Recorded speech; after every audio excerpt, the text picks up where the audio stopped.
Um, dois, testando, gravação, YouTube, hein? 1, 2, teste, 1, 2, som.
Good morning, everyone.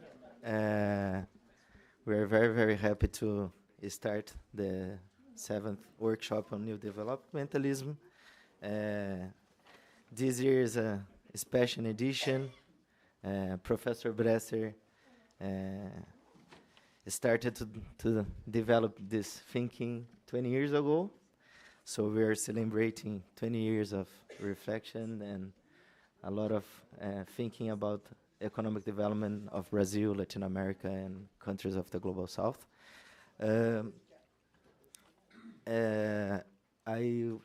will be very brief. I just want to thank FAPESP for the support and Young Scholar Initiative of the New Institute of Economic Thinking, who was the main partner of this event and made everything be possible. I have to read. We're transmitting this event on YouTube, so I have to read some statement here from Getúlio Vargas. All statements expressed by Fundação Getúlio Vargas employees and guests in our online events and broadcasts exclusively represent their opinion and not necessarily FGV institutional position. We also reiterate that everyone present here agreed to participate in this event of their own free will, and they consented to be recorded in this broadcast, which will be posted later on CND official channels. To continue with this transmission, we ask that you express your agreement by verbalizing or signalizing your agreement. So thank you. I will pass straight for our Emeritus Professor of Getúlio Vargas, Professor Bresser Pereira. Please, the floor is yours. Obrigado, Matheus. Foi o Matheus e o Nelson que organizaram essa coisa. Eu só fiquei de... Thiago e o Matheus. Não, é claro, o Thiago e o Nelson. E eu fiquei na retaguarda. Professor, você consegue? Quer falar o microfone? Quero, claro. E eu estou gripado. O começo de gripe, mas acho que não é gripe, acho que é resfriado. Mas foi só ontem começou, hoje. Então, peço perdão pela minha. Mas eu preparei alguma coisa para falar com vocês.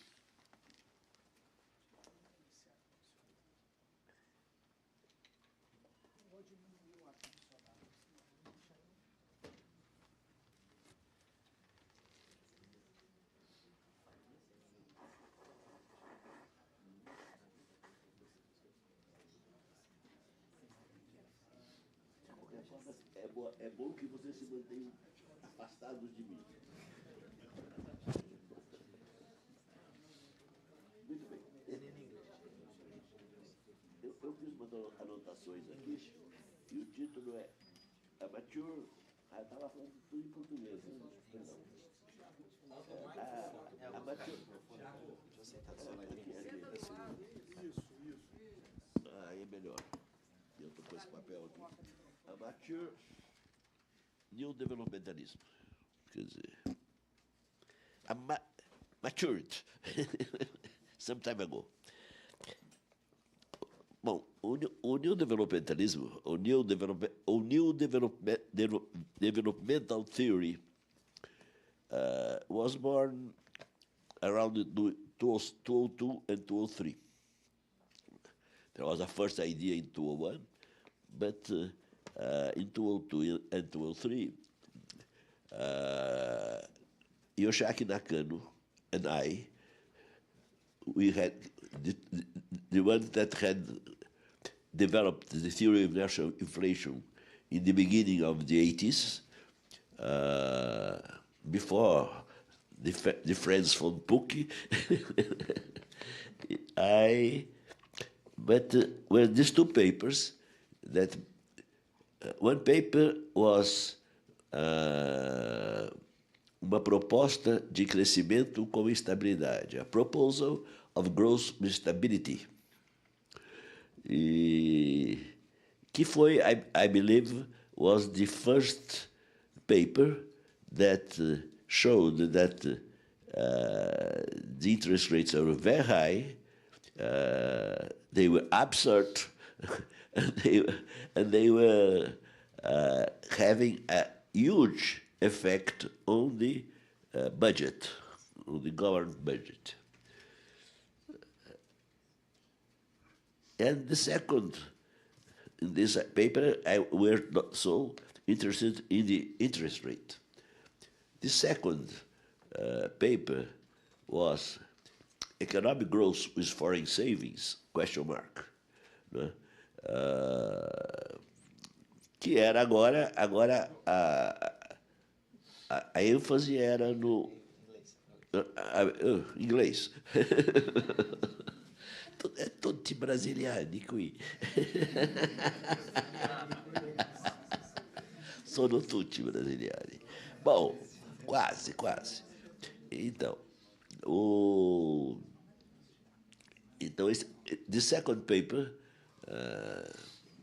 economic growth with foreign savings, question mark, was dealt with the exchange rate. That is central. Both the interest rate and the exchange rate are central for new developmentalism. And I was beginning to make the critique of growth with foreign savings or with foreign indebtedness. Guzman, new developmentalism, does not believe that countries, except very poor countries in certain moments, old countries like South Korea, when they are already growing very, very fast, and the marginal propensity to consume is low. But except for that, the attempt to grow with foreign savings, that is, with the current account deficits to be financed with foreign capitals, this is a failure. It is a bad thing. This does not help growth, but obstruct growth. I'll pick one. Well, these were the first two papers. And in 2006, but nobody had read this. So this was, although published, were secret. New developmentalism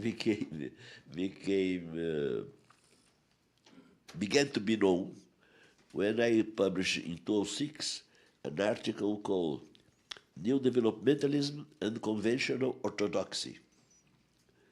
I don't speak anymore conventional orthodoxy. I speak conventional liberalism, or liberal orthodoxy. Conventional orthodoxy makes not fully sense.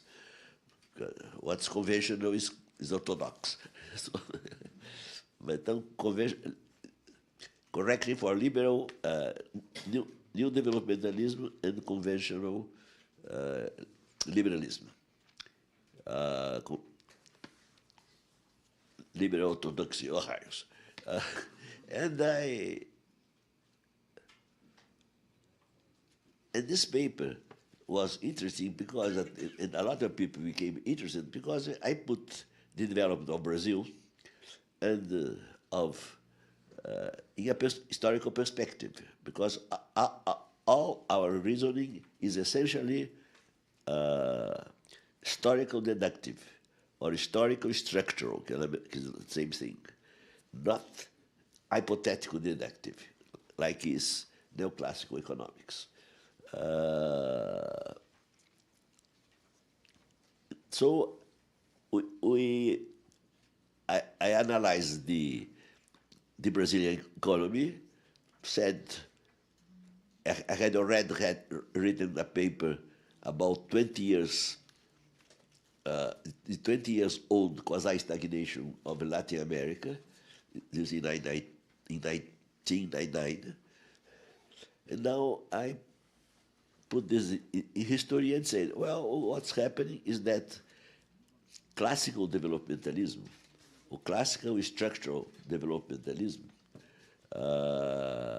was in crisis, and what was, and it didn't have the tools to explain the quasi-stagnation of Latin America. He had already at that time curbed to the north, around 1990, curbed to the north, and, and become again a semi-colony, semi-colonies each country.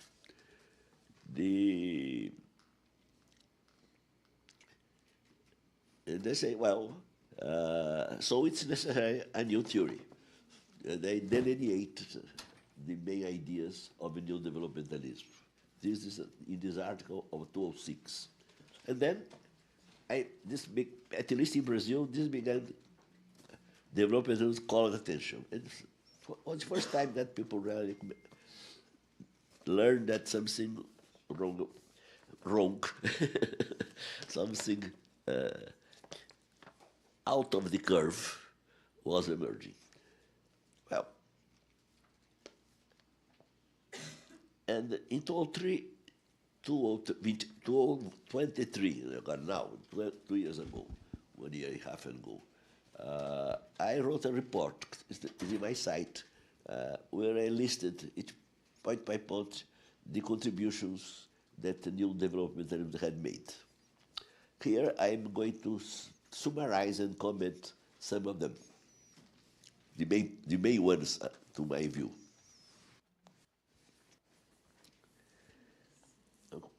And you divide the contributions relative to economic theory, or economics, the others relative to political economy, because political economy is always absolutely fundamental for us, because we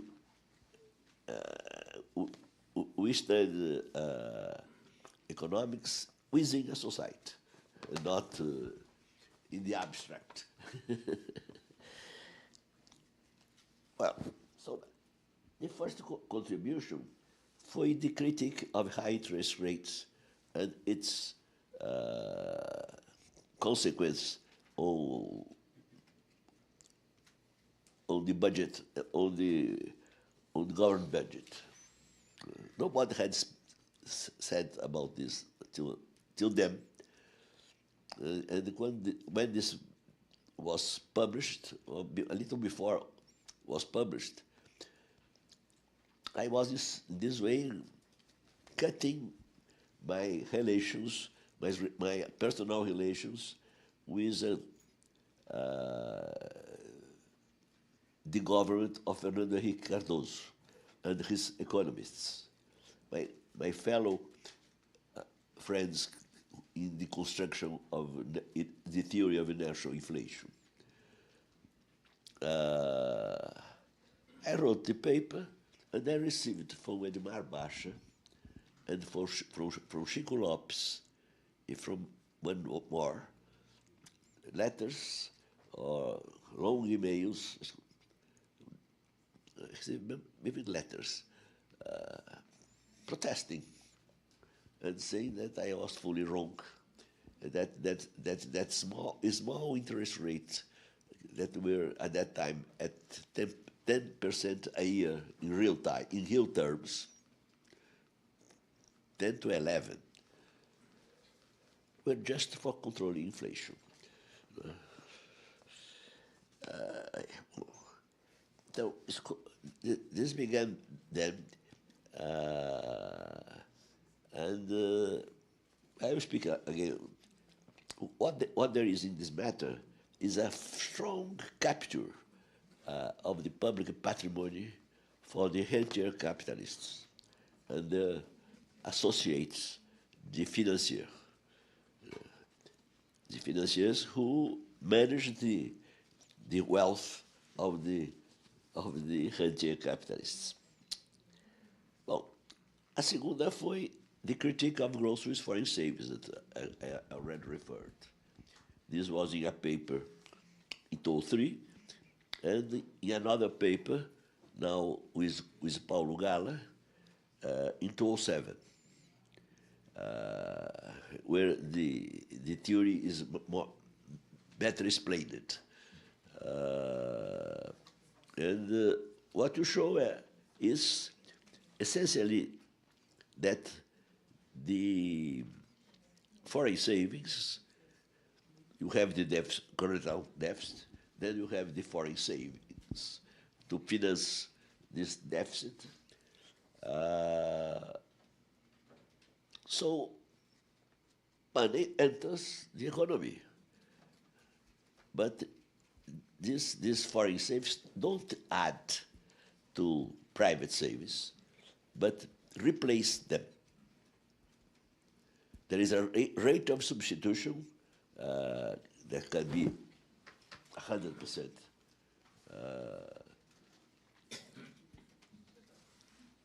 Well,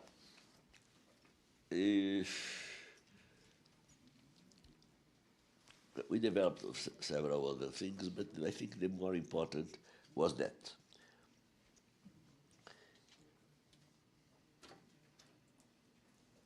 Well, in 2007, I wrote a book called A Armadilha da Estagnação, The Stagnation Trap. It was a book about the Brazilian economy, but where I already used all the arsenal that I disposed at that time to explain what was happening in the Brazilian economy. Was an attempt of build a macroeconomics that was essentially based on reality. Well, in this case, the reality of Brazil or of Latin America, except Mexico.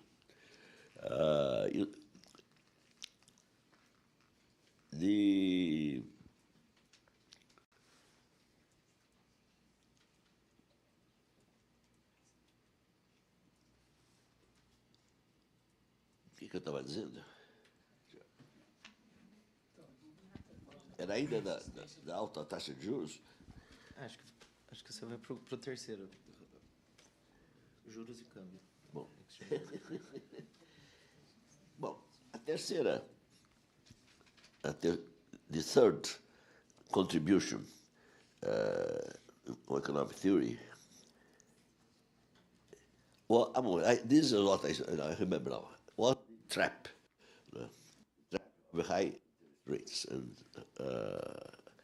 overvalued exchange rate.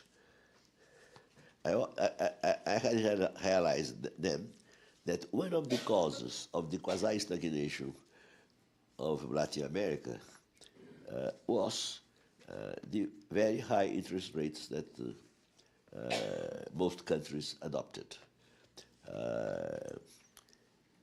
And they adopt this for two reasons, basically.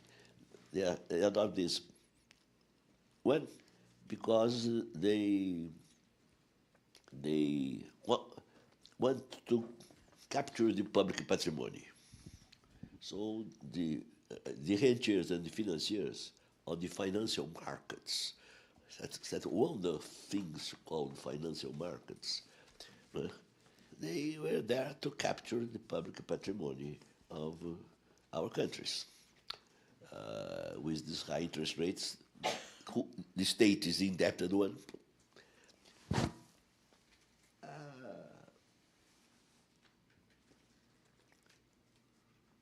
And the second reason was that they must attract capitals, because since they were very happy with current account deficits, because they believed that current account deficits, foreign savings, contributes to growth, and so it's a wonderful thing, current account deficits.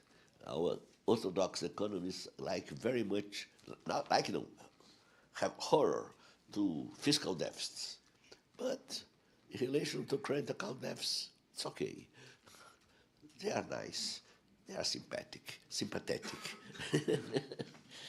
And new developmentalism is deadly against the current account deficits. is in favor of fiscal adjustment, having the state in good form, not austerity, but the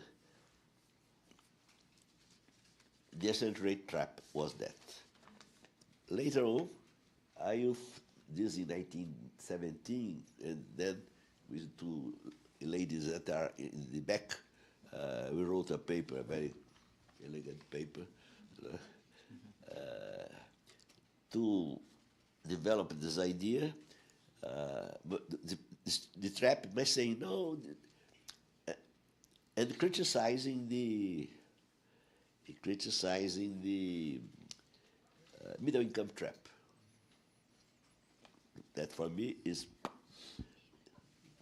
bullshit. Because the countries, and then what we proposed in place, that was another expression of the interest rate, exchange rate trap, was the liberalization trap. Liberalization, this means commercial liberalization and financial liberalization, to be specific. And then we made a nice paper, published in a nice journal abroad. And demonstrate and proving. There are some econometrics, some good econometrics, but it doesn't prove anything. Almost proves. The first contribution is in 2008, and is the model of the Dutch disease. 2 words only about this. The idea of the Dutch disease, of a model of Dutch disease, was adopted by 2 distinguished economists, one from Australia, the other, I believe, from Britain, Gordon and Derry, who in 1982 developed a model. They were neoclassical economists.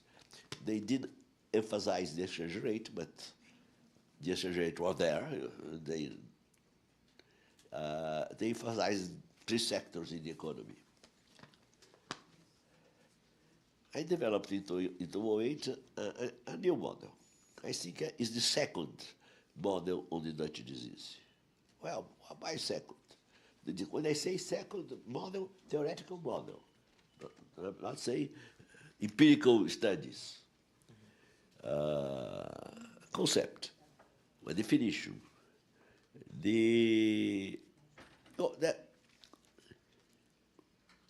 But for instance, I understand that Jeffrey Sachs, who is a friend of mine for several reasons, Jeffrey Sachs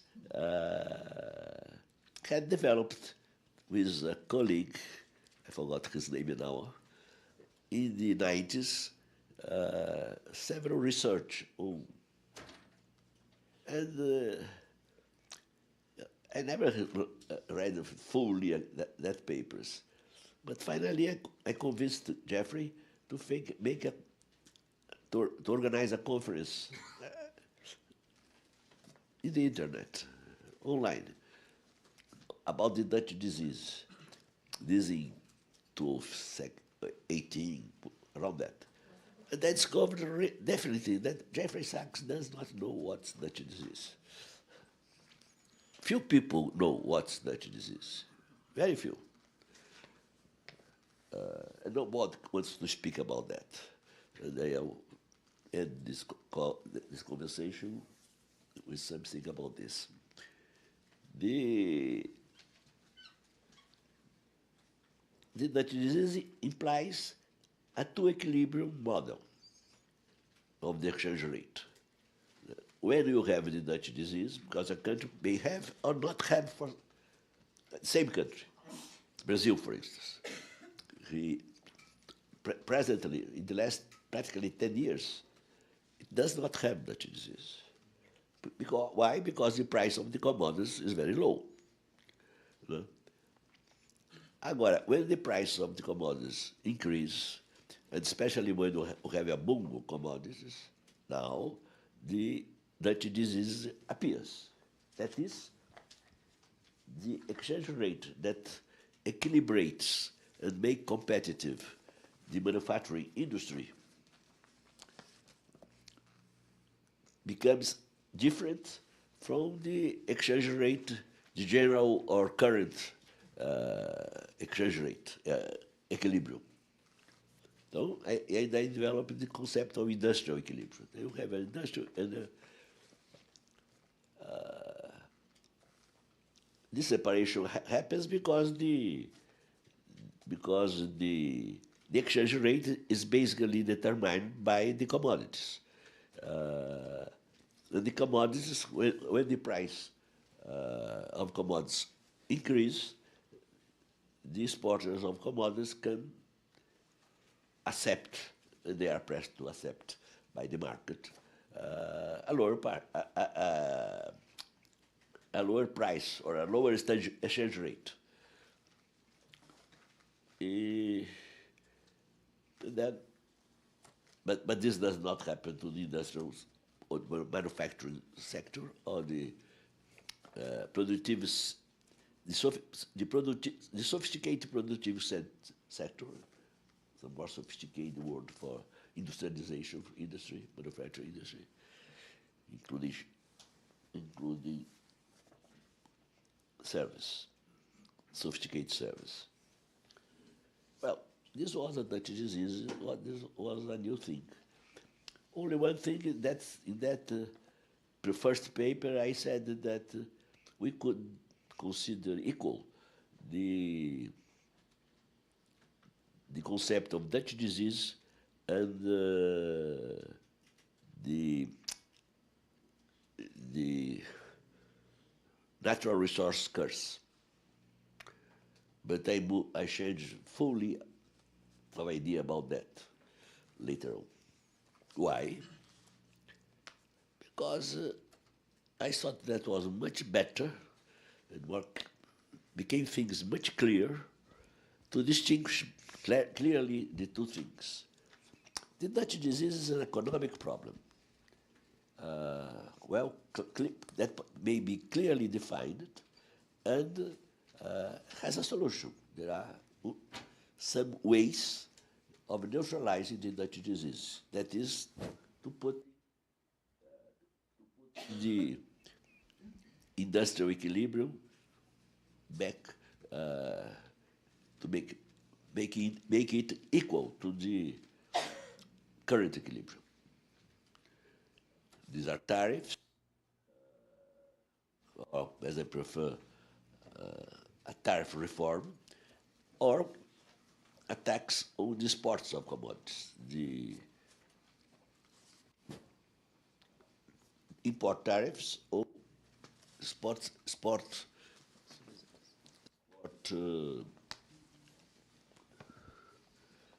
tax on commodities.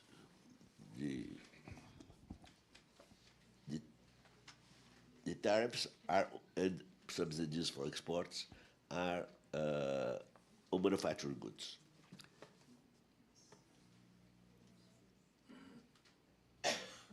Why I changed my idea?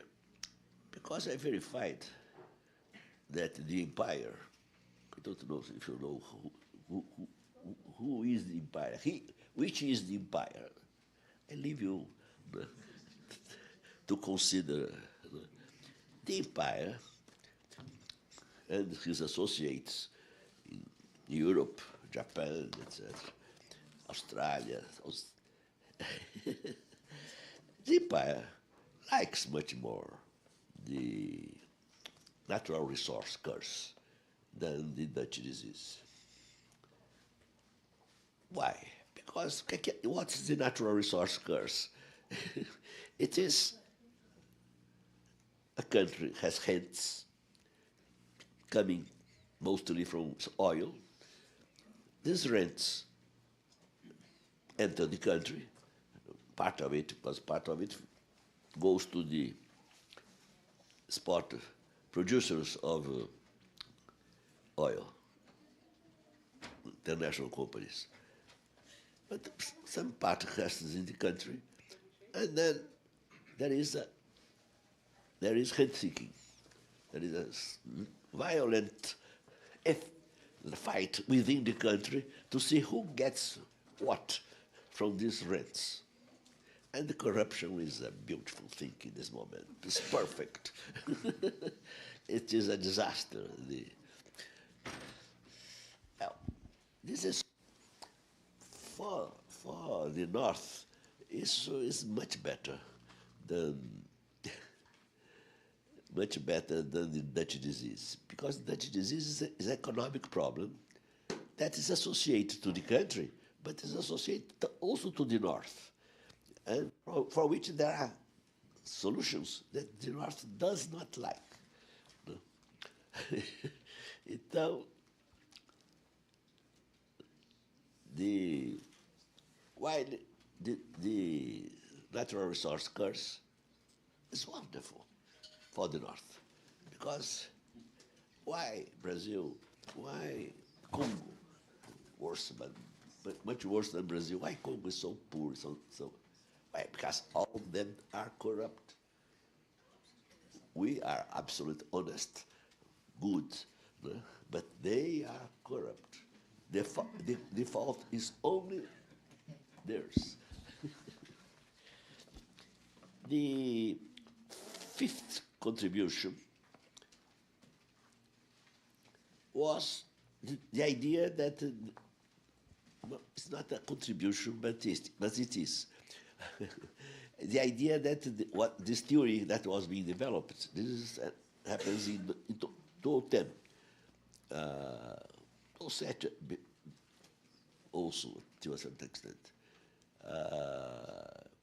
It was, what I was being built was a development macroeconomics.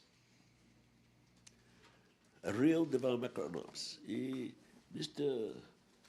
André Nassif, this young man, my friend, he realized this very clearly when he wrote one of the chapters, two of the chapters of his book. He showed that what the real new thing that was happening is that there was now a development of macroeconomics, a new developmentalist development macroeconomics. Well, the other, a fifth contribution was the idea of access to demand, or the idea of the light switch. The idea of the light switch appeared before the idea of the access of demand. They are the same thing, basically. The idea is very simple. Now, let us suppose that a country, the demand in a country is it's a satisfying, it is not consistent, sustainable. It's a sustainable demand. Yet, no investments, or very few investments. Why? Because if there is a sustainable demand, this means that the expected rate of profits of the companies will be high, and they will invest. Yet, often they invest very little. Why? Because they don't have access to demand. Because the exchange rate is a switch that liga, como é que é liga? Turns on or turns off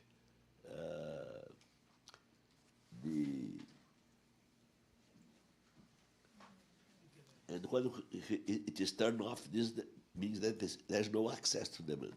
the exchange rate is overvalued for the manufacturing industry. But maybe also generally overvalued, because there are two reasons. One central idea of new developmentalism is that there is a tendency to the chronic and long-term appreciation of the exchange rate, which goes for, this happens in cycles.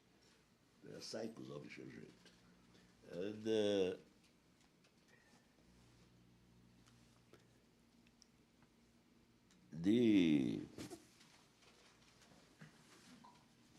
como é que era? O diabo, mas pensar muita coisa não pode. Você não está acompanhando aí. Eu estava falando do switch, do access on demand, and I was going to say something interesting, but forget about it. Seventh, the explanation of why the exchange rate is determinant of investment and so growth. Well,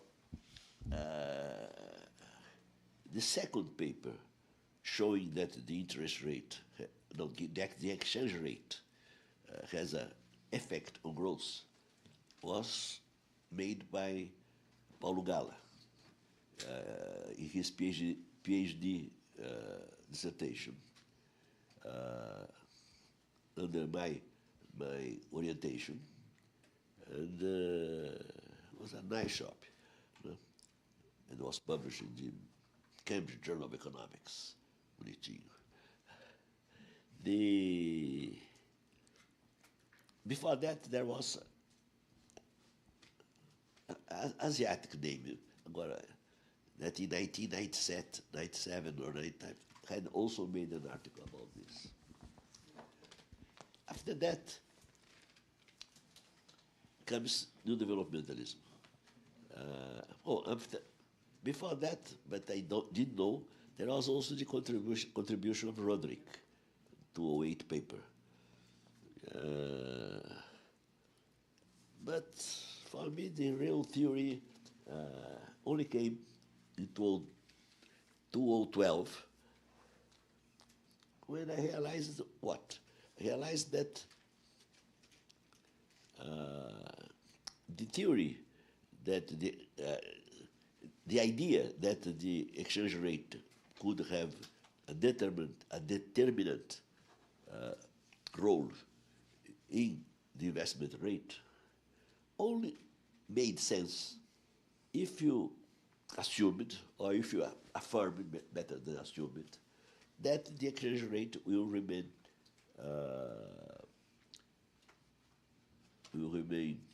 appreciated in the long term through these cycles. This is what was interrupted. If I had forgotten, now it's here.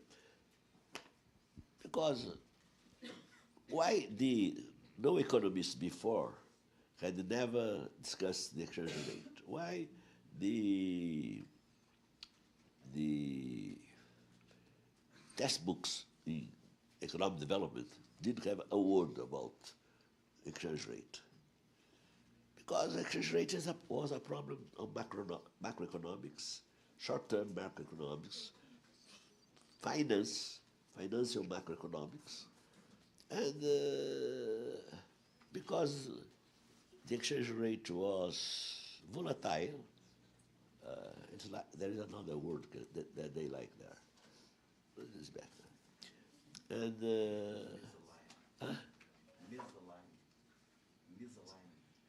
there was constant disalignments. But so it came back to the equilibrium, was always around the equilibrium, so no effect on the investment rate. Now, if you assume that the exchange rate may remain for the long term, for several years, long term is forever. No, 7 years, 6 years is is more than long term. If this happens, then the exchange rate is determined, because if it is appreciated, it stimulates, encourages investment. If it is if it's appreciated, depreciated is encouragement. If it's appreciated, like for instance, in China or in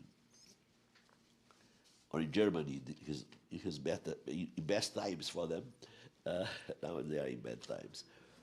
They had a policy of having the exchange, the current account with a surplus permanently, and so the exchange rate permanently depreciated. Also has to stimulate consumption and reduce investment, reduce consumption, stimulating investment and disencourage consumption. The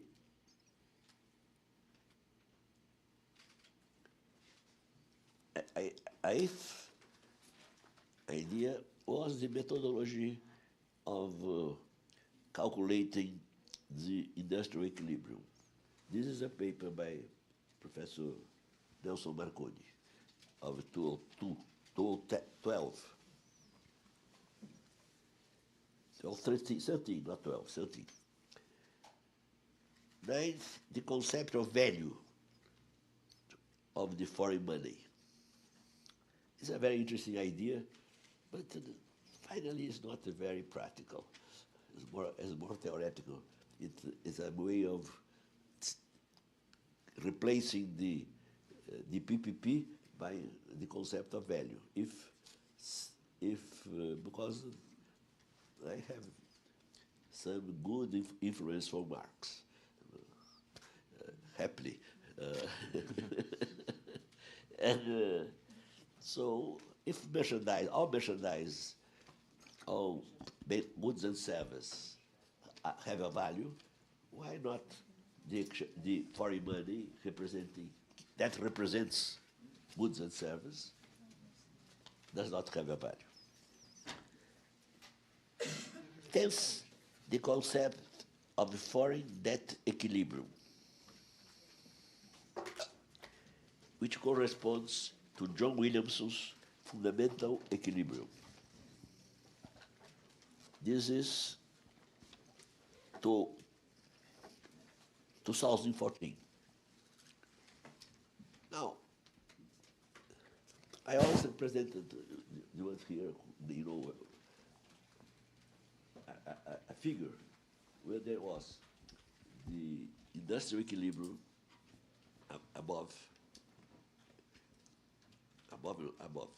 below the current equilibrium. I said, wow, but there is a third equilibrium, a third and perverse equilibrium. And which is this third and perverse equilibrium? I call this exchange rate. Foreign debt. Foreign debt equilibrium. Why? Because it is the equilibrium when you have a reasonably controlled current account deficit, a current account deficit that does not threaten to increase the foreign debt. The rate of growth of GDP is equal or higher than the rate of increase of the debt, and so there is no risk of a currency crisis.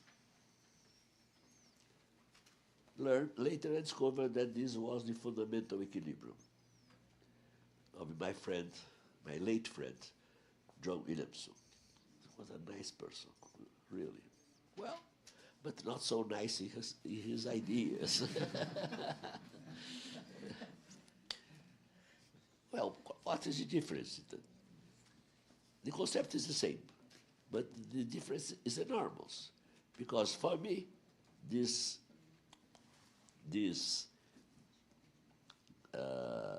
foreign debt equilibrium is perverse, is a bad situation, is something that we should avoid firmly, strongly. You should not have current account deficits, except, as I said, in certain special cases. While for Mr. Williamson, it's just the opposite. It's a wonderful thing.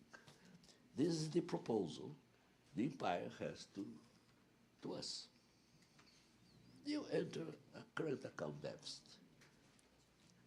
but you don't you don't risk to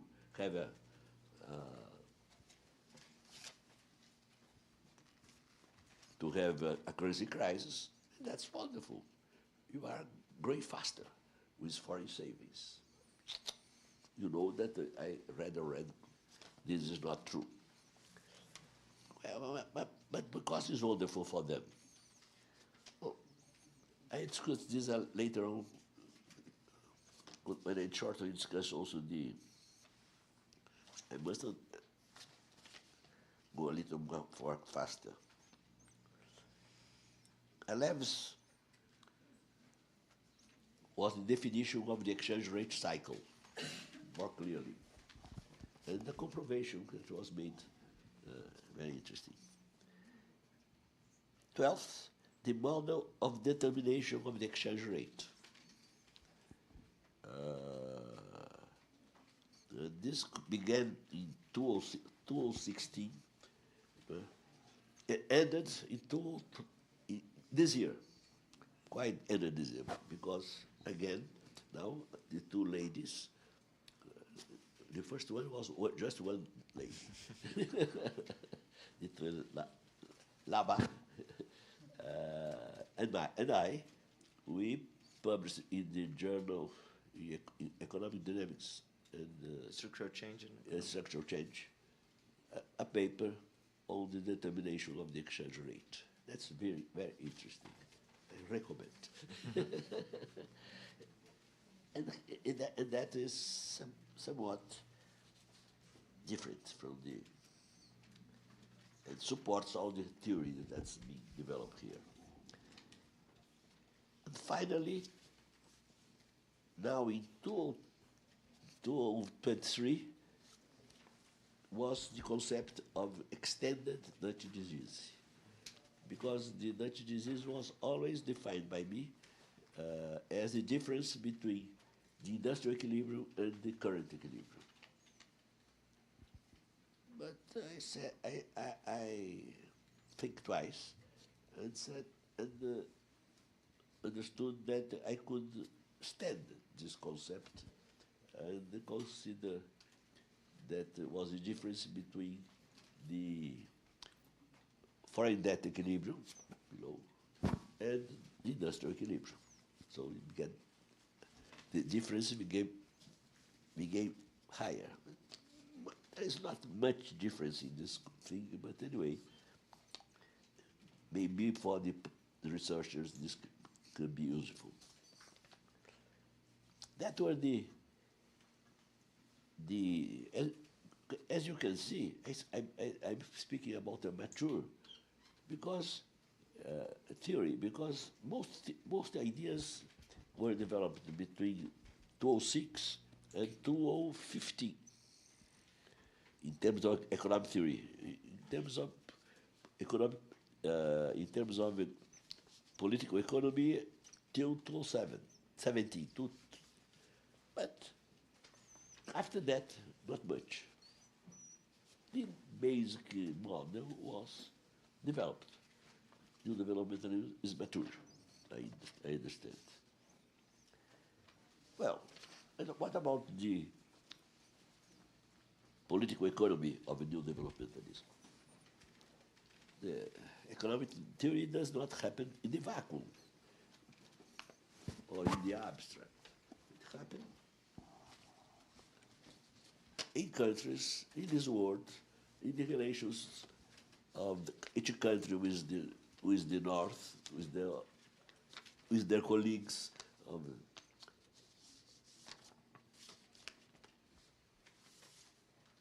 I didn't say also here, should have said about the East Asian countries, because the East Asian countries had a very important role in new developmentalism. I think I will speak it now. If not, I find it later. Well, I wrote my last book that is being published. There was a confusion in the Oxford University Press about the revision, but it's in the press, on the print. It's not already printed. The right and fall of neoliberal venture capitalism. This book is the political economy of new developmentalism in some way.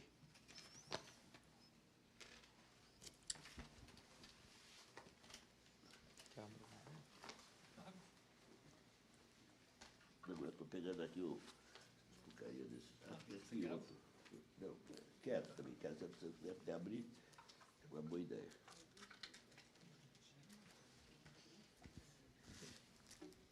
Começar, não, Diabo? Então.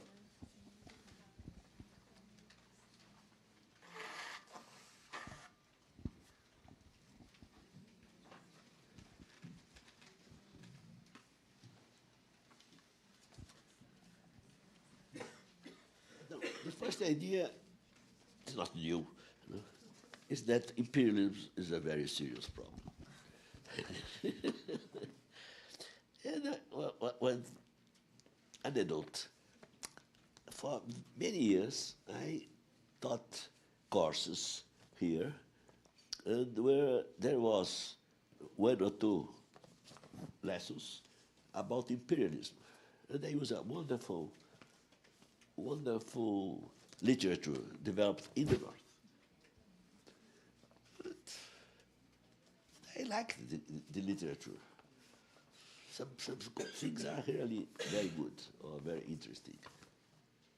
But suddenly I realized one thing. This literature has no word, absolutely no word about imperialism. They speak about nationalism, but they don't realize that nationalism in the periphery of capitalism must be anti-imperialist. Or you can follow the line of Mr. Cardoso, Fernando Henrique Cardoso, and propose an association of the empire, with the empire. What I think that is a disaster for a developing country. So the idea of imperialism is fundamental. And you have, because it's also fundamental, a simple idea. The empire does not like that the periphery industrialize and grow. No, it's not that they are neutral. No, they are against. For two basic reasons. One is because, or three. One is because they don't want future competitors. I say this for long, but we see now that in East Asia and also in Southeast and South Asia, competitors are strong. And Brazil in the early 70s, during the 70s, was also a competitor until we submit to the empire in 1990. So this is important. The first reason is that. The second reason is that they want to maintain the unequal exchange. They want to export sophisticated goods here and import commodities. And fourth and third, they want export capitals to here. Imperialism is by definition an exporter of capitals. This, since Hobson with R, not with a H. I say because I made a confusion recently about that. Robinson, the British economist that in 1902 wrote a book on imperialism and underlined this idea of sports of capital. A second concept that's important in the political economy is the developmental state. This is an interesting thing because I am developmentalist since I am 20 years old. So a few years, around 70.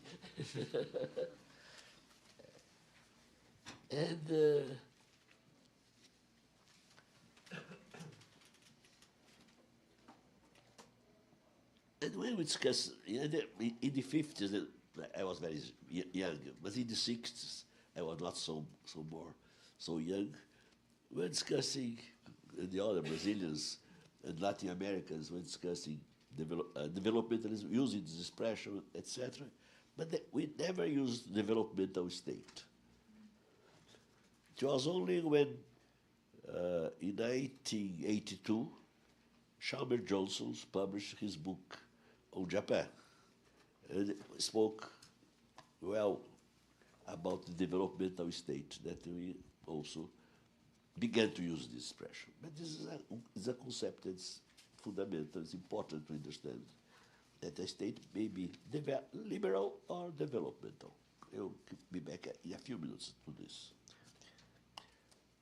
A third is the concept of exchange rate populism. Everybody in the late 80s, no,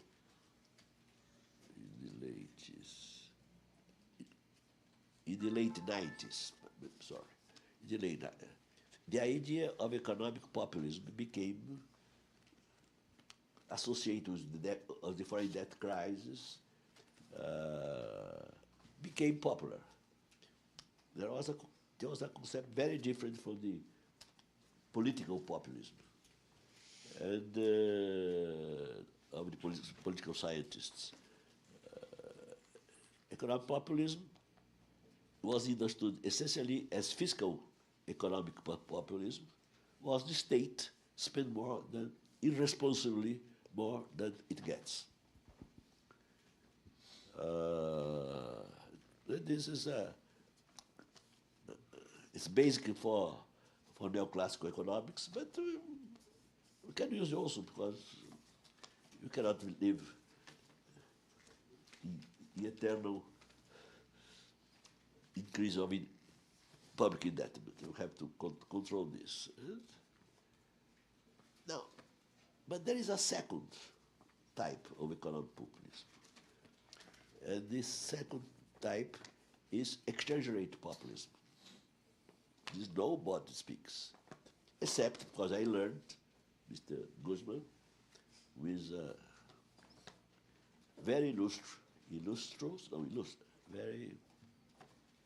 a great Argentinian economist, Monsieur Canito. Have you known him? Yes? He has a paper, 1975 paper, where he discussed this. And I learned. I like him very much.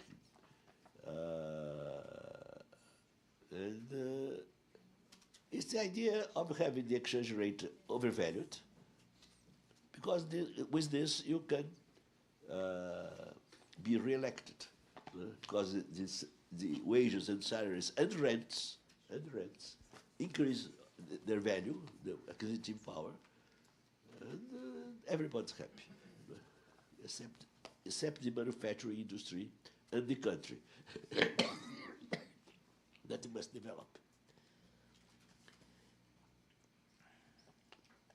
A very important thing that I came to do it in 1917 was that there is two forms of coordinating capitalism. One is economic liberalism, and the other, which is? When I posed to myself this question, I realized that there was no word. There was mixed economy, but this was not very good. And then I decided, well, I am going to use myself as alternative to economic liberalism. I use developmentalism. Because exactly one is no intervention of state of the economy. The other was a moderate intervention of the state of the economy in the national perspective. In the stream, there is also statism, but this is another thing. This is not capitalism. Statism is not capitalism. Is what they had in Soviet Union. Development, no. Actually, when you use this concept, you can distinguish the economies. They are either developmental or liberal. This is a simple explanation. You can distinguish phases phases of capital development. You can distinguish one governed from the other. This is very helpful tool to have this. If this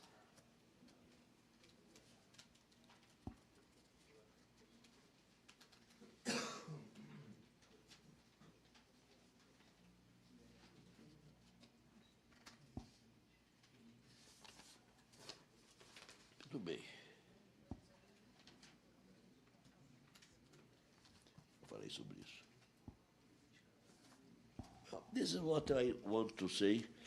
I said that, for instance, developmental state. The alternative to the developmental state is the liberal state.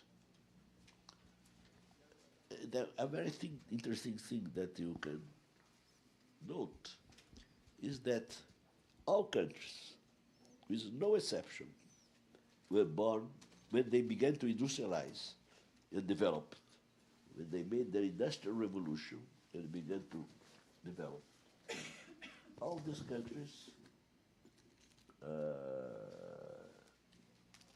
were at that time developmentalist or developmental, is altruist, not liberal. But England, for sure, my friend, England only became liberal in 1946 or 44, when they opened finally their economy. Before that, they have huge tariffs and protect very firmly their manufacturing industry. Actually, there is in Britain kings in the 13th century or 14th that were already developmentalists, because the mercantilists were developmentalists. So the first phase of development of capitalism was developmental. It was not liberal. United States, absolutely developmentalist. The United States only really became a liberal country in 1980. The Europeans much before, but the Americans in 1980. Before that, they always intervened the economy in several ways. Until 1939, they had very high tariffs. Well, this is what I want to say about these contributions. So this maybe gives them a good idea. It's a way I presented new developmentalism. There is also a contribution by Oreiro. It's not here, it's coming. Zé Luiz Oreiro is coming? No. Não? No. Vocês não convidaram? Convidamos. Ah, tá bom. Oreiro Zé Luiz Oreiro is an important Brazilian economist and a friend of ours, a new developmentalist from the beginning. Well, want to end this presentation with only a few words about something that I am going to propose in the next meeting of the Committee of the Brazilian Journal of Political Economy that I added since 1981. So that is already a long life. And I want to propose a special number on the Dutch disease, because I think strange this. I know that the Brazilian government, for instance, even with PT there, they don't want to speak about Dutch disease. When I developed these ideas in the 2008, my friend Guido Mantega, who was the finance minister of Brazil at that time, he said, well, in Brazil there is no Dutch disease. Hey, bullshit. But later, more recently, Fernando Haddad is a good friend of mine. More than was Guido. Guido is also a good friend. And a given day, he came to my house, and his two more important associates, Guilherme Melo and Galípolo. Galípolo was not yet, was this year, was not yet in the central bank. He was already central bank, but not appointed to new president. And I insisted with them. I had two demands from them. One, I wanted that they had a committee or something in the Brazilian, in the finance ministry, Ministério da Fazenda, to begin to study exchange rate policy. No country, developing country, can develop without an exchange rate policy, in my view. It can grow, but grow very little, not make catching up. And the second was, please, say that you recognize that there is the Dutch disease. That now there is not, but the problem of Dutch disease appears cyclically in Brazil. And when it appears, we will be ready to neutralize it. You don't need even to say how. But only this. What he did? Nothing. Então, também não sabia muito. Também he was somewhat ignorant about. He's a very cult man, a bright man. I like him very much, but his Dutch disease knowledge was very limited. And but this is not because I explained to him. The problem is that Dutch disease, exchange rate policy. Oh, this is not nice. We in Latin America, we suffered lavagem cerebral. I would say, you understood? About tariffs. Tariffs, never. It's ridiculous. It is the more important instrument of industrial policy. No, they forgot. Brazil just developed 1 year ago, launched a new industrial policy. Before they launched it, I called Alckmin, the vice president, and said, please, you are forgetting the exchange rate. But the cerebral cleaning was strong. Well, and I want to make a, I'm going just to read, not to read it, not items. And I want to make some questions that the authors that decide to respond to the call for papers. How can we demonstrate that a non-neutralized Dutch disease since 1990 is one of the main causes of Brazil quasi-stagnation? Seria uma questão que o autor podia se dedicar. How did Brazil industrialize from 1950? Neutralized. How Brazil neutralized. The Dutch disease from 1950 to 1990, when it has grown so fastly, and the policymakers didn't know what was the Dutch disease. It was also tariffs.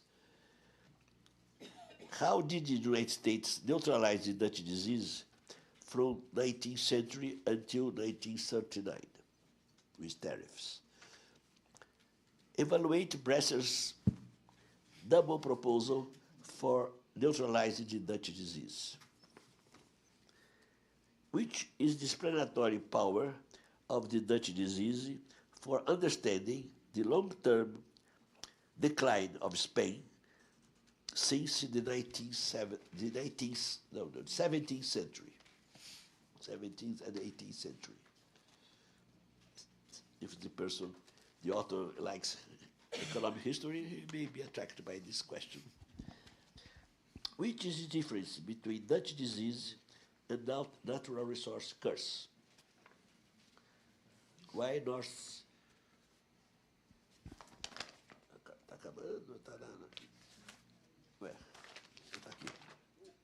Why academics focus on the natural resource curse which they mix, the academics mix with the Dutch disease. But they like, I already responded to this. Well, this is some questions that maybe you can make. That's it. Thank you very much.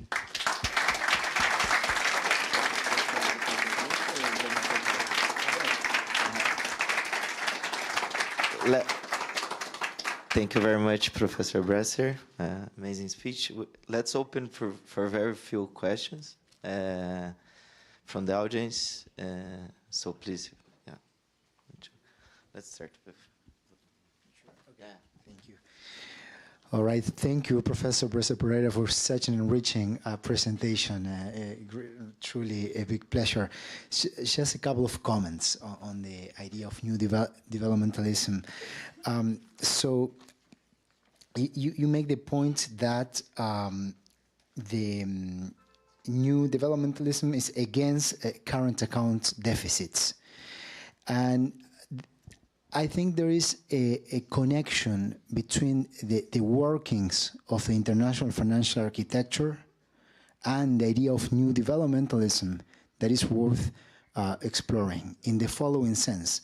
A current account deficit can be basically financed either by a sale of the foreign exchange reserves or by an inflow, by a surplus in the capital account.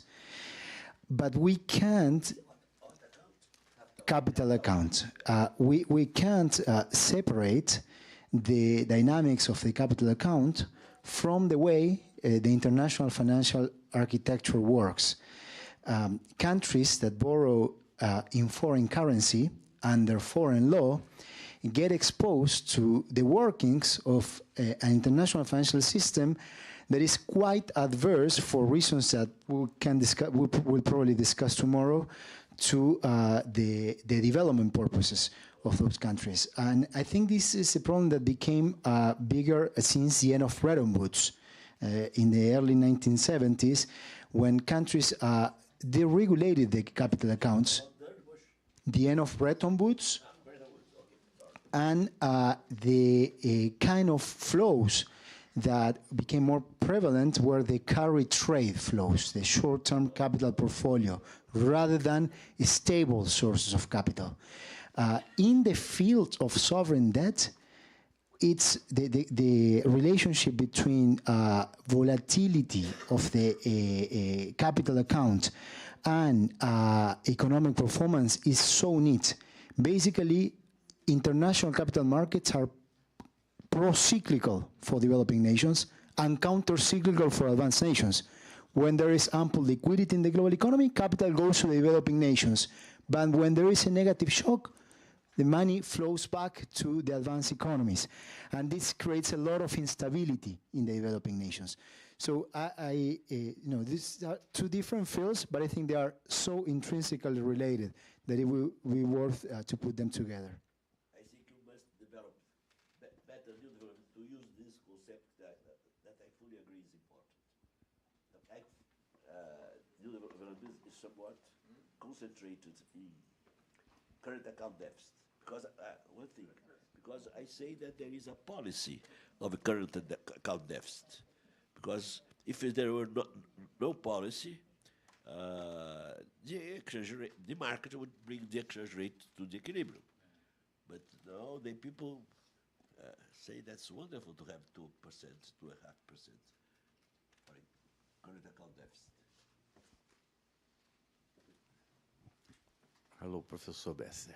Você não sabe nada de new development. I'm trying. I'm trying.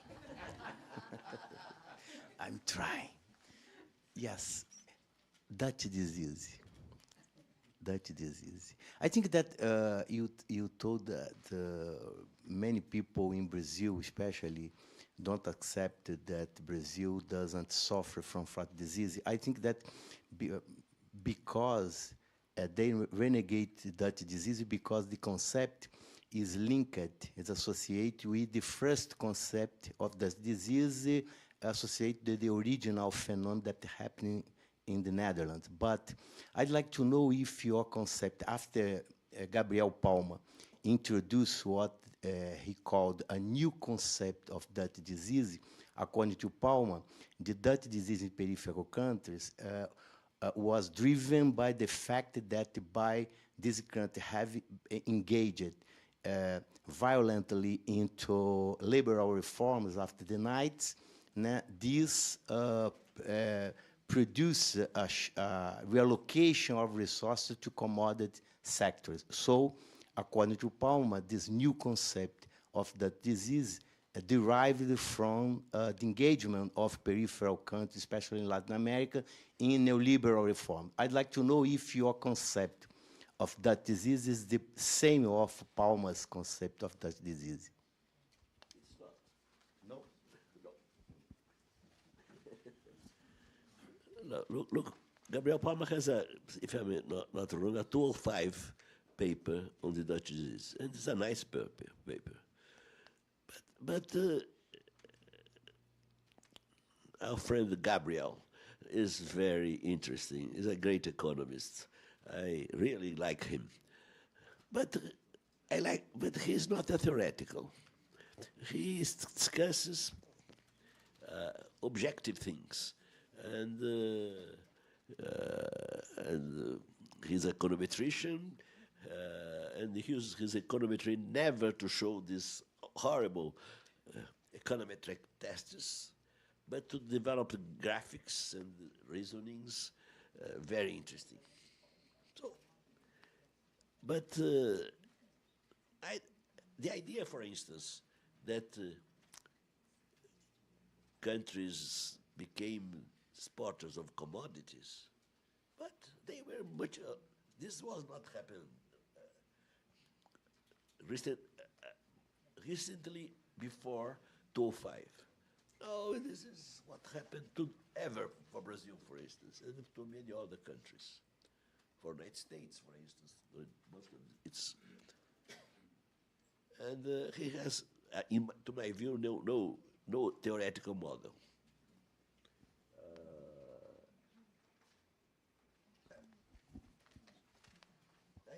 I continue to know only two models: coronary and Knight. Maybe there is a third one or fourth one, but I don't know. Okay, thank you very much, Professor. Let's have a 20 minutes coffee break, and then we will have the first round table.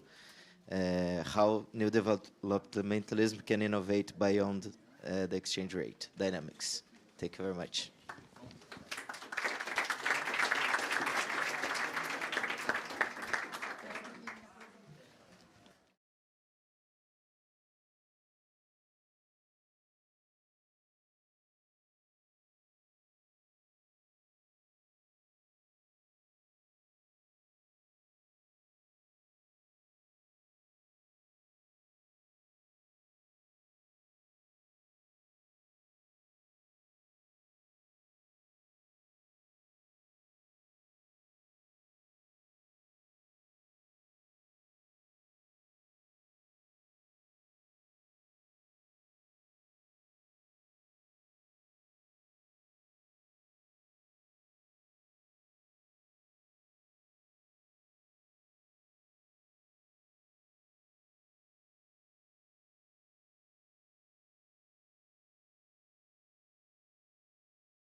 Good morning.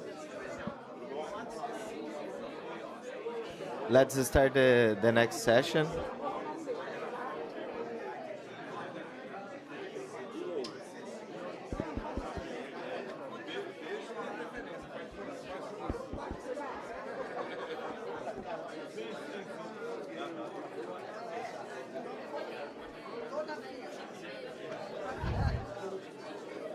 Let's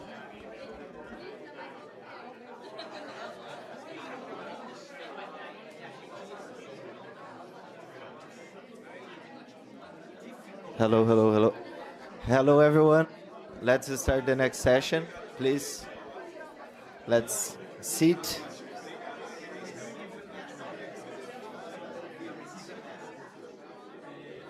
What is the name of your qual que é a sua apresentação?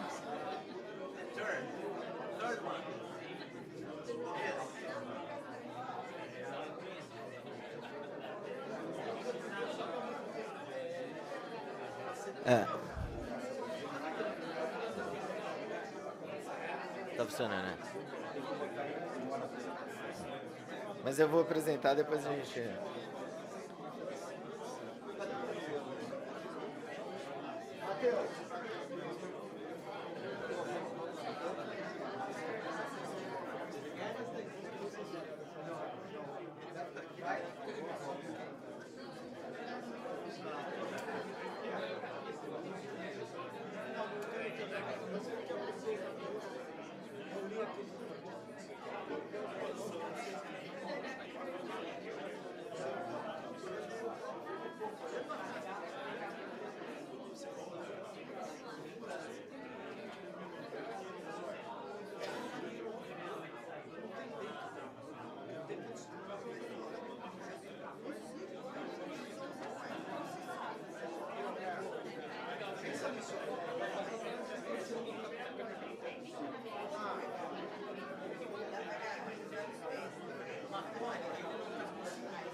Let's do the autographs later. He will be staying for lunch and everything. So, let's start the first round table, please.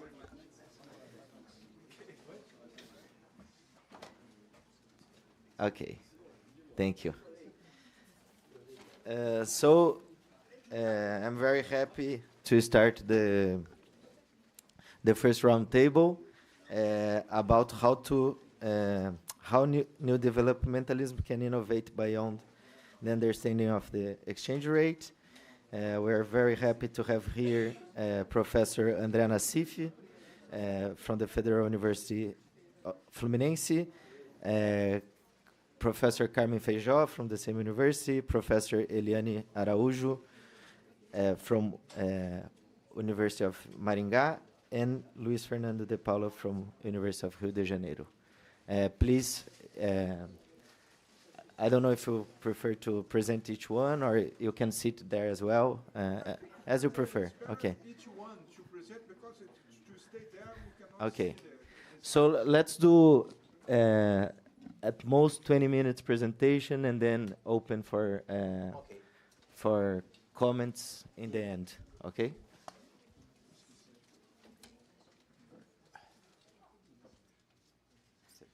Okay, thank you, the organizer, for the invitation. I organize a presentation that more or less fits on the main theme of this session, new developmentalism and dynamics of the real exchange rate. I would divide my presentation generally in two parts. The first one is very quickly is about some stylized facts on Brazil, with some quickly data on Brazil in the last century, and then going direct to the point, the discussion of dynamics of the real exchange rate tend to develop and developing countries and inflation targeting, with special reference to Latin American countries and Brazil especially. So, as a prologue, Brazil can be marked as a clear case of sharp stagnation since the 80s. We can see this if in the figure, if we compare the behavior of the Brazilian GDP growth between 1930 to 1980, we can see a steeper trend line that's phase, the import substitution period that I call the development phase of Brazil. And since the 1980s, Brazil entered to the process of stagnation. Professor Bresser, for example, preferred to call a semi-stagnation. For me, it's a stagnation because if we compare, for example, the behavior of Brazilian GDP growth with the world GDP growth, we can see that in the first phase, Brazil grew at almost 7.5%, almost the double of world GDP growth, around 4.5%, while in contrast, since the 1980s to 2002, Brazilian had mediocre economic growth, less than world economic growth, around 3%, and last but not least, the behavior of the labor productivity in Brazil was quite contrast. In the first phase, Brazil grew at Chinese, the labor productivity growth, Brazil grew at Chinese growth, with a labor productivity growth of more or less 4.5%. And since then, since the beginning of the 80s, the labor productive growth in Brazil had run around 0%. There is a different contrasted interpretation for such behavior, such market behavior. While neoclassical liberals attribute the low growth to low productive growth because neoclassical navigates at the solo, and neoclassical growth models, what caused low growth in Brazil, in periphery countries, are what causes the low productive growth. The causality is from low productive growth to economic growth. So these problems are linked to supply side, like weak innovation, rigid labor market, lack of human capital, institutional problems, so on. So if the problem is identified with a supply side problem, the solution are linked to supply side policy solution. That say to introduce more of the same, more reforms. The trouble with this argument is that if we compare, for example, India, that's a case that I know more or less very well. India has engaged in much less intensive liberal reforms than Latin American countries.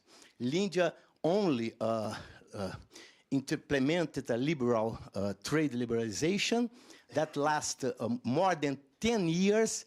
India never opened to short-term capital flows for creating derivative markets, only to direct investment. And India nowadays is one of the countries that grew the most in the world. Now, for the developmentalists, it's my case, I prefer to surf on Keynes' Caldo interpretation.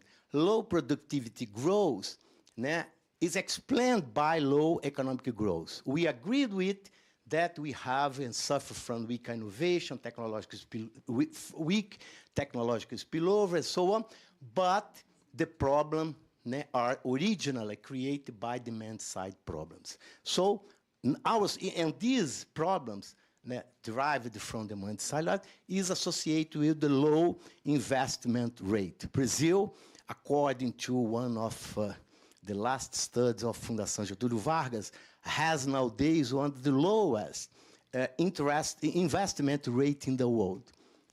So, of course, we necessitate stimulus to boost investment. And by doing that, of course, at least innovation embedded in capital goods could contribute to recover and sustain another economic growth and a catching up trajectory.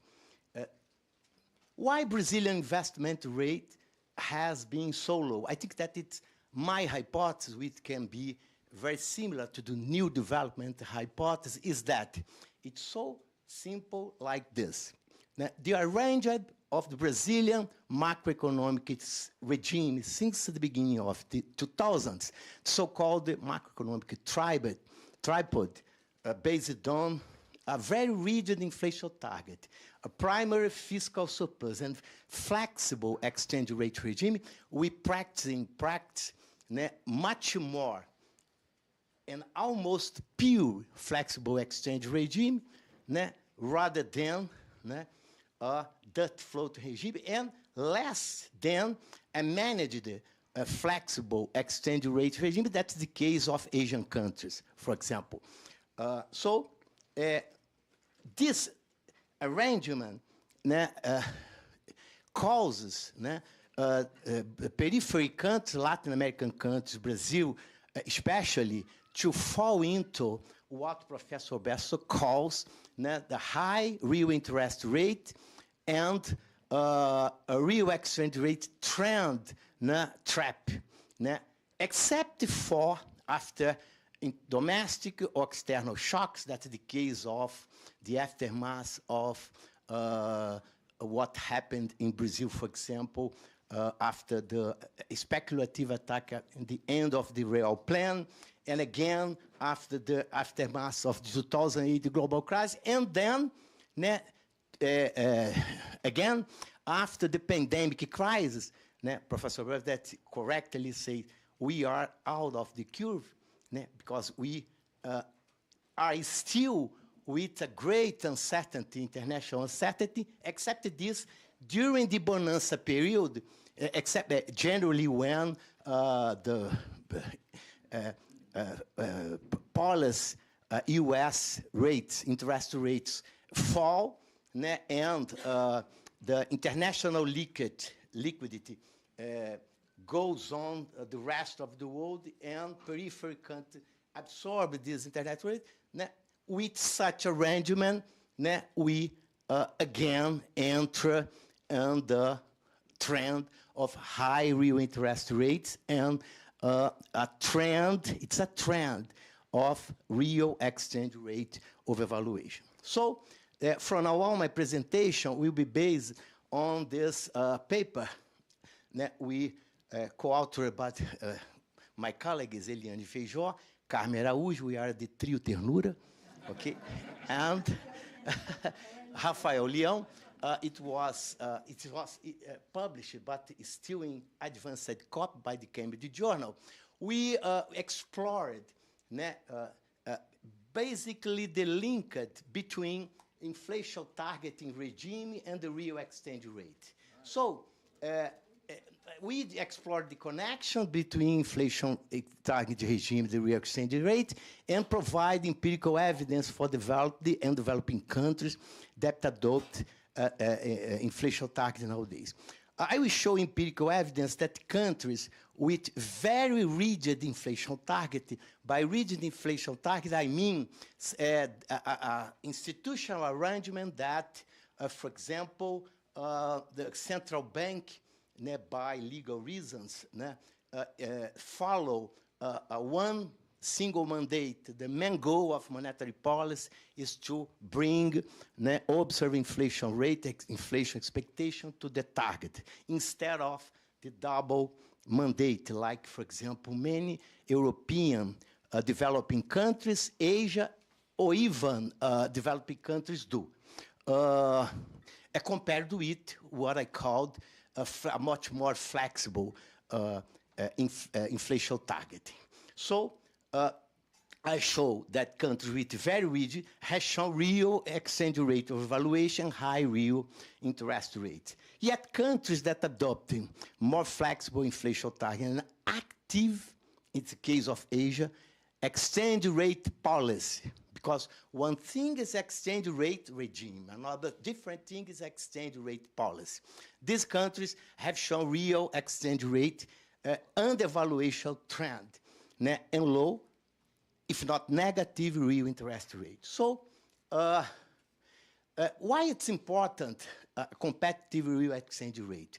I mean, for a competitive, that one close its long-term equilibrium, but slightly undervalued. What Professor Bresser would call industrial equilibrium, and Carmi Eliani call the optimum real exchange rate for the lab. I hope that the industrial equilibrium shows a slight undervalued in relation to its equilibrium level. And I can put this, but this is important. Under the inflation targeting, real exchange rate depends on the relative autonomy of monetary policy. Under rigid, if with flexible inflation target, it's not easy to have an autonomous monetary policy like Eleni Hay has shown in his very celebrated paper. Mr. Martin Guzman knows about the case, how difficult task is it to manage the case in Latin America. Imagine countries with rigid inflation target. But in rigid, such autonomy is very low, if not absent. Especially in the bonanza period, policymakers tend to accept, like new developmentalism has emphasized, to grow with foreign savings, to accept, to grow with current account deficits. So why it's a real exchange rate, such I define it, it's so important. There is several reasons. First, it relocates resource to the tradable sector by increasing its relative price. Second, promotes structural change in developing country by shifting resource from commodity sector to higher technologically sophisticated sector. Third, it boosts productivity and economic growth in such a way technologically sophisticated sectors are benefited and they are subject to dynamic, especially dynamic economies of scale. And this is the thesis, the main thesis of the new developmentalism. Indeed, if the real exchange rate is quite misaligned and overvalued, if the country suffers a shock, the sharp devaluation immediately reduces real wage in the short term. But it's erroneous to think that such worsening of income distribution against the laborers, against the workers, will be persistent a long time. Because since, of course, the reduction of the real wage depends on the support of effective demand. Except if I navigate on the neoclassical world, I will believe that reduction of the real wage will stimulate the production and the GDP. But if there is a support from effective demand, the fact is that the reduction in real wage by increase the expected profit and boost investment tend to be stimulate growth and the recovery of labor productivity. So such short-term worsening of income distribution against the world tend to be compensated by the increase of productivity over time. So in our paper, we tested two main hypotheses. First, the first hypothesis is that given the hierarchical international currency system and a high degree of openness to capital flows, we are in a world of financial globalization. Developing countries that adopt rigid inflation target tend to show an overvaluation trend. This trend is driven by the differential of interest rate to the US. That's to say, the cause, at least cause, the causality derived from economic policy tend to be a byproduct of this special monetary regime. While, in contrast, in developed countries, as they are located at the highest level international currency pyramid, the overvaluation trend does not reflect the impact of the rigidity of the monetary policy, but rather reflect the higher level of productivity, what the international economists call the capture, the Harold-Balassa-Sams effect. That to say, according to Harold-Balassa-Sams effect, as the ratio, productivity of the tradable goods in relation to non-tradable goods of these countries grows more than periphery countries, their currency tend to naturally overvalue, and this overvaluation is not harmful to their economic growth because it reflects the high development part. So the empirical part is divided into two parts. The first one is to estimate the real exchange rate trend, and the second part is to test our main hypothesis, the two hypotheses. The first one, actually, before present the results, in the paper there is a table with a more complete institutional structure of these countries that adopt inflation target. In the sample, we include almost countries that adopt inflation targeting until 2019. The sample goes from 2000 to 2019. We can see there are other characteristics like time horizon, if they adopted full inflation or core inflation, so on. But I think that the most important is the main goal, the so-called the mandate.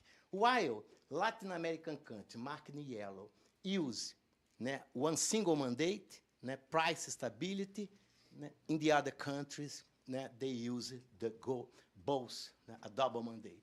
So it makes quite a difference because in the second structural arrangement, policymakers have to calibrate the interest rate in such a way they have to reach and to balance, to reach both objectives.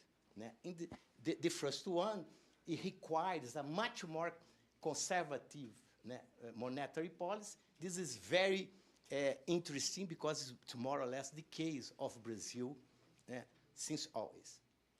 So the first step is to estimate the trend.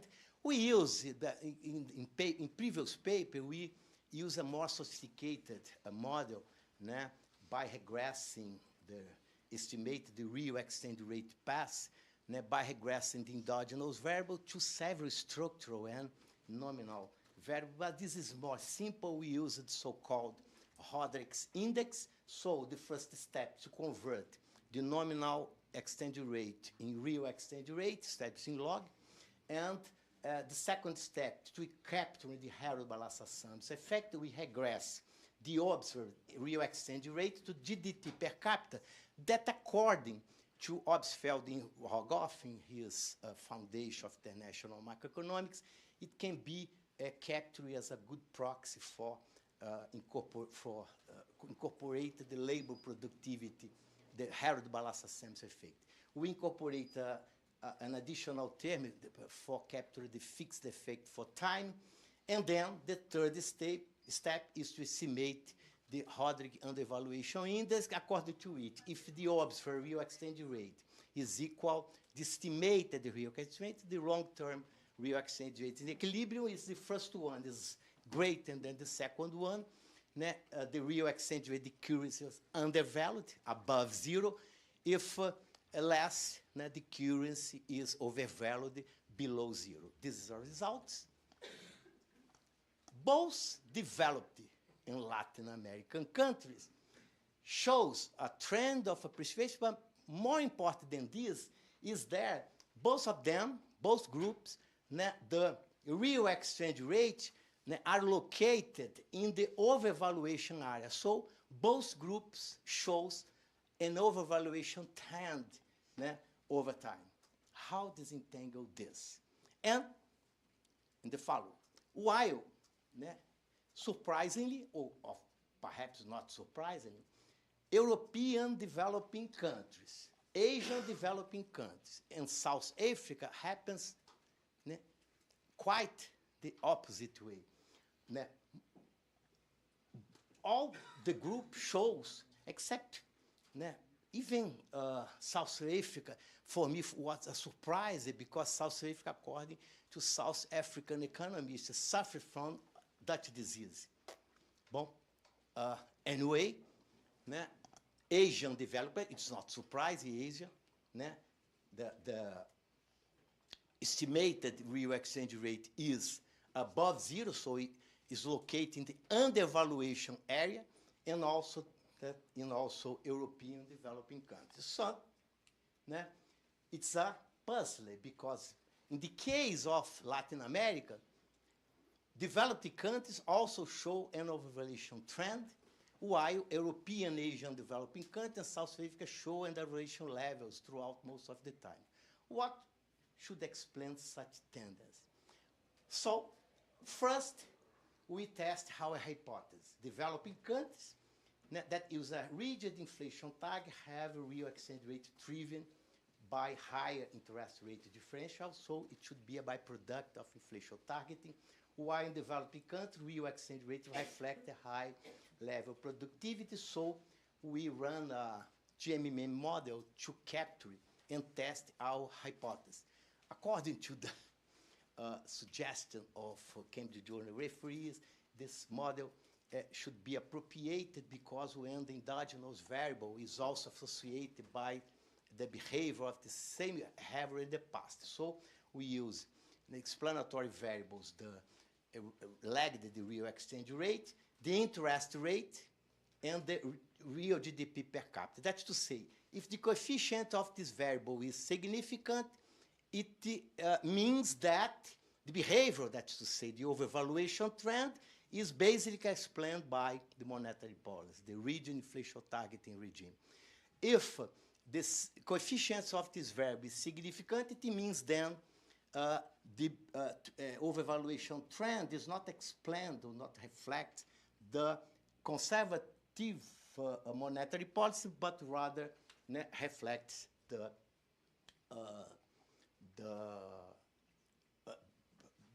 higher productivity growth of these countries. We also incorporate some control variables such commodity price index, inflation rate, global risk index, and global conflicts. And the results appear here. We separate the test for developing and developed countries. While developing countries, in all the four models we run, the interest rate showed to be significant in all models. The only model in which the real GDP per capita showed to be significant was that one we also incorporated as a control variable, the commodity price index, which is not surprising because when commodity prices boom in international markets, it increases the income, and so it tends to provoke a shift of the relative price between tradable and non-tradable, and so appreciating the contribute to appreciation of the currency. While in developed countries, we also validated our hypothesis. The real GDP per capita showed to be significant in all the four models, except the only model that interest rate showed to be significant was that one we incorporate as control variable, the global conflict index. So our interpretation is that the economic test, validate our hypothesis, the trend toward real exchange rate in developed by reflect a high level of productivity is not necessarily harmful to their economic development. In developing countries, Latin America, these tendencies can be interpreted by product of the rigid inflation targeting regime, and unlike Latin American countries, what should explain the behavior of European developing countries and Asia? We didn't test this, but I have a suggestion.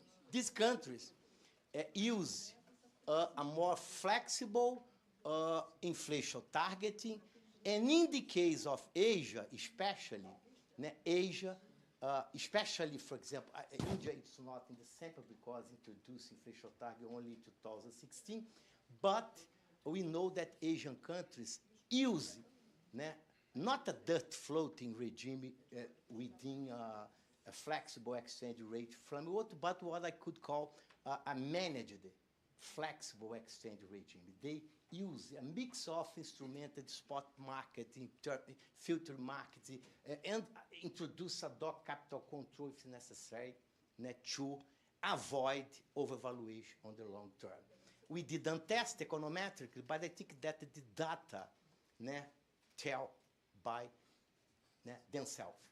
By comparing the average real interest rate in Latin America between 2000 to 2019, on average, the group present more or less 1.3% a year, while Brazil, it's not surprise, and Uruguay went the highest real interest rate in the world. Brazil nowadays practice a real interest rate of 8%. It's not surprise that we continue to be stagnated. Help. Okay, I will finish.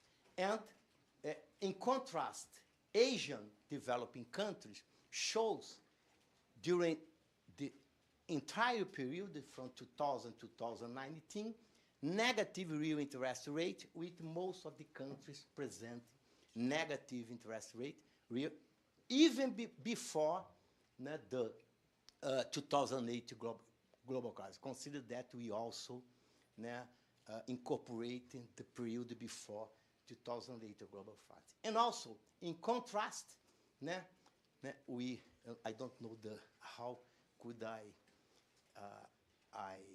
translate this sentence in English, but there is a state in Brazil that a gente colhe o que planta. A gente colhe o que planta, Então está aqui. Exatamente. Exatamente. Thank you. Então, I consider just the period that enter in our sample from 2000 to 2018, the Latin American groups, only the countries that adopt nowadays inflation targeting, grew at 3%.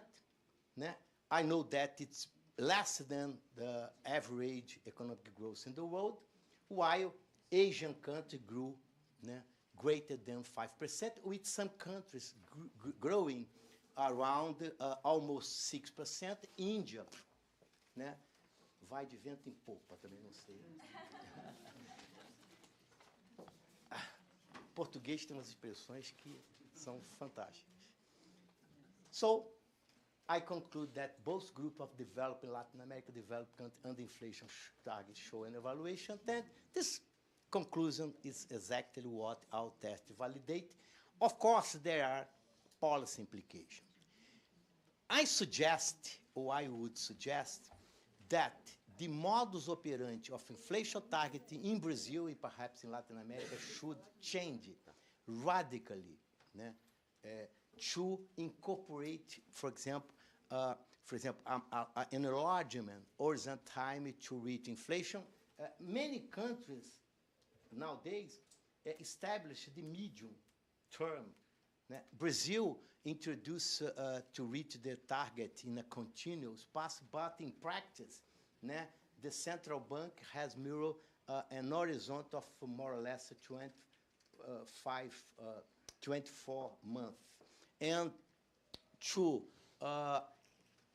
it's important because in the case of Brazil, it's necessary to change the legal arrangement because it's necessary to submit in the Congress. Also, to incorporate the double mandate, because if the Brazilian Central Bank has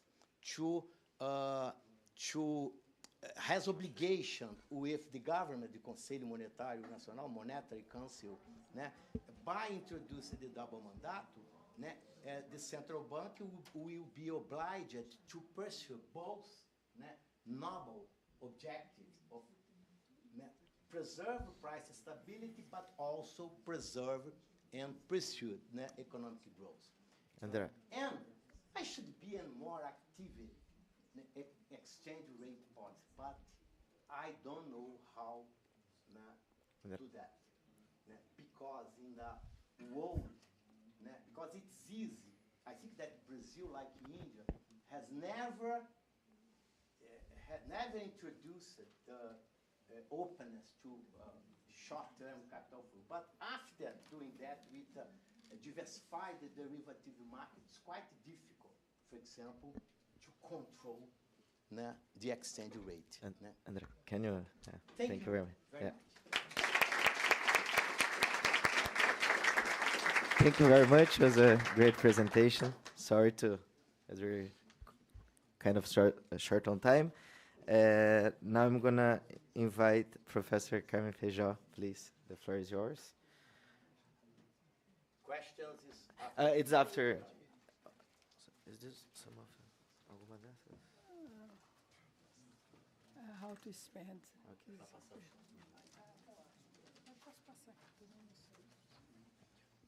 Microfone. Eu vou usar aqui.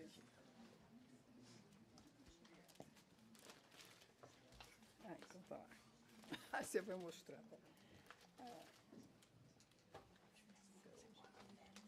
So, good morning, everyone, and I wish to start thanking the organizers for inviting me to participate in this workshop.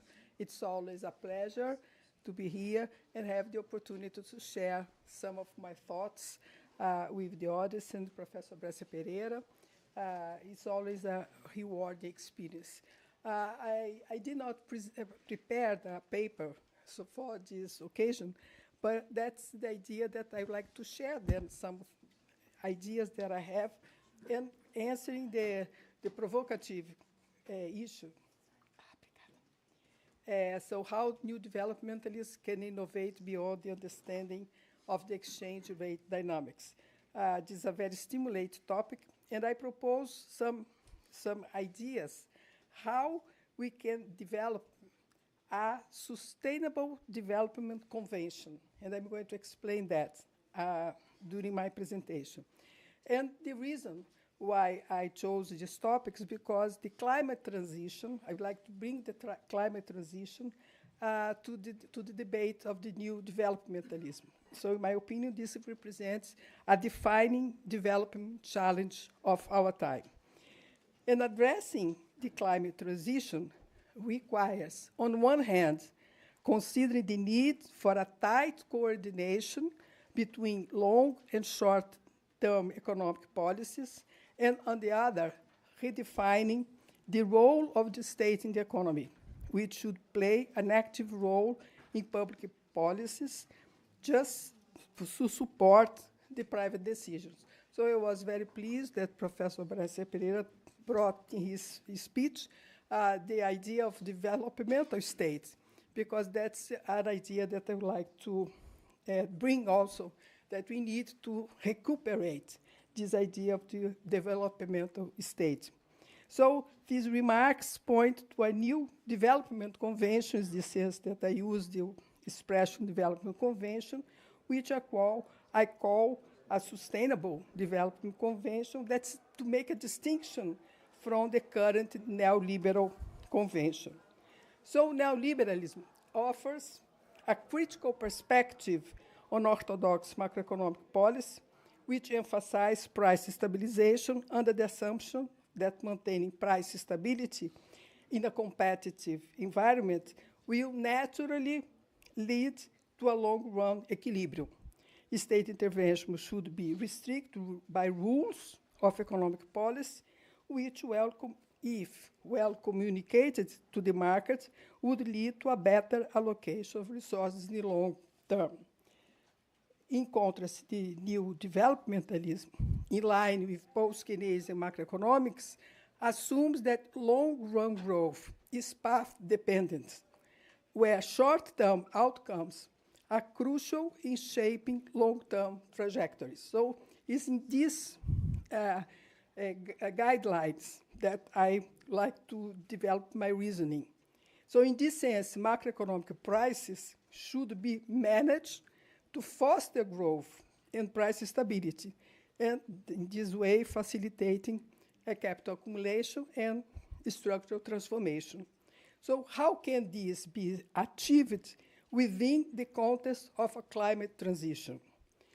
The climate transition introduces multiple challenges to economic and financial stability, as climate shifts can cause unforeseen physical and financial losses while rapidly devaluating assets, linking to high emissions, potentially triggering economic crisis. Moreover, that's something that bothers me a lot.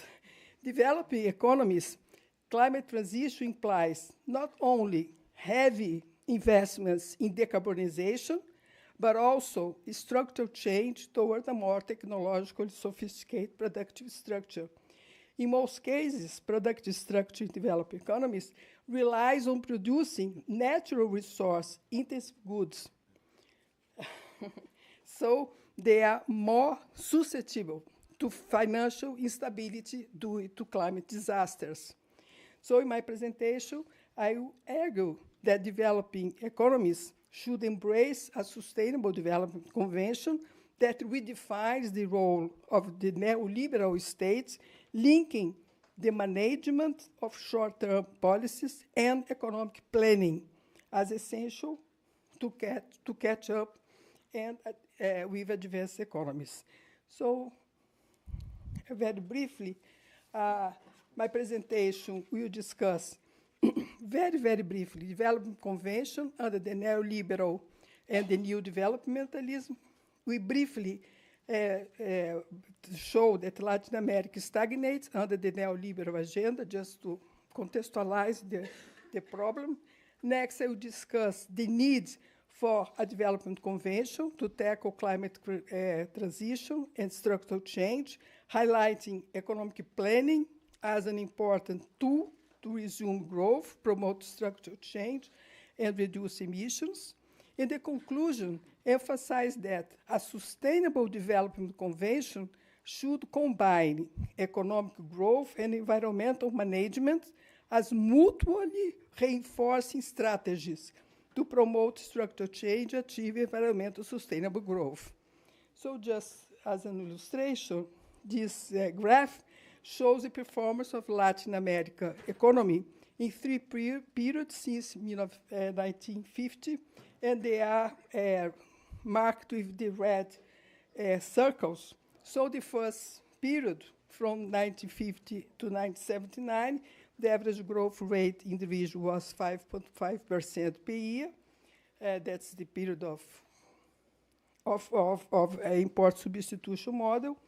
From 1980 to 2009, the average growth rate fell about almost half, 2.7% per year, and that's the period that the dominance of liberal policies with the intensification of financial integration in Latin America in the 90s and 2000s, in most recent period, after the 2008 financial crisis, an average growth rate of 1.6%, much lower than the world economy. So Latin America has stagnated. Just one more as a complement. So the slide shows on the right that Latin America has shown a decline in productivity investment.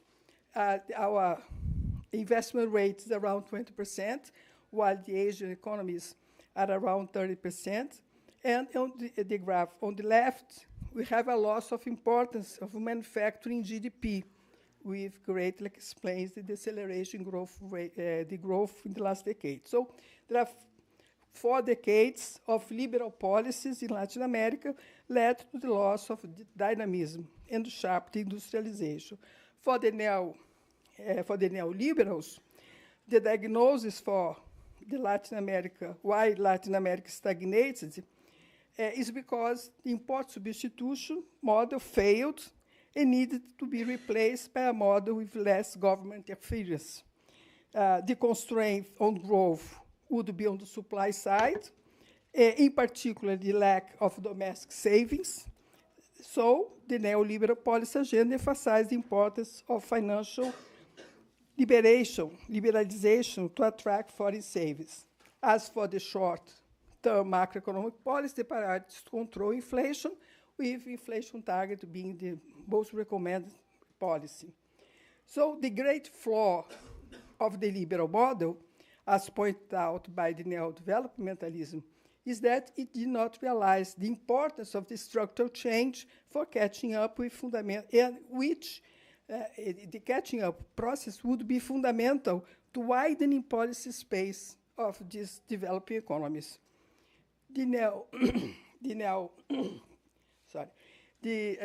According to the neo-developmentalism, the stagnation of Latin American economies is largely attributed to a regression in their productivity structure, with the increased weight, of course, of sectors on, intensive in the exploitation of natural resources.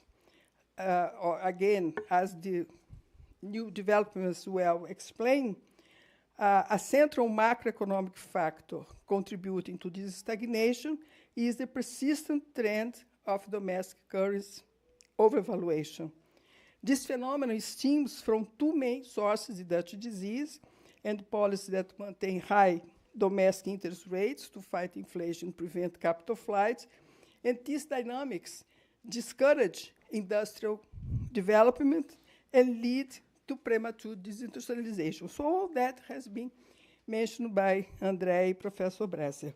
So in the context of the climate change, the challenges to the new development growth is to deal with the greater specialization in the production of resource-intensive goods that expose the country's productive base to higher climate risks, and namely the physical and the transition risks. So very briefly, defining these risks, the literature defines physical risks as threats arising from changes in climate conditions, which can cause physical damage to properties and affect trade of goods and service. Therefore, climate crisis can exacerbate cyclical fluctuations, and by increasing the perception of risk among international investors regarding the balance of payments difficulties, make the resumption of growth much slower, much more difficult. The literature also defines the transition risks as financial risks, and that could result from the adjustment process towards lower carbon economy. These risks stem from a variety of factors, including policy changes, technological breakthroughs, and shifts in the market sentiments.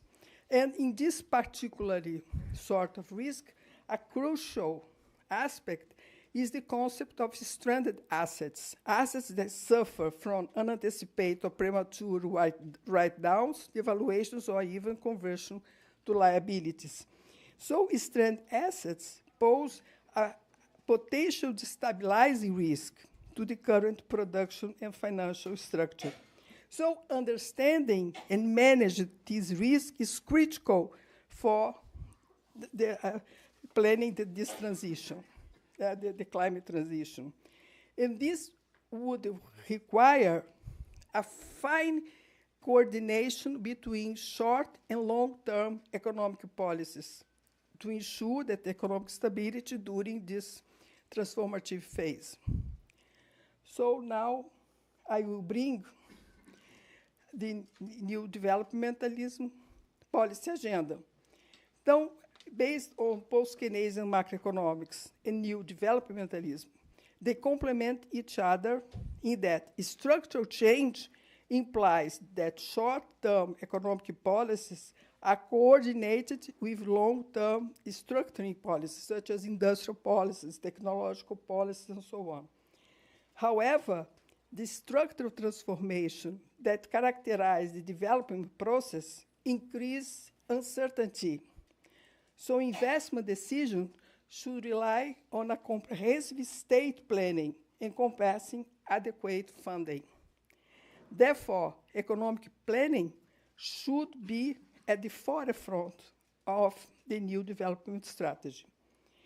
And the new development convention, that's when I bring the idea of convention, is necessary to rebuild the belief that development policies can be effective, something that we lost with the neoliberal agenda.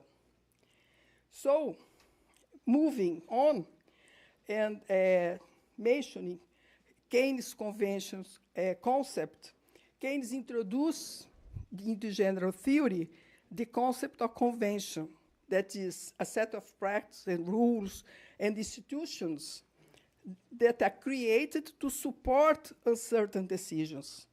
And well-consolidated conventions give confidence to the formation of expectations that induce investment decisions. Therefore, conventions exist to mitigate uncertainty and avoid other problems arise from the coordination of this transition.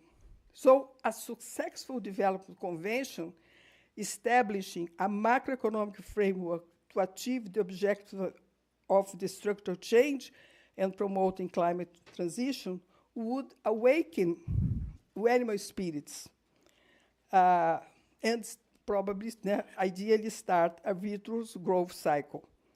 Keynes also, I would like to bring that idea, it has a proposal to socialize investment, and that's quite inspiring in devising alternatives for planning a sustainable and just transition. So investments should sustain demand and also promote structural change, altering supply composition, but investments should be discouraged in sectors that contribute to global warming. So in our view, the idea of socializing of investment is a mechanism capable of planning the transition, and by promoting the euthanasia of the rentier, can also counteract the advance of financialization economies, which is essential for address climate transition. So I'm concluding. To conclude, the proposal to elaborate on this idea of a sustainable development convention establish shared beliefs about the necessity and urgency of transforming the productive system. It presupposes a macroeconomic regime that provides autonomy for strong economic planning under the leadership of state institutions, particularly of public financing system, to realize change in production process and consumption patterns. Thus, macroeconomic policy should be aligned with the transition goals beyond mere price stabilization. Finally, sustainable development convention is needed to rescue the development state that contrasts with the neoliberal state, which is mainly subordinated to rent-seeking interests of the financial system. So that's what I have to share. Thank you.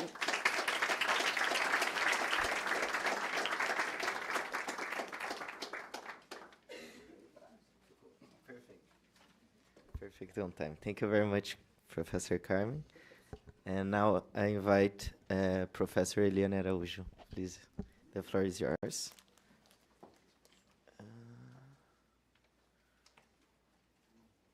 this one right?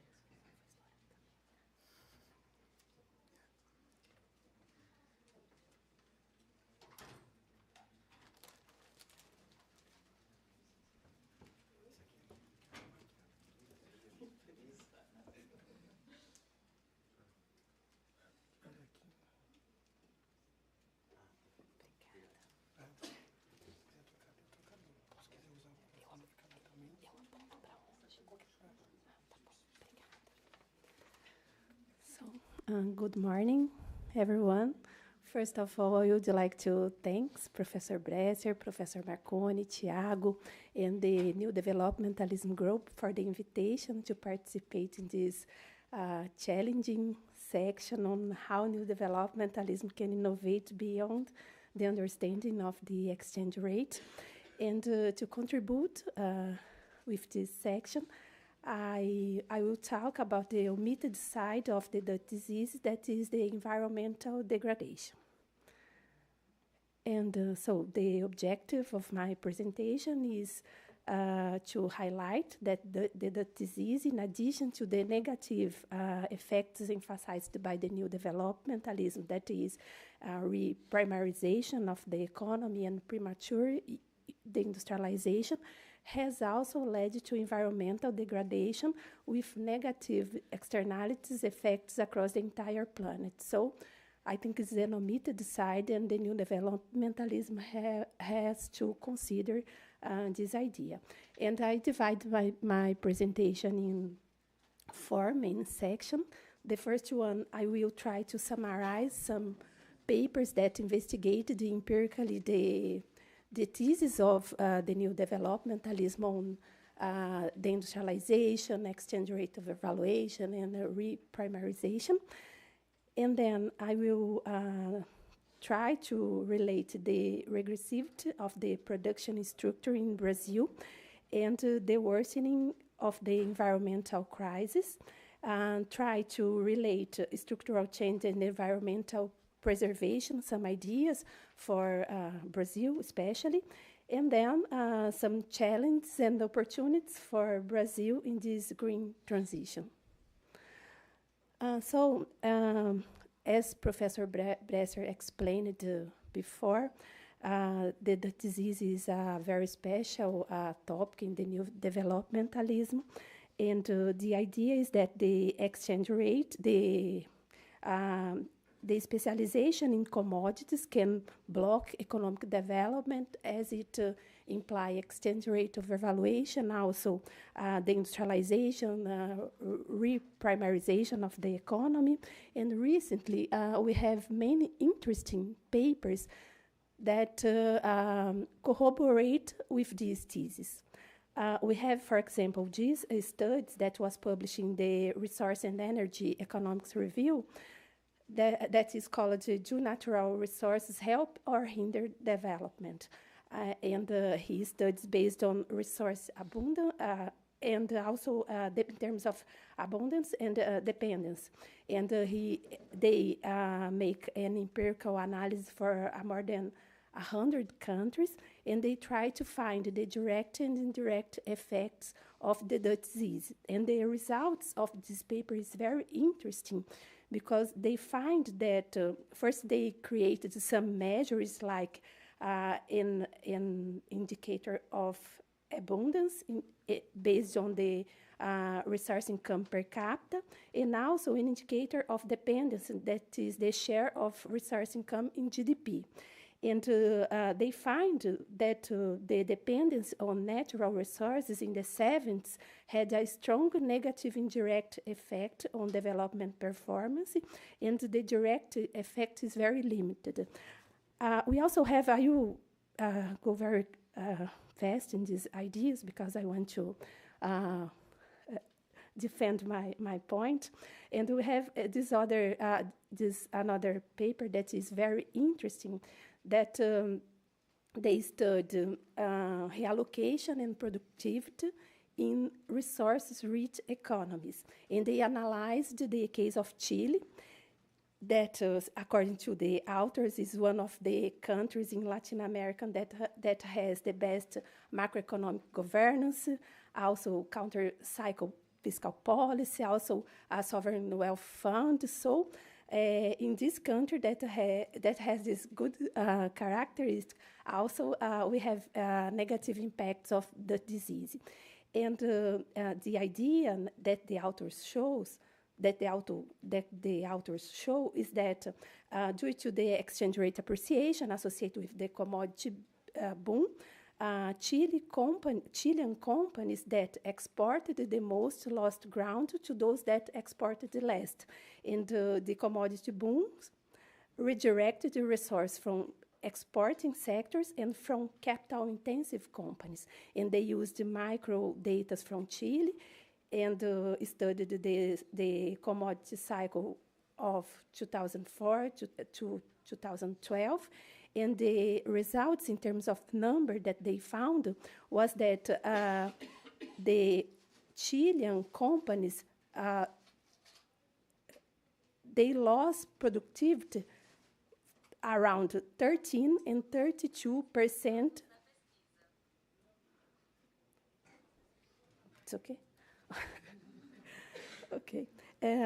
In this period. Yeah, we also have this very interesting paper studying the case of Colombia, and they investigated difference in company sale in terms of product and export destination, and they created measures of the company's exposure to exchange rate shocks.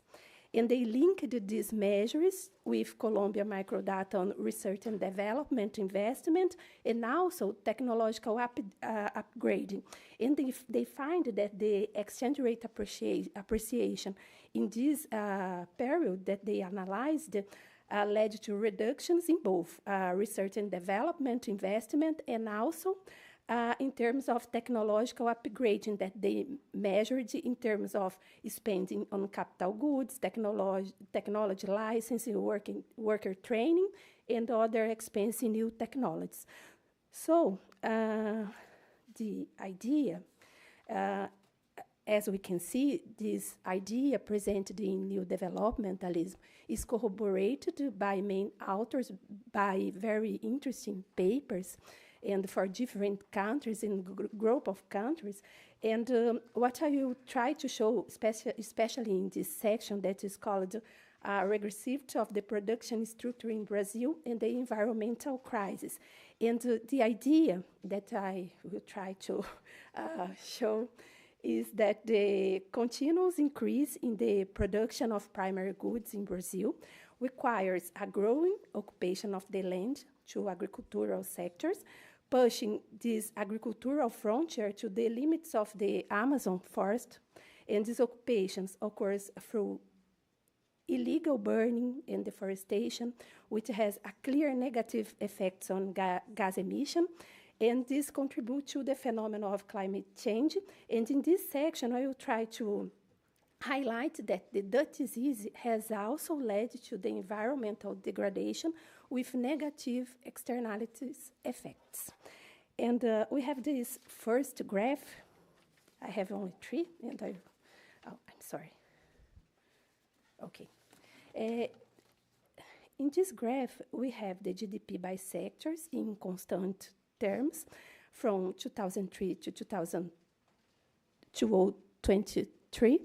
And we have the blue line, that is the agricultural GDP. We have the, I think it's black line, that is the industrial GDP. And here the GDP of the service sector. And if we calculate the growth of this GDP divided by sectors, we have first that in the case of the services, the agricultural services, the growth in this period is around, let I check here, it's around 8%. In the case of industry, is around 4%, and in the case by services, is around 60%. And this is an stylized effect that I think shows the growth of the agricultural sector in detriment of the industrial sector in Brazil. And this other graph, first, I think it's important to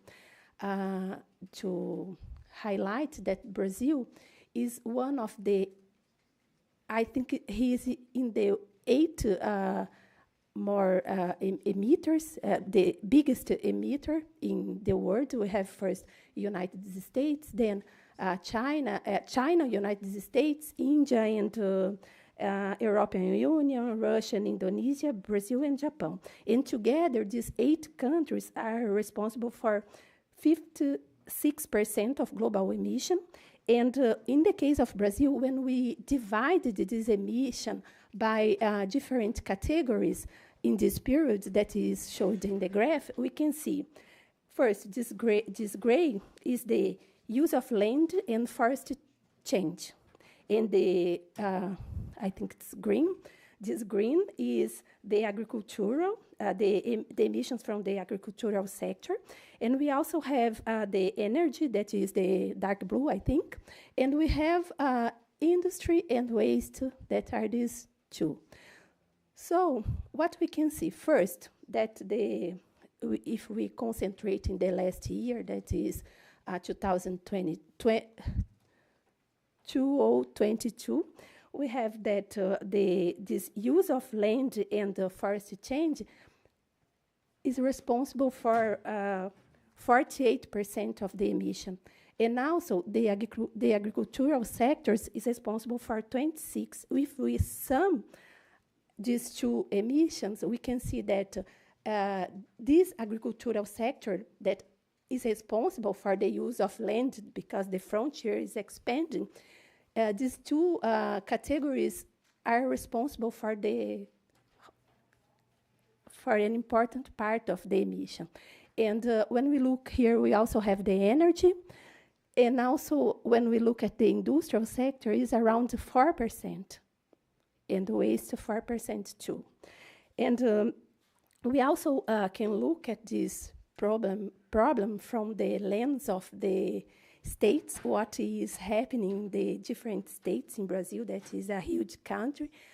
And when we look at the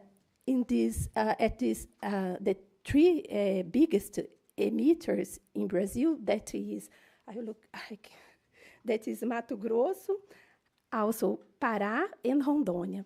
These three states are in Amazon biome, and the responsible for the emission in these three states is the same: the use of lands and also the forest change. That is, I think, a very important thing.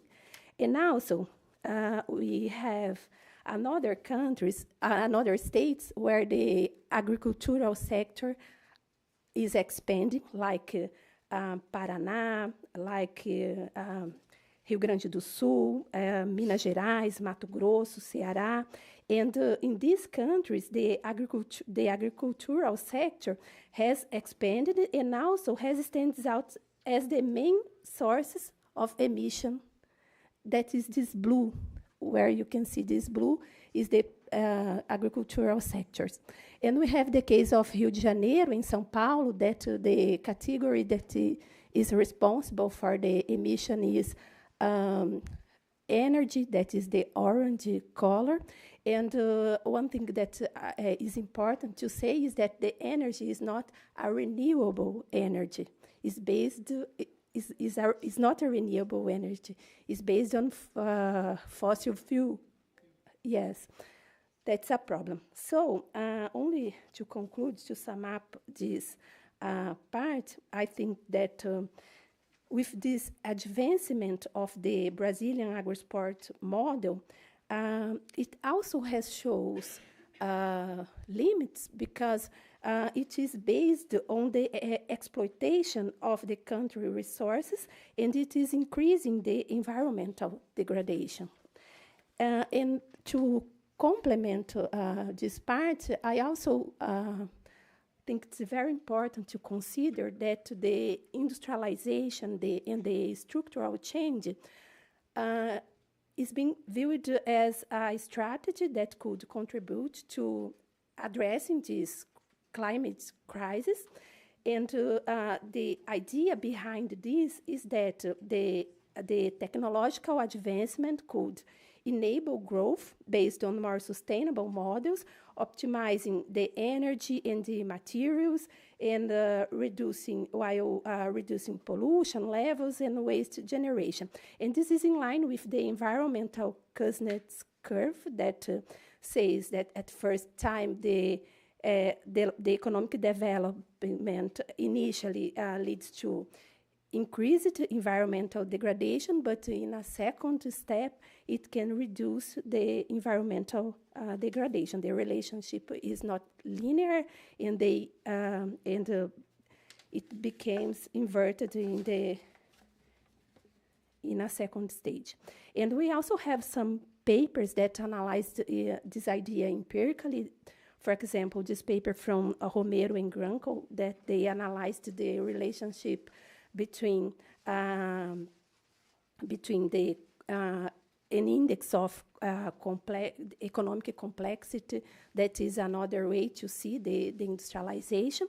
And they find that the relationship between this economic complexity and the gas emission is negative. And they analyzed this idea for 67 countries from 1976 and 2012. And we also have this paper that was made for Amazon municipalities, and they tested this idea of Kuznets curve for Amazon, and they find that the growth of the economic complexity in these regions initially leads to a degradation, deforestation, but in a second moment, it contributes to decrease the deforestation. So we have some evidence to support this idea that there is a negative relationship between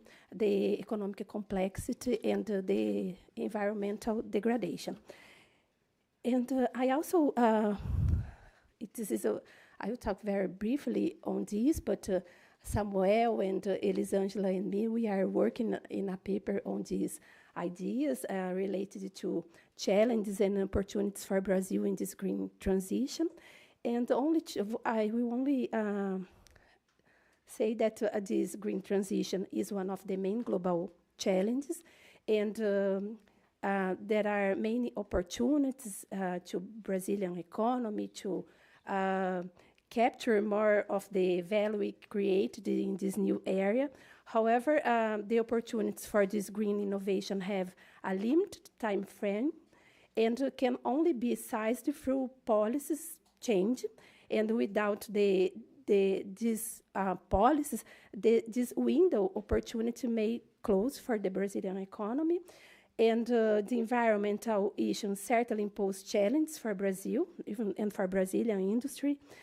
And but we also have some opportunities, and I think we are in a very nice moment because of the Nova Indústria Brasil, new Brazilian industry that is applying to try to stimulate the industry here. So I don't know how many minutes, but I think I am. Tiago, okay, it's okay? Yeah, okay. So, but only to conclude, the question of this section is how new developmentalism can go beyond the understanding of exchange rate. I think now we are in a moment where we have a strong dollar, and I think we will have a depreciated the exchange rate because of main reasons. So I think it's this effect of the disease on exchange rate and the industrialization, it's important. It was corroborated empirically, but now I think we have to go beyond and understand this idea of how this model based on primary goods is also degrading the environmental, and this model is not sustainable for Brazilian economy. So thank you for your attention. If any of you have any comments or questions, we can discuss later. Thank you.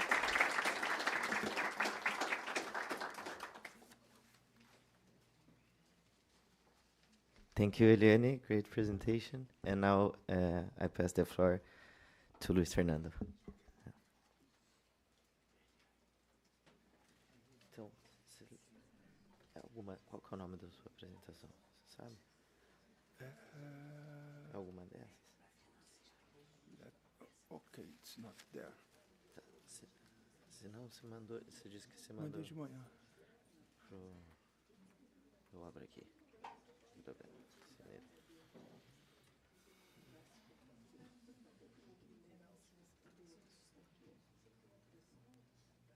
Você mandou. Não veio. Não, você está aí. Tudo bem. Onde é que põe aqui? Mas eu vou precisar disso também. Tem aqui.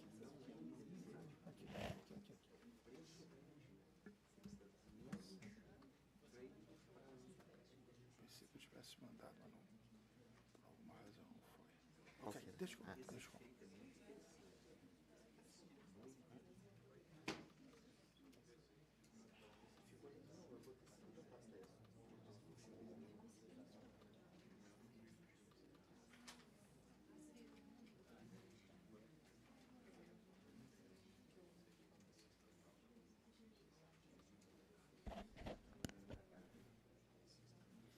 Well, good afternoon. It's more than midday. It's a pleasure. I'm very thank you for the invitation to take part of this workshop. Oh, it's not. It's not. What is? Oh, no. Okay. It was. Well, I will focus on the subjects proposed for this section, and then with a different point of view, I will focus more in problem related to the international financial integration. And I will begin working with this concept of financial subordination that is being analyzed in the last years, that appear with different concept notion as subordinate financialization, subordinated financial integration, or simply financial subordination, that are similar concepts related to the subordinated way in which peripheral emergent economies are integrated internationally, given the pro-cyclical and stable nature of capital flows, which generates macroeconomic stability in the periphery and reduce its policy space for domestic purpose. In a very influential paper written by Alamy and others, they proposed the use of the concept of international financial subordination as an umbrella concept, a broad concept related to an important set of process and relations that maintain developing and emerging economy in a subordinate position in the global monetary and financial system. I think that such concepts are promising for understand how these economies insert themselves in a subordinate way in the process of international financial integration, but they are still imprecise and lack greater analytical precision. I will try to do some contribution on this particular concern. For the contribution is first to develop a case and structuralist approach that takes into account both monetary asymmetry and financial asymmetry. This is related a work that I developed with two co-authors, that is Barbara Fritz and Daniela Prats, and to show that emergent economy have different degrees of international financial subordination, which depends first the manners of their international financial integration, second the type of productive structure, that is, if they are more or less complex. My main hypothesis is that there is an interaction between productive asymmetry and financial asymmetry in which one reinforces the other. In the book that I am actually finishing with Barbara and Daniela, we developed the idea that we have two asymmetry that are related, and that is the monetary asymmetry related to the monetary currency hierarchy, as I will explain in the sequence.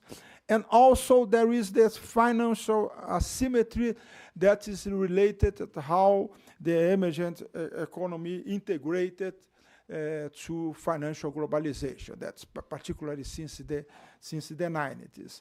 The idea is that the interaction and the overlap of these two asymmetry determines the degree of macroeconomic asymmetry of the emergent market economy. So there is different degrees of macroeconomic asymmetry that it depends on both the monetary and the financial asymmetry. Well, just to talk about the monetary asymmetry, the idea is that how different currencies are positioned in the currency hierarchy with different liquidity premiums. That is a Keynesian approach, so that the degree of liquidity of currencies determines their position in the hierarchy and consequently their ability to perform the functions of the currency in the international level, means of payment, unit of account, and the store of value. And particularly the idea that you have this sort of parameter, monetary parameter, that you have the top currency that is currently is the US dollar, and you have other advanced currencies as well. That's the defined by the difference if they perform the functions of the money internationally, and we also with difference in terms of the liquidity premium, as the key currencies. The US dollar has the highest liquidity premium, and the emergent and the peripheral currencies have a lower liquidity premium. The idea is that the peripheral currencies have to compensate the low liquidity premium with higher returns in terms of interest differential. Most of the literature about this subject discuss how the US dollar maintain as the top currency if the Chinese currency will compete with dollar and so on, but only a small part of the literature discuss the problem of the bottom of the hierarchies. That is, means what are the problems related to the countries that issue peripheral currencies, and how this reduce the policy space in terms of national purpose. This is so our research is related to the bottom of the hierarchy.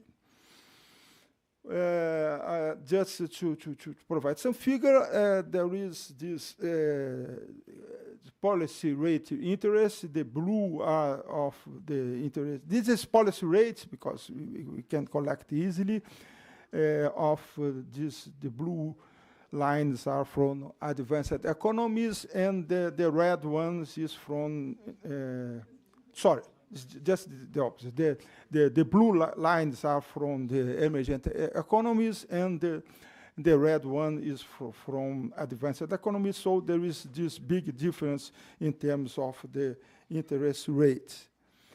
As for the financial asymmetry, that is related to the asymmetric international financial integration of emergent economies during this phase of the financial globalization, subject to the instabilities of the global liquidity cycle, as we call boom and bust cycle, determined mainly by external facts. There is a lot of empirical works that shows that the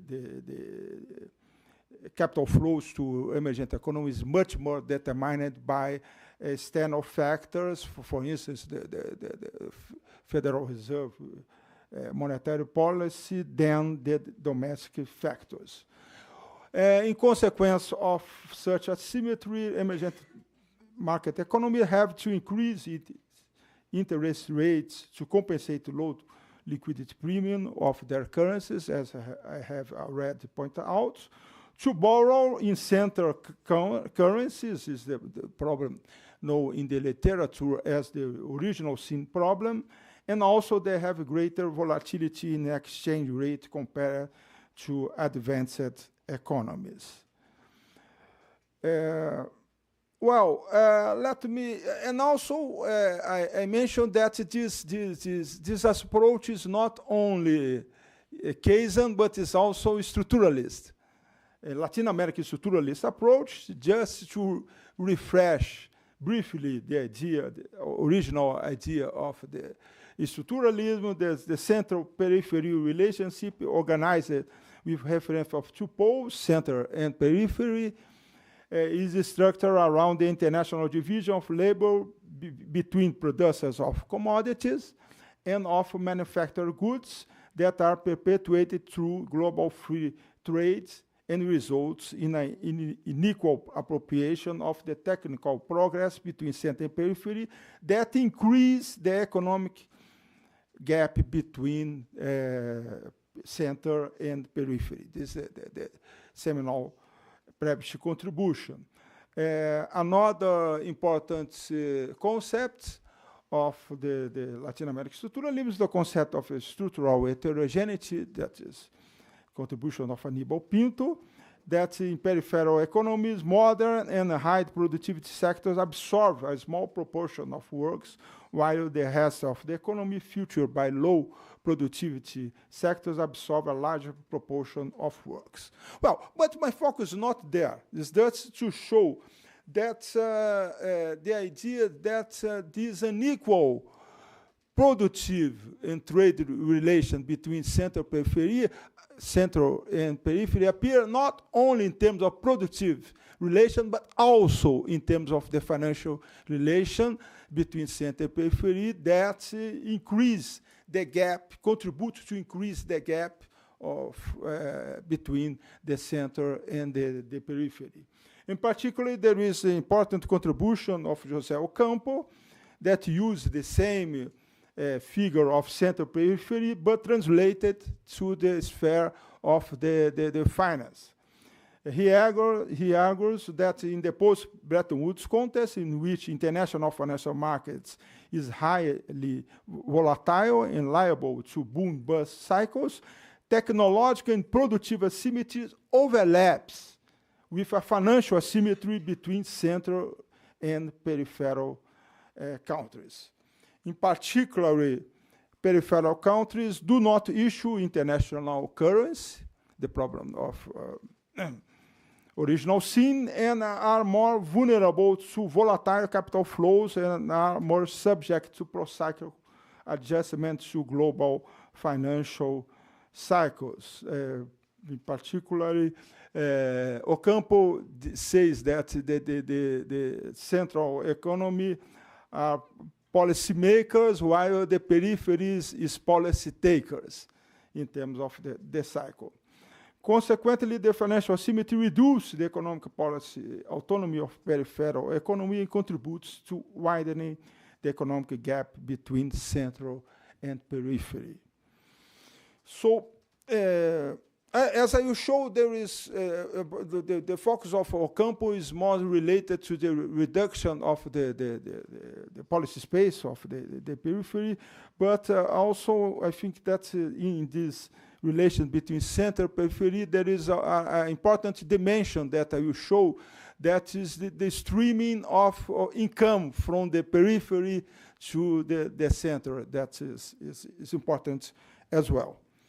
Well, there is a very interesting paper written by Akius, that's a specialist, very known specialist on capital flows, and he develops what he calls commodity financial nexus.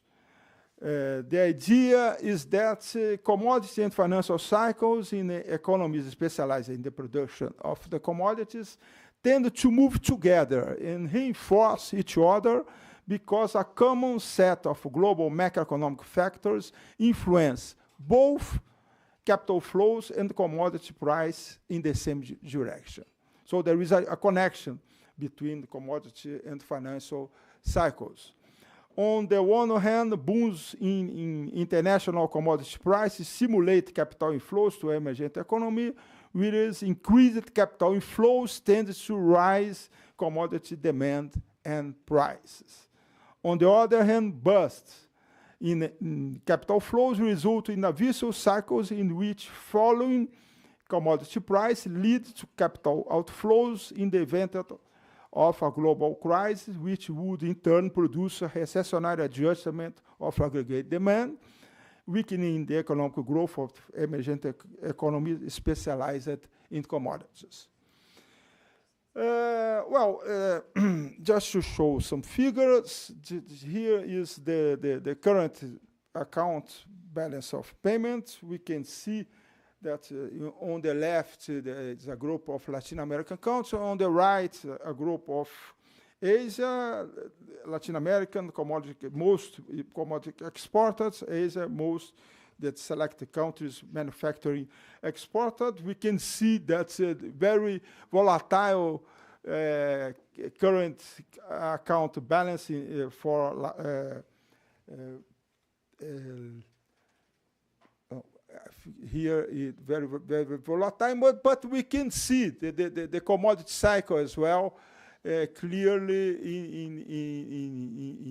in Latin American countries, while in the case of the Asian economies, you have a clear tendency to increase the current account balance of payment because of the manufacturing exportation of these economies. So these economies have a much more complex productive structure compared to the Latin American economies. Well, when we have a look in the foreign exchange rate over GDP, we can see that this for a group of Asian and Latin American, here all these countries are the Asian economies, that is China, South Korea, Malaysia, and Thailand, and we have for here the Latin American economies, the greater Latin American countries that increase this ratio as well, but it's much less than the Asian economies because of course the difference in terms of trade surplus. And now we will have a look in the capital flows. I'm making use of Milesi-Ferretti database, and this is the external liability. This is for a group of Latin American countries in the left, a group of Asian manufacturing exporters on the right. What I would like to point out is the fact that in terms of the external liability, we have a much higher level, more than 60% in general in Latin American, compared to the Asian economies that has less than 50% for external liabilities. When I don't know why it's not. Okay, I will do it here. Okay, and when we have a look in terms of the external assets in the same group, left Latin American, right a group of Asian economy. Again, we can see that in terms of assets, the Asian economy have much higher level, percentage of GDP compared to the Latin America. And the most important item here is the foreign exchange accumulation. That is in the case of Latin American, you have foreign exchange accumulation and also FDI. Well, more important is to have a look in the net international investment position. That is the total of external assets minus external liabilities, okay? And this Latin American and Asian, a group of Asian economy.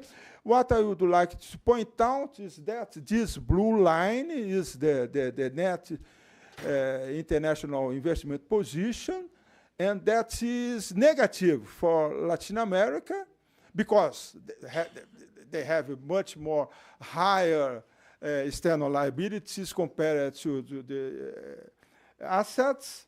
That is more than 20%, and while the Asian economies, we can see that they increase and become positive for a group because very related to the accumulation of reserves. In terms of the composition of the capital net inflows, in this case, we have a look here, the importance of FDI in terms of the Asia. And in Latin America, we have the participation of FDI and also the portfolio debt and the portfolio equity as well. I just took this figure from the UNCTAD, a report from UNCTAD, just to show that this is the transfer of net income in the balance of payment for the group of emergent economy here. This is the negative transference of income, while the advanced economies are very positive figures, that you have a transference of net income from the periphery to the center. That just to conclude,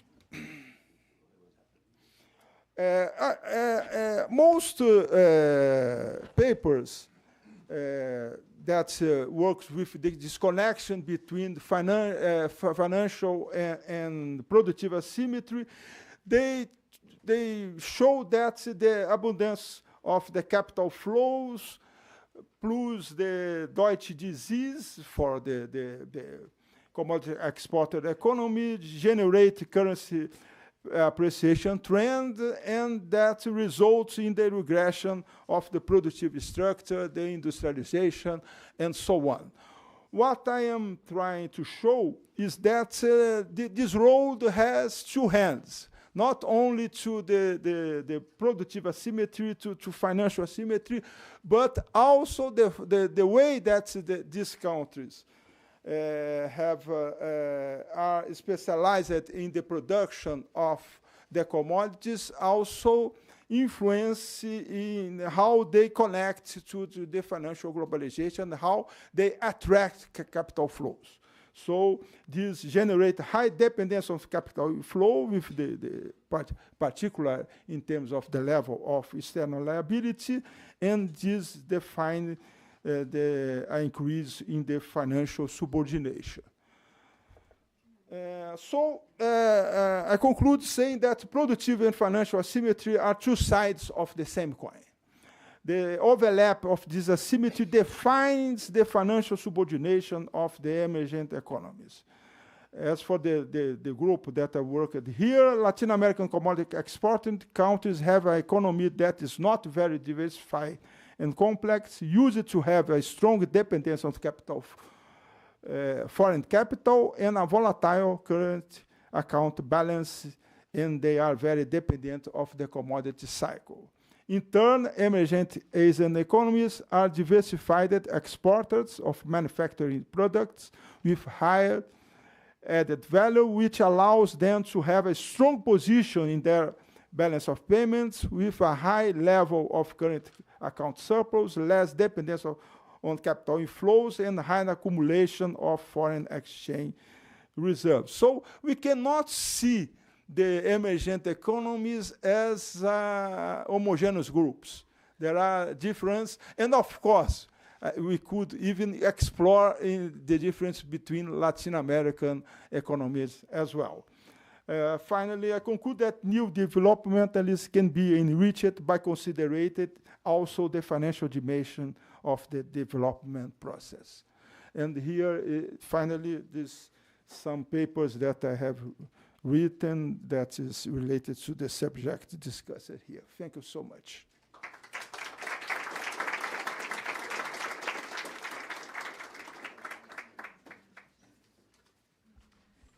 Thanks a lot, Luis Fernando. Now we're going to have a short round of questions. I invite all the speakers to come to the floor and sit here. I think it will be better. And so I will collect maybe 3 or 4 questions, and then I pass to the speakers. Okay? First? Okay, thank you.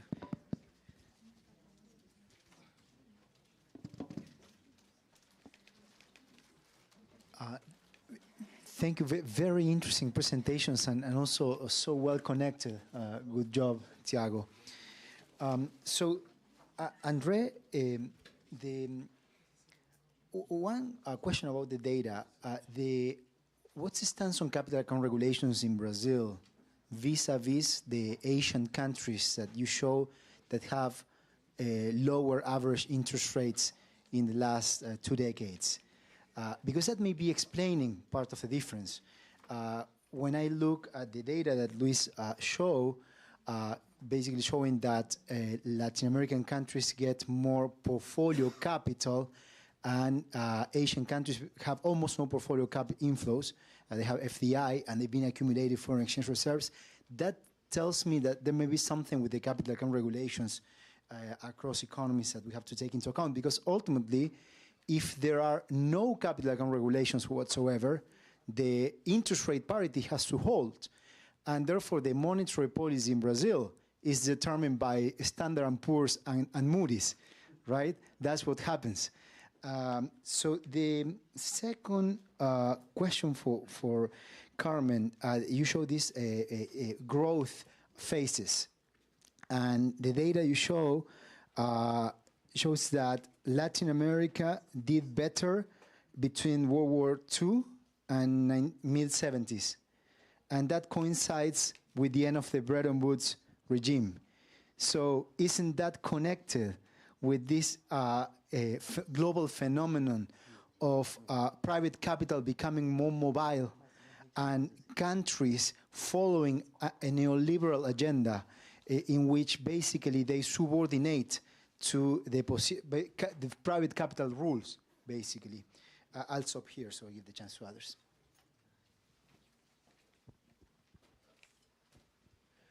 I have just one question to Luis Fernando. I don't know. I also I would like to have an answer from the paper, the other paper. You know.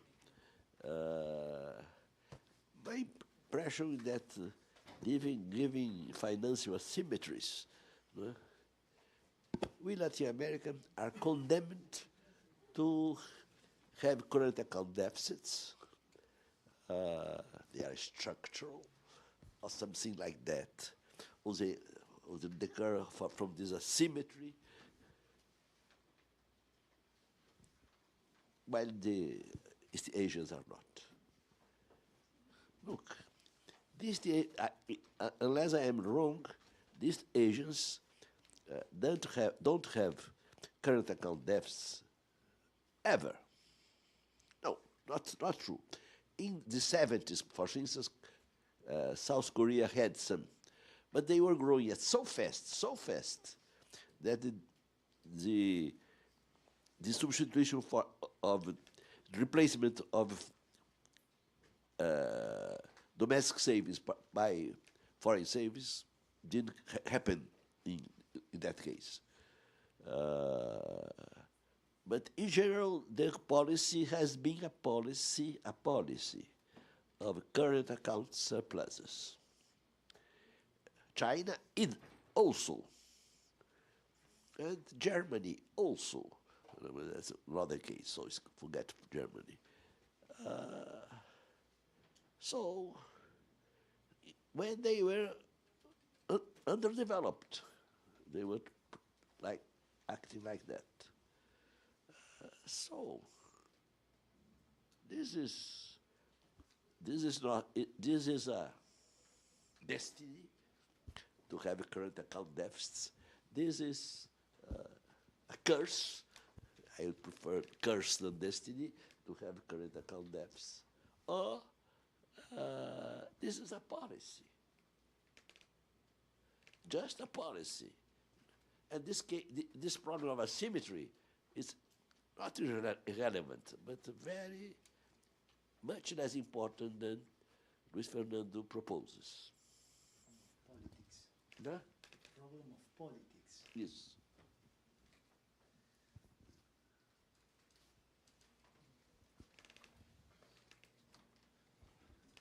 I'd like to ask a question to Professor De Paula as well.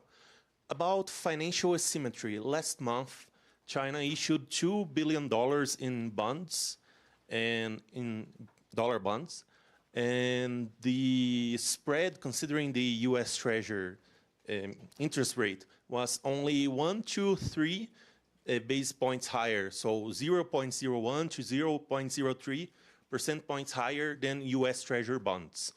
And even European developed countries, when they issue dollar bonds, go at least 20 to 25 base points higher. And also there was $40 billion in buyers looking to buy these $2 billion bonds, so 20 times higher search. So it was almost no spread at all, considering U.S. bonds, and the market afterwards was the spread went negative after the initial bonds were sold. So, considering the asymmetrical financial international order, what is happening that made this possible? Will this continue to be possible for China in the following years? That's all. Thanks.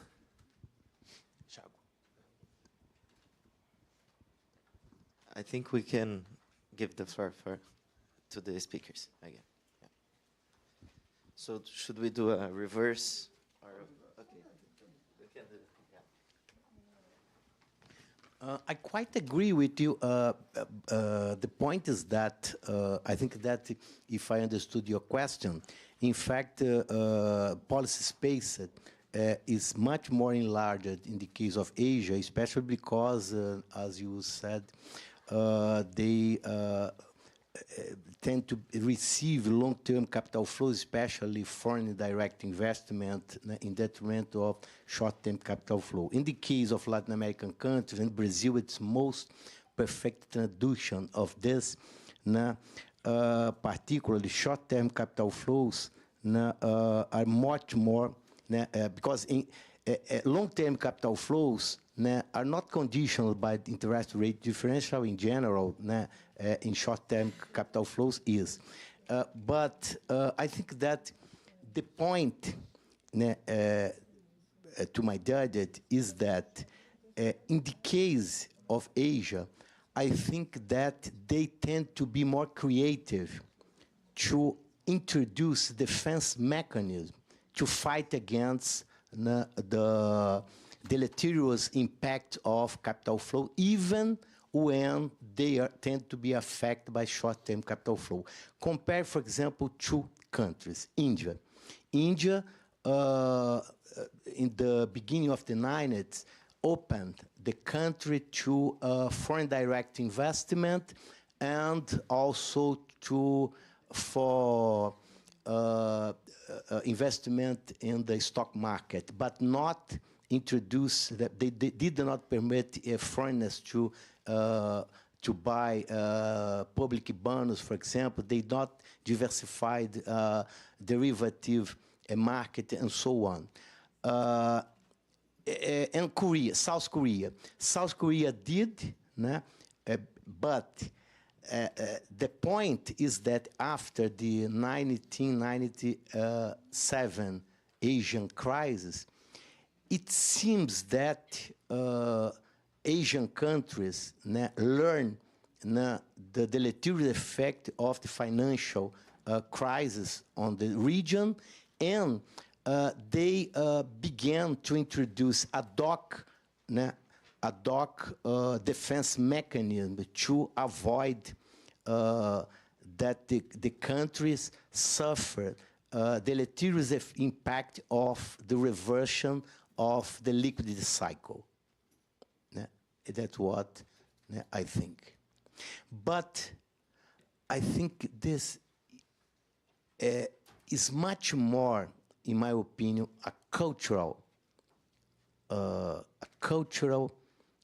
explanation. Because why, for example, most economists from Asia went to the US to draw PhD diploma, and they returned to the country, and it seems that they conserved a more nationalist, developmentalist strategy, including the management of short-term macroeconomic policy.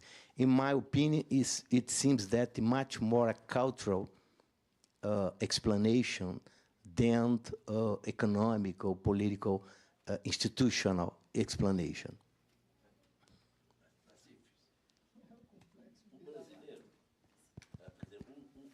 Japonês ou tailandês jamais pensa que é europeu.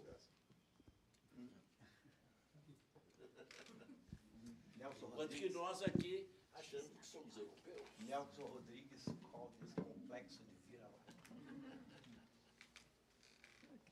Okay, thank you very much for the question. Yes, I fully agree that the Bretton Woods period facilitated enormously the import substitution strategy to industrialize Latin America, and that the high figures that we showed in the growth rate reflect that. And also, I would like to highlight that when you leave the Bretton Woods period, also you abandoned Keynesian policies. And what calls my attention is that economic planning is something that changed completely in our culture, in our policies. We abandoned that. We had before intentionality in policies to make it structural change in one direction that would put the continent in a better competition position. And when I bring the issue of the climate transition, what I get worried about is that with this new international configuration, financial configuration, and also the pressure for the energetic transition, Latin America will be in very bad position, because we concentrate part of the rare material, minerals that desire for the energy transition, and we have very little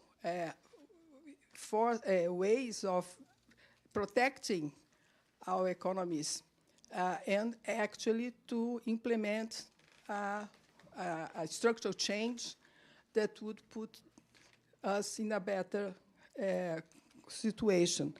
And if I may, I would like to ask, for instance, Eliane, because you brought the figure about the degradation and deforestation, and if you feel the same, for instance, that in this new environment, international environment, if you see we are with this model very vulnerable to crisis, of course, financial crisis, but also to contribute negatively to the global warming. So I find it paradoxically that we are a country with a clean, that said that this energetic matrix, but also we are degrading so fast because of our productive model that probably, I don't know if it will be in the future, not a clean matrix, but a dirty matrix, because you are destroying our environment. But I could not fully. So I also link with what Luis Fernando brought, that you have a problem with the international financial, the asymmetries, international asymmetries, they count a lot in all this discussion. So we are, how to say, restricted by our options for policies by that. I don't know if I made it clear. I provoke you. Okay, first, Professor Bresser, I agree with you that the current account deficit is a policy decision, but today I know that you are not feeling well, but today you are not feeling well and you are not here when I presentate, but I was proposing to emphasize and omit the side of the disease that is the economic degradation. The idea that the specialization of the Brazilian economy in primary goods is not sustainable because it is degrading the environment. And Carmen asked me if in the international arena, if we also have this model. I have some data in this paper that I am writing showing that the gas emission in the developed countries is different from industry sector and not from the agricultural sector as it is in Brazil. And also, another interesting data is about the industrial policy in developed country. In the last year, is growing much more than the developed country. They are very fast in this pursuing this agenda of climate change and green economy. And when we look at the agenda of these countries, the industrial policy is focused on this idea of sustainability. And we think that Brazil has some advantages because we have our history with Proálcool, for example. But now the industrial policy related to this idea is growing very fast in the developed country. So I think the idea that I comment that there is a window opportunity, I think this window is closing for us. Yes. Thank you for the question. Okay. As for the Bresser question, I agree entirely that there is, for the Asian economies, they have the current account surplus as a goal of the economic policy, while as you have developed in other your works, that Latin American did just the opposite, the foreign saving policy to attract. And I just thinking if China, during this period of the catching up that is in course in China, had not implemented capital controls. With China attract a lot of capital flows, mainly in terms of FDI, but if China had not implemented capital flow, the exchange rate of China would be so appreciated that China could not have this export driver as it had, and probably it was not was succeed in terms of development policies. I'm not saying that it's only exchange rate in terms of China. There is other things related to financial system as well, and industrial policies and so on.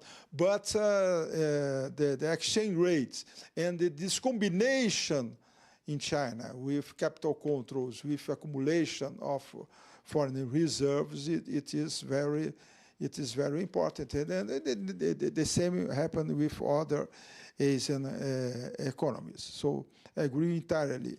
As for the China to invest in the U.S. Fed bonds, the Fed bonds has the highest liquidity premium, is zero risk, and the central banks, as the case of the Bank of China, had to apply their reserves in zero risk bonds, as the case of the U.S. Fed funds. One interesting point is what happened with if Trump introduced very high tariff on imports on China, because China can stop to apply in the Fed funds and will apply in other accounts. What will happen with this? So I think that China has this weapon against the United States that we will have a look what will happen. We are very, very interesting times in such a way. That's okay.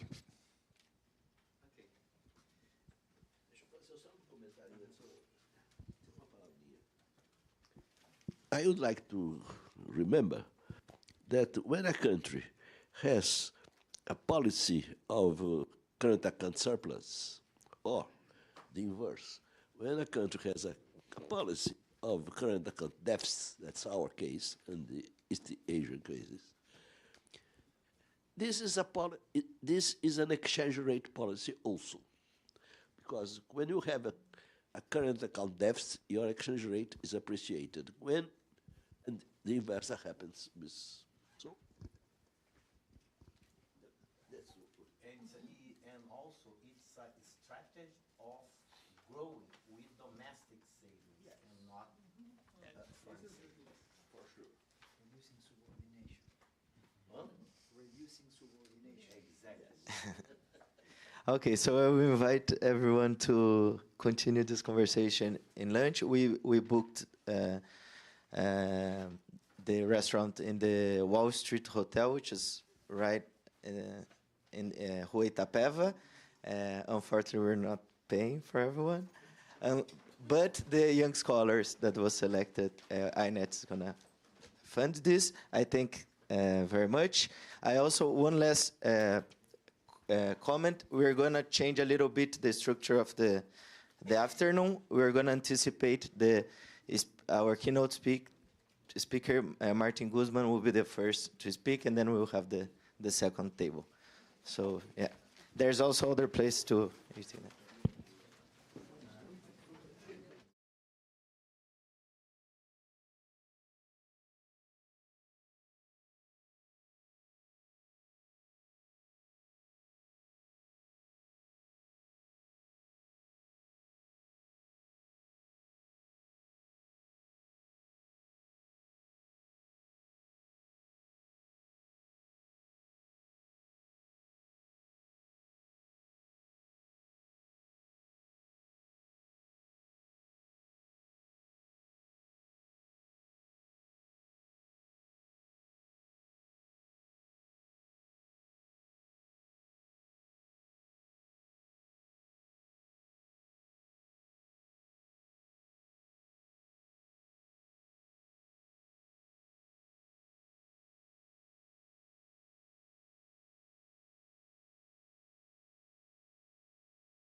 I kindly ask you to everybody go to their seats.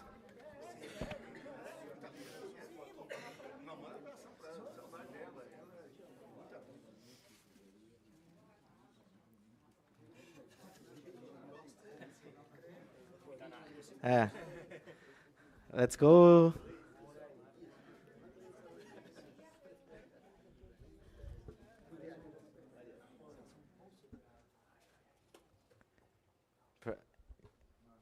We can have autographs later, tomorrow. Let's start the session. Okay, so I'm very, very, very, very happy to invite Professor Martin Guzman from Columbia University and University of La Plata también. Former Minister of the Economy of Argentina. We're very happy to have you here. The floor is yours. We have 1 hour, and then if you want to, feel free. Thank you very much. All right. Thank you, Thiago. Vou falar inglês, tá bom? And thank you very much for the invitation. Can you hear me or not really?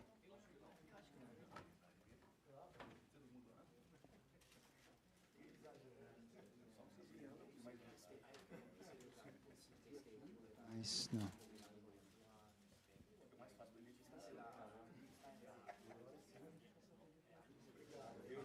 Video dá? Tá. Mas eu vou mover, tá bom? Tá. Obrigado, muito obrigado pela invitação. It's a great pleasure to be here. I'm also very much enjoying the conference, great papers, and congratulations on all the work that you're doing. I'm sure it's going to be very important for the future of our continent, increasingly important in some periods of our history, and I have no doubts about that. But I'm going to present a joint. This is based on a paper that has a title that is more academic. It speaks about welfare and dynamic efficiency implications of free trade without transfer of knowledge. It's joint work with Joseph Stiglitz. And basically, the motivation has to do with issues that are historical, the importance of trade theory in general, but also what's going on right now in the war, in which there are major geopolitical changes, especially after the war in Ukraine, that change the agenda.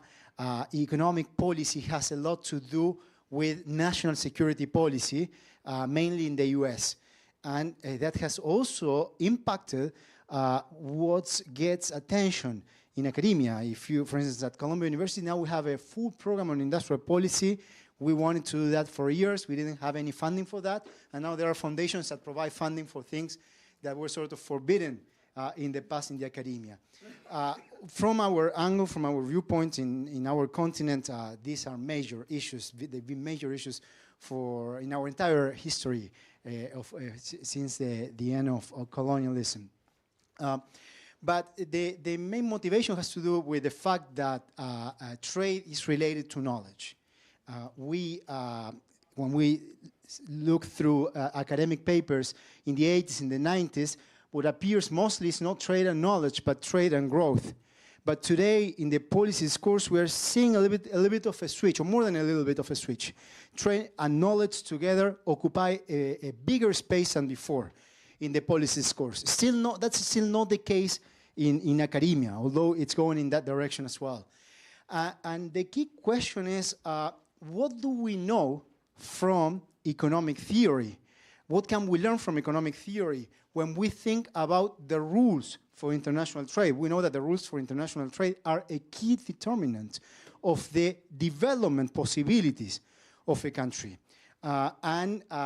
We are in a moment in which the WTO is no longer being respected because it's not convenient, mainly for the US, to respect the WTO rules. This is what always happens in history. The advanced countries become advanced with an important role for the states, and once they are at the frontier, they advocate for free trade, but when the rules no longer serve them, they want to change the rules. And that's what's happening right now. But if we focus on the policy discourse in Europe and in the US, what we see is one that says that there is a race for innovation, a competition for who innovates faster. If you listen to Macron in France, what he, not in the words that I'm going to say it, but what he's basically saying is that how can we decrease, what's the maximum decrease that we can have in social security to maximize the budget that we allocate to innovation and use our champions, he would say, for innovation. If we look at the economic policy speech for the US last year, during Biden's administration, it was not made by the Secretary of the Treasury. It was made by the head of the National Security Council, Jake Sullivan. And basically, it refers to industrial policy as a national security policy. And, of course, as an economic policy as well. What our paper does is to provide a macroeconomic approach in a general equilibrium perspective that is dynamic and global. So trade tends to be analyzed either from a static viewpoint in general equilibrium, or the dynamic analysis focus mostly on partial equilibrium. And we want to provide a global dynamic and general equilibrium perspective. There are two different learning processes mostly emphasized in the literature on trade and learning. The first one has to do with social interactions. The fact that by getting connected through trade, there is learning. And the second has to do with learning by doing. Production and investment entails learning. Over time, the development of institutional structures for learning evolved. And that meant that this first one, the social interactions, become relatively less relevant in the global economy. So the most relevant channel has to do with production, the learning by doing the channel. The classical theories, which we will briefly discuss in the introduction, were mostly focused on learning by repetition. So if we specialize in something and we repeat the task, if you're in a tailor's work, then that leads to more efficient, productive processes. But that's not the world we live in today. Of course, since David Ricardo and Adam Smith, free trade was a basic tenet of economics. And the recipe for increasing efficiency was to focus on the static comparative advantage. But we also knew for a long time, at the very least in the mainstream from the 50s, that the conditions are required for these results to hold are highly restrictive. I developed a relationship with Ken Arrow in the last decade of his life. He passed away when he was 96 years old during the pandemic. And I was organizing at Columbia, helping to organize the annual Arrow Lecture. So Ken was a Columbia alumni, and we would receive him every year. So he would give a lecture, or someone would give a lecture in honor of Arrow, and Arrow would comment. And then we'll go for dinner and have long talks and publish a book. And every year, he would repeat the same thing, that when in the 50s, he was thinking about Arrow and then the Brew, but the fundamental theorems of welfare economics, what he wanted to show was that the conditions, the assumptions that were needed for free markets to be the optimal outcome in the economy were too strong.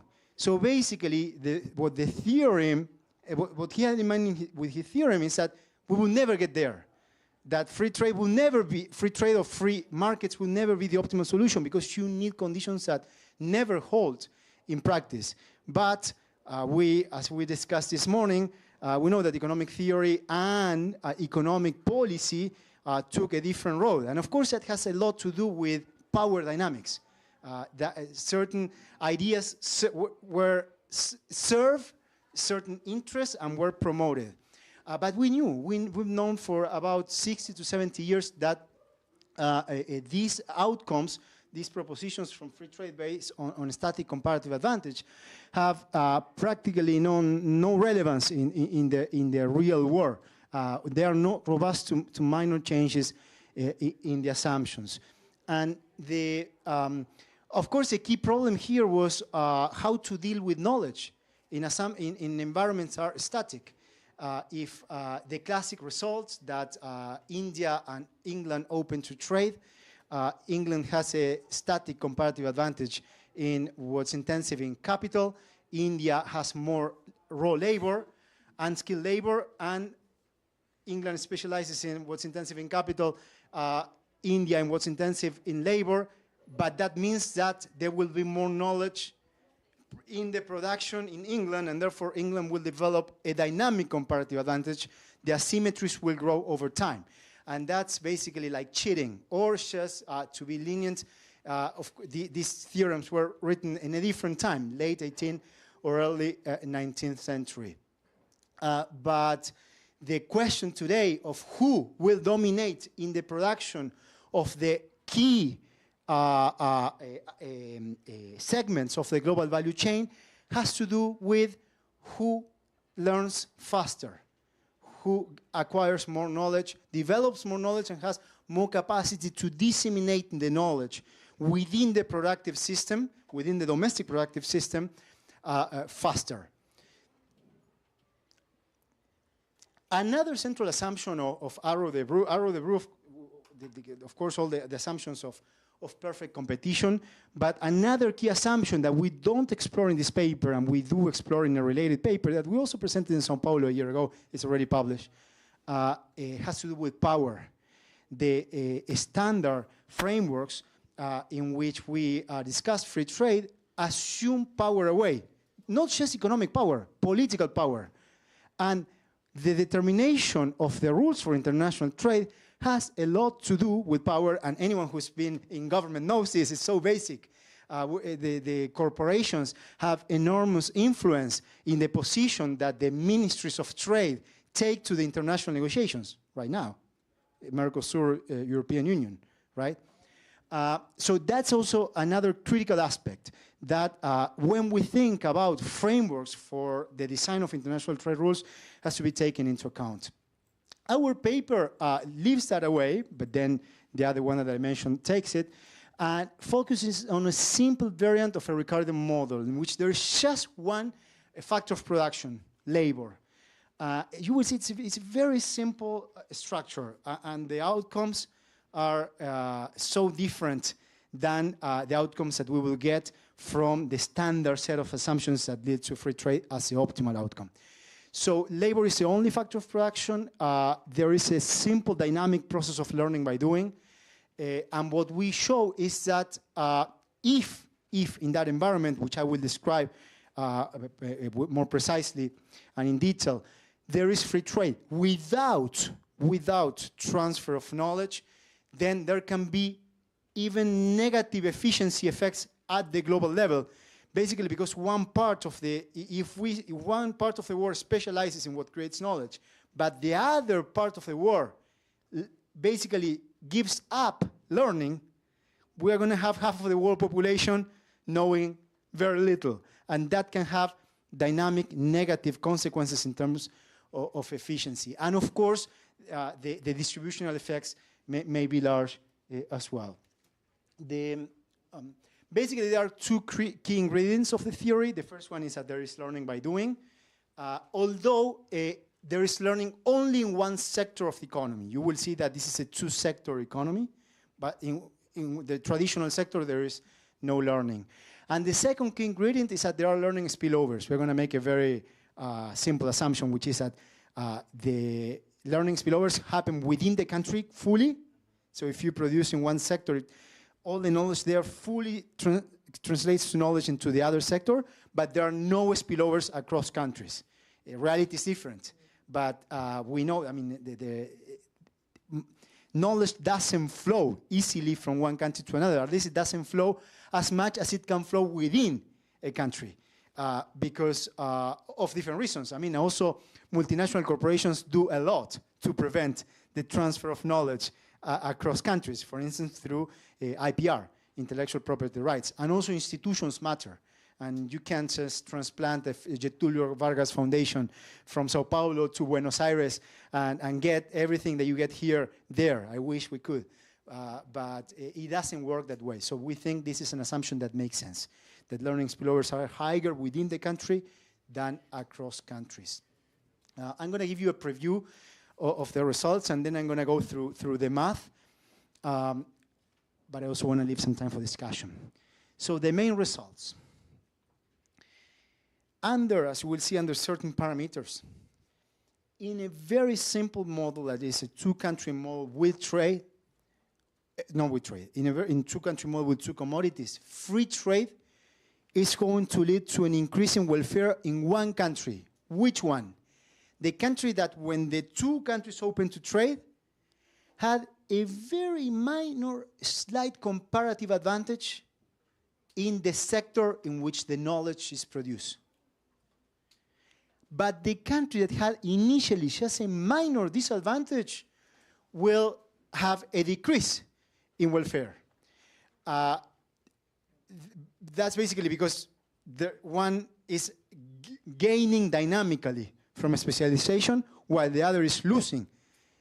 In terms of productivity, it gains until some point from the terms of trade effect, as you will see. The fact that the production in which it specializes becomes more scarce, as you will see, leads to an improvement in the terms of trade. And that helps the country with the comparative disadvantage in the knowledge sector in the short run, but up to a point, as you will see. The second main result is that not only we get this dynamic effect for one country that loses from free trade, but even if the winner is better, I mean, even if the advantaged country is better off, the sum of welfare, the sum of utilities may decrease. We will see that in the utilitarian welfare function, the war economy may be worse if the war is represented by utilitarian function. And this means lower aggregate global output and more global inequality under virtually every of the welfare functions that we use. That means lower global welfare. Okay? So if we are inequality averse, we get lower total output and more inequality. That's bad. And what's key here is that the architecture of knowledge creation and knowledge transmission matters. And that's what's been ignored in a big part of the literature on trade, how the rules define the architecture for knowledge. And trade affects both the knowledge creation and knowledge diffusion. Let me also give you a preview of the mechanisms in English and then the math. When knowledge is not transferred from one country to the other, the specialization of the country, of one country in the sector in which knowledge is created is going to lead to an enrichment in that country. But it will lead to an impoverishment in terms of knowledge of the loser, the one that starts with the comparative disadvantage in knowledge. And because there are only within country spillovers, the country that has the initial comparative advantage in knowledge will be better at everything. So if we have a two-sector economy, industry, and traditional agriculture, the country that specializes in industrial production will be better at both, at producing manufactured goods and at producing food. Still, it fully specializes in manufacturers. It doesn't produce any food until certain point. The other country will only produce food. And the fact that manufacture becomes more plentiful, there's more abundance of manufacturers, of course, affects the relative price of food. So initially, the country that specializes in food feels happier. But what it's not seeing is that it's getting behind in terms of knowledge. So even if the equilibrium is almost symmetric initially, over time, with free trade, half of the global labor supply, assuming that we have exactly the same population in two countries, is going to be more productive, and the other half is going to be less productive at everything. The rest, I'll skip it. Let me move to the analytics. In order also to meet my time constraint, I will go a bit faster than what, more simplified than what you see here. Also because it's a different format, and so if we don't have a Q&A in the middle, I don't want to get you lost. So 2 countries, alpha and beta, 2 commodities, the manufacturers and food, agriculture, output per worker, and 2 periods initially.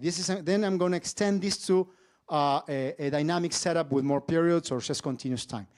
But we have output in period 0 given, it's 1 unit of output, and output in period 1 is a function of how much labor it is assigned to the manufacturing sector in that economy. So if there is more labor in the manufacturing sector, this is LM0, labor in the manufacturing sector in the first period, there's going to be an externality to the second period.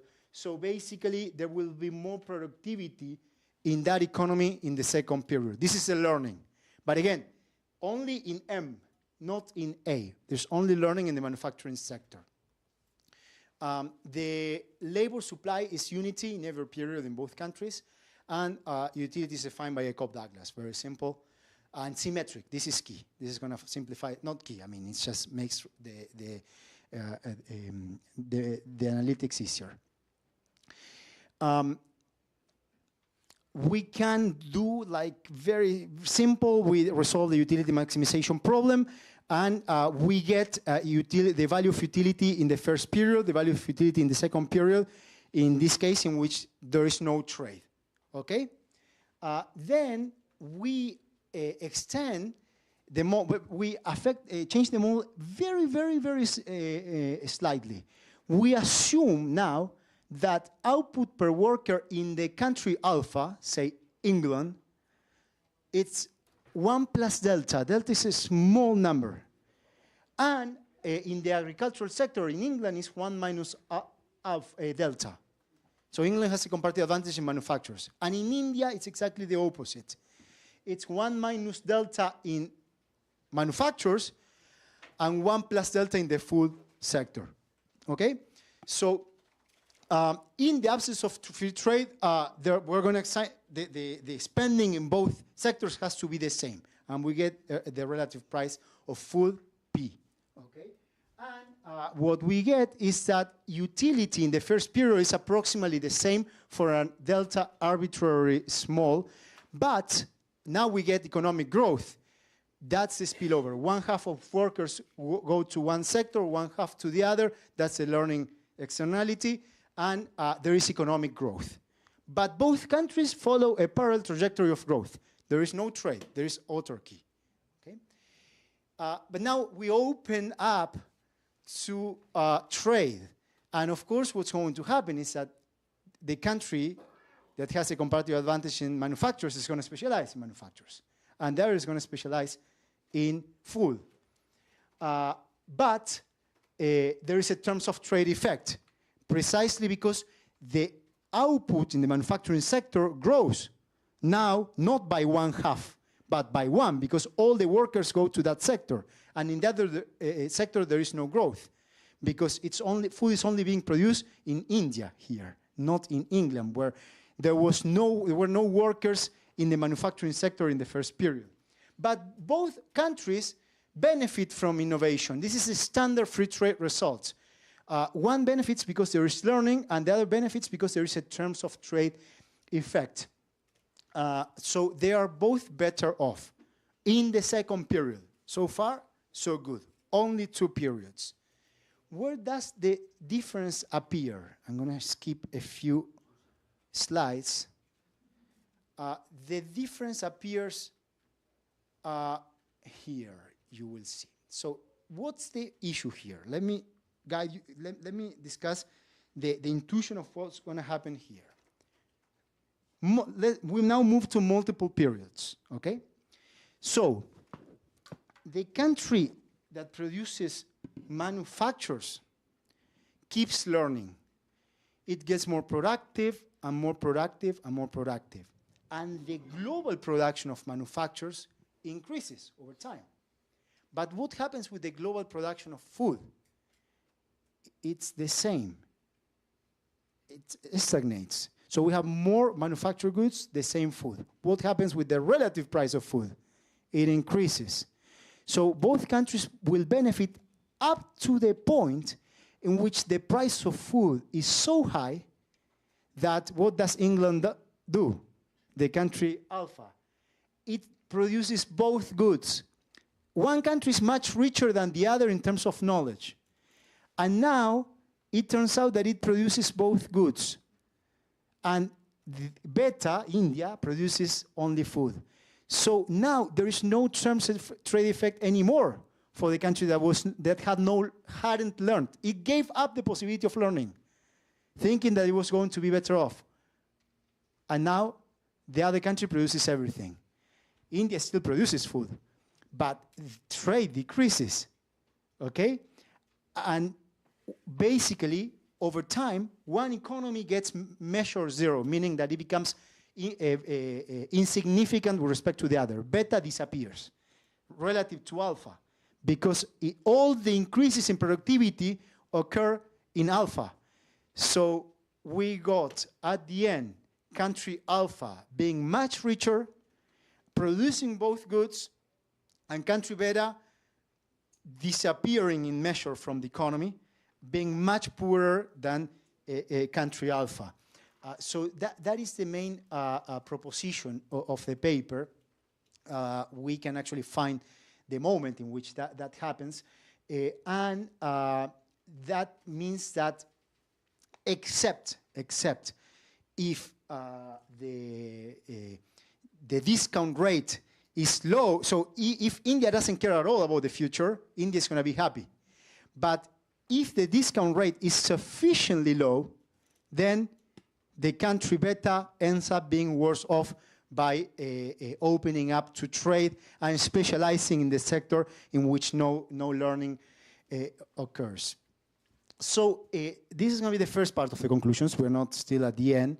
But what this part shows is that even in a very, very simple mold, this is actually a very, the language is very mainstream, right? So it's just changing the assumptions a little bit.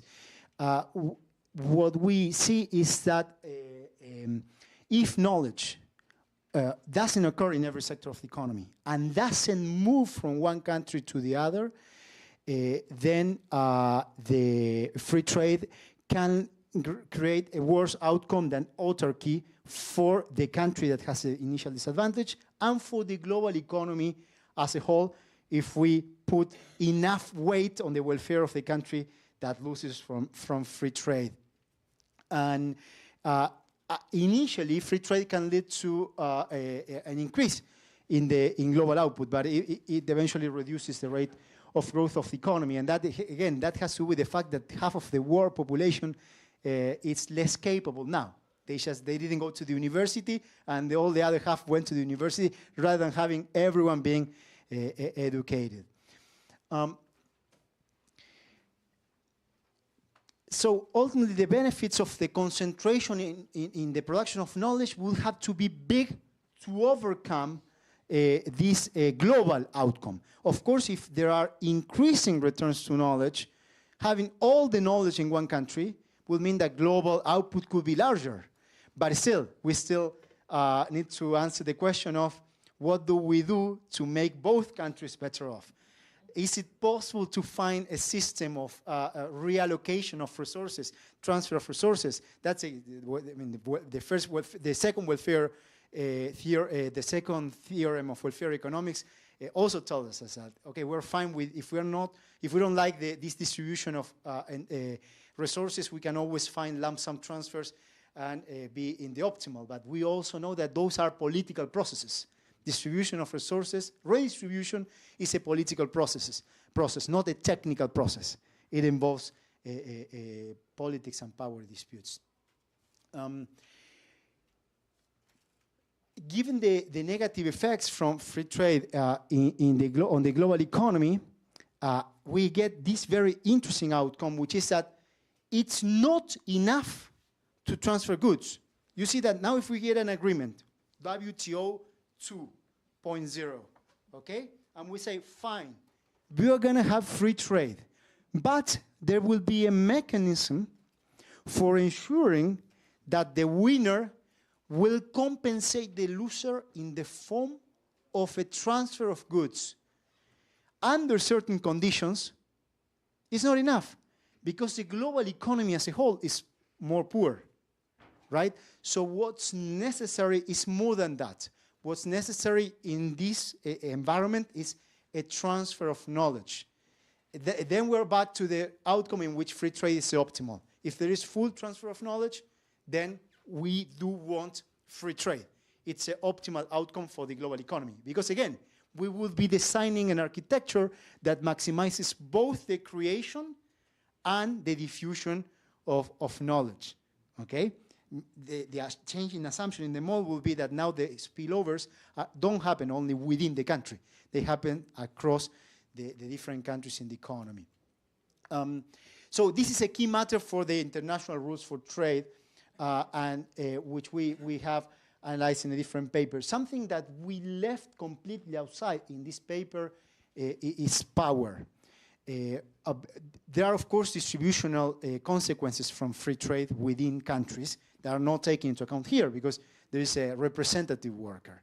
But the way things work typically in the economy is that it's not the decision of what position a country takes in the international sphere for trade negotiations is not a well-functioning democratic position. As we discussed before, it's typically the position of vested interest within the country that advances the trade agenda. So under certain assumptions, we could get a result in which country beta is worse off, but still votes for free trade, because those that determine the vote may benefit from free trade, okay? Power is also a key determinant of how the rules are enforced. It's not just a determinant of how the rules are determined, but it's also a determinant of the enforcement of the rules. That's clearly, I mean, we see now the example, right? The US. It was central in writing the rules. It had the power to determine the rules to a large extent. But also, well, now we see that when the rules prove no longer convenient, it also has the power of not meeting the rules. We were told that we couldn't do industrial policies, we couldn't adopt subsidies, and now they are being adopted on the basis of we need more resilient societies, more resilient economies. But the key message from this paper in terms of the modeling is that issues have to be seen from a global general equilibrium perspective with endogenous technology. And of course, if we add geopolitics, we can get richer analysis. So this is the other paper on post-neoliberal globalization, which I humbly invite you to read. This is already published in the Oxford Review for Economic Policy. But let me conclude with a few final thoughts that go beyond the paper and are more general about the international economic architecture and how this is basically has to be framed within a broader context like the one we were discussing earlier today. The first one is a reflection on something that is being discussed right now, today, in our region, which is the Mercosur European Union deal. And I'm sure I'm going to say things that some will completely disagree. You will see that I'm not very much in favor of how this was thought through. What's the framework? What's the analytical, economic, political framework on which these negotiations were based? First, the deal was agreed in a very different time. It's the war changed after the war in Ukraine. And now Europe is adopting large-scale subsidies. So what the model that I presented before would motivate is a question of, okay, are you also negotiating transfer of knowledge? Or if you're not negotiating transfer of knowledge, at the least, are you negotiating the eligibility for those subsidies? Are the countries in the Mercosur going to be eligible for the subsidies provided by the European Union? And if the answer is no, then I will wonder about the dynamic consequences of such a deal. Because if we get a situation in which one part of the deal has more capacity to create knowledge than the other, that's going to exacerbate asymmetries. Again, so what's key when we think about trade deals is what does it entail for the architecture of knowledge creation and diffusion. That's a key question. And that's a question that has been largely ignored. The literature doesn't talk about that, about the trade architecture for knowledge, the consequences of the trade architecture for knowledge and creation and diffusion.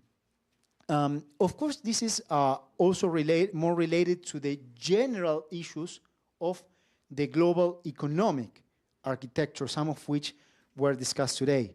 In one of the seminars in which we presented this paper, a question that maybe some of you were planning to ask it, but was about, okay, but what's the global capital market here? How is the global capital market defined? Because one country is getting richer, so that country could lend to the other that is not getting richer. And what will be the implication of a system in which global capital markets work perfectly well? That's a fair question. But that's not the world we live in, as we were discussing this morning. And these issues are interrelated. The trade architecture is related to the international financial architecture. We live in a world in which the same asymmetries that the international trade rules exacerbate when they say that countries have to compete, but when the conditions are not level, also apply to the international financial architecture. We're going to be discussing that in the morning presentation tomorrow, but it's just a preview of things, given that it's so connected. One of the messages that we heard this morning was that the times in which in the continent there was import substitution and more space for setting monetary policy, economic growth was higher, right? And that changed. It's the same story with the financial side, exactly the same story. So in between 1945 and 1973, there was only one sovereign debt crisis in the global economy. Since then, there have been hundreds, already 200, we already passed 200 this year, 200 sovereign debt crises since the end of the Bretton Woods regime. And the system is profoundly asymmetric. The planet is a closed economy. We don't trade with Mars. Goods or capital, okay? It's the same. So for the global economy, capital flows have to be acyclical because it's a closed economy. But we have one part of the world, the north, for which capital flows are counter-cyclical, meaning that when there is a lot of money, a lot of liquidity in the global economy, in the north, it flows to the developing world. But when there is a negative shock in the global economy, capital flows back to the advanced economies. So this is very simple arithmetic. If flows are acyclical for the global economy, but counter-cyclical for one region, they have to be pro-cyclical for the other, because we need a negative with a positive to get to zero. So they are pro-cyclical for us. So that's the other side of the asymmetric global architecture that we have. We have it on trade, we have it on finance. Okay, so if we had to address this issue of what capital markets to model in the environment that I just described, I wouldn't think of the perfect capital markets as the right environment to think about the international trade rules that we want for the development of economies. It would give us, again, a biased answer, bias towards an environment that is not the one we have, okay? So I would think of either leaving it as it is, or if we model it, representing the cyclical features that I just described. So ultimately, these are absolutely critical issues for thinking about how do we shape multilateralism and what position our countries take in international negotiations. Let me put the hat of the politician. I sense, also based on my experience, that we are not mature as a region, and this is something that I've also at the this Argentina, Brazil, we don't, our states don't have a joint long-term planning. They don't develop common views for integration that will allow our countries to exploit economies of scale. We don't have, there's no physical reason why electricity couldn't go from Santa Cruz in Argentina to any place in Brazil. The problem is lack of infrastructure, but we don't think in those terms, okay? And those are critical aspects for thinking about trade rules. If we want a trade deal, Mercosur, European Union, we would be better positioned to negotiate a trade deal if we already have better transnational infrastructure that allows our economic cycles to be more synchronized, allows our economies to be more competitive, to exploit economies of scale. So all these issues are interrelated. That's why I prefer to speak of not just trade, but trade and investment agreements, including the part that refers to public infrastructure.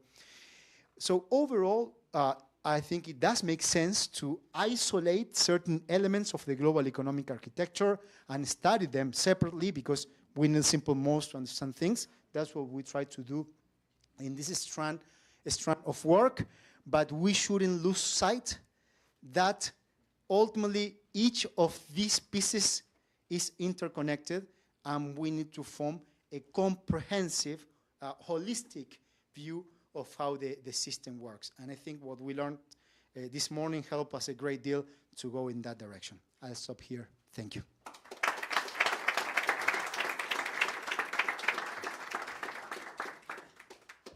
So, questions?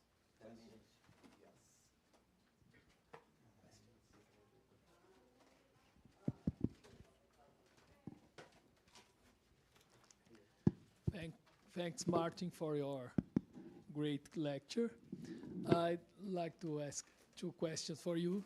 One is totally related to the paper, and the second is more related to your conclusion and your final speech.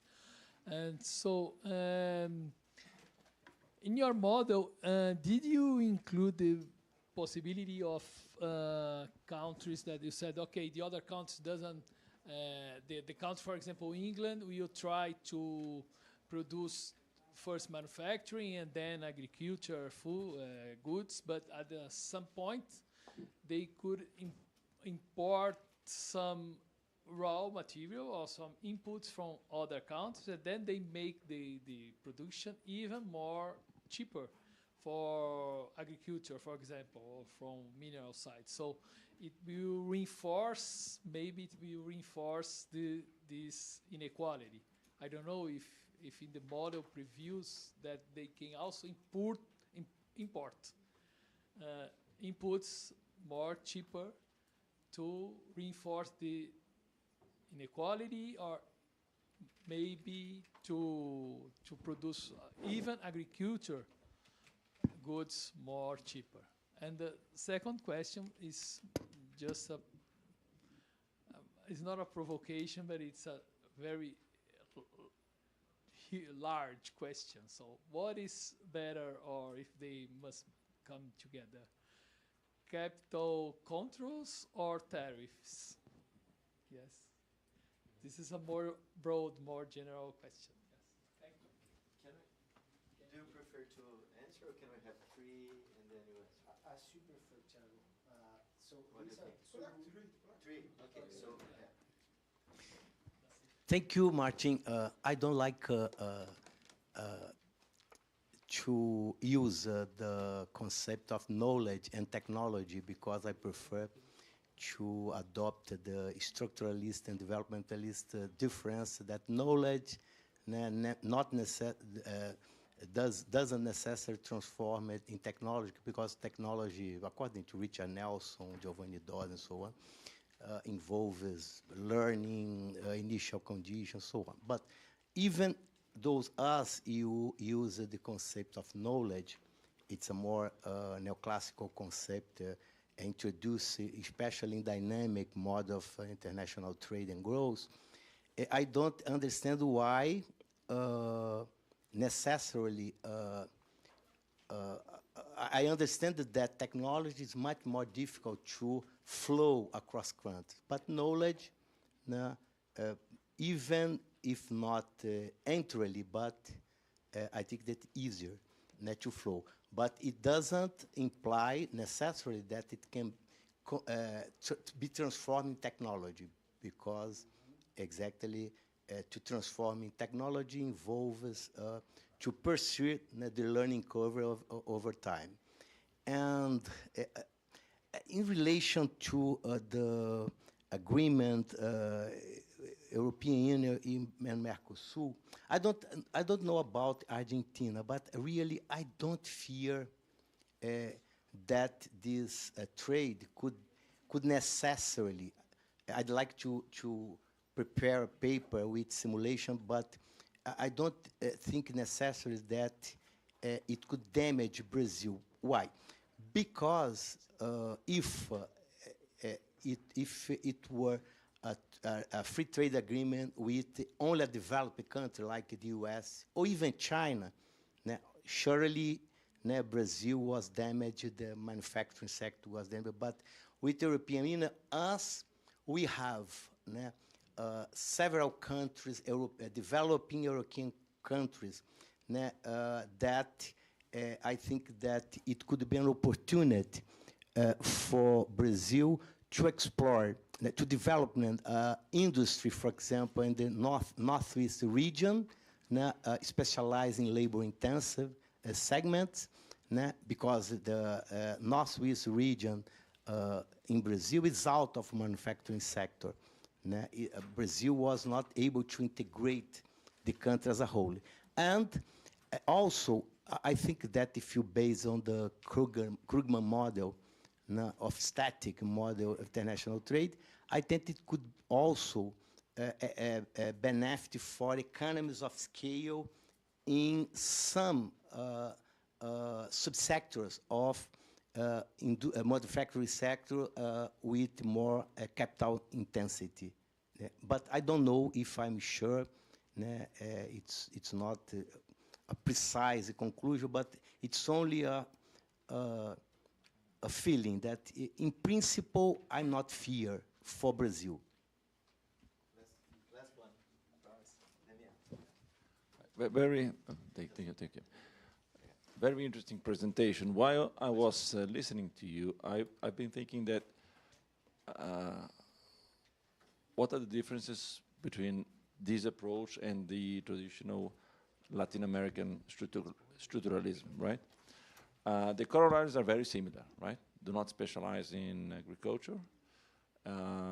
The increase in productivity is related with industry because of, say, the knowledge content, or because of complexity, by way, and then you can get a amplifying gap, right? And so in a way, I thought that we could also explain this if we, instead of treating the knowledge growth, the growth knowledge content, we could think in terms of capital accumulation. In both cases, we are talking about increasing productivity, right? And of course, capital accumulation is maybe less easy to deal with in general equilibrium models, and has been, in a way, put aside in American universities, what we call mainstream, right? But the corollaries are very similar. And then what I've been thinking is that as a takeaway, one is, which is very, say, democratic, say, oh, let's demand or promote not over the trade of goods and services, but also associated knowledge. But the other, if we think as capital accumulation as the source of productivity and not the learning by doing human resources capital, the corollary would be, well, the countries which are behind, say the regionally more agricultural countries, okay, they could claim for knowledge transfer, that would always be good, but one thing that they should do is that they should keep a high level of investment. They should accumulate capital, because this is another source of productivity. And so they should not specialize only in a sector which is doesn't have a higher content of capital. And just thinking loud here, what one could think is that this depends less on the will of the more advanced countries, because you could do this with your own policy, which in fact Brazil did for 50 years, and I think China has done. And so it's not a controversy. Both things are sources of productivity, but maybe this is an idea of how to add another layer of what, say, backward countries or less developed countries should do in terms of preventing a gap in productivity and also the appropriation of that productivity only in developed countries. I've been just thinking about it. Thank you. It's enough. Then we can, yeah, and then we do another round. Okay, perfect. Yeah, this works. Okay, thank you. Great questions. Nelson, so if I understand correctly, what you are saying is that we could have a richer structure of production in which there is a network. You need inputs for producing outputs, but the production of an input also may need an input. So there are intermediate inputs. Yeah. Okay, yeah. That's a very interesting added layer of complexity. Intuitively, I don't think it would go in the opposite direction of what we get. So I would say that these results would probably be robust, but this is an interesting feature to think about. And in any case, what we get here is that what we call neocolonialism here is that free trade leads to a country specializing in what's basically a resource, and the other in industry. But with your setup, you could get a more interesting result, like my concern for Argentina, not for Brazil, I'm going to refer to that, in which free trade leads to one country producing lithium, crude lithium, not producing, just extracting the crude lithium, selling it to the other that produces batteries, and selling the batteries back. So you see that's the more neo-colonial trade outcome. Very interesting. On your second question, what's better, capital controls or tariffs? I don't know if I could rank them, but I'll share my view based on economic theory and what I believe are the sound assumptions for thinking about these issues. In the Arrow de Brew framework, the fundamental theorems of welfare economics, there is no role either for tariffs or capital account regulations. Technology is fixed in Arrow de Brew. We know at time zero everything that can ever happen forever. We have a well-defined, complete space of states. The contracts are designed in a way in which you index every possible contingency. There are no crises in our rendezvous. There is no innovation. There are no economic crises. There are no contracts that can be broken. There are no externalities. Okay? We live in a different world. In the world we live, it will never be possible to have full knowledge about the space of states, as we say in economics, right? Everything that can ever happen in the economy. We can't know now what's going to happen in 12 years. We can't know now what can happen in 1 year, everything that can happen. So contracts are always going to be incomplete, meaning that we can't index the payments established in every contract to every possible contingency in the economy. So there may be a situation in which there is a shock in the economy and a contract gets broken. But we don't even need to go that far. There is no perfect insurance. So Brazil gets a real exchange rate depreciation, and someone is going to get affected. You can't index all contracts to every possible value of the real exchange rate. So movements in real exchange rate have real consequences. In the standard mainstream frameworks, there are no consequences of movements in exchange rates. So basically, relative prices are going to be equal to the marginal rates of substitution. And if you get a shock to a preference, you're going to get a new relative price. But that's it. You go from one equilibrium to another equilibrium. You never get a situation of instability. But if there are multiple deviations. No perfect insurance is one deviation from that framework that entail real consequences of movements in the exchange rate.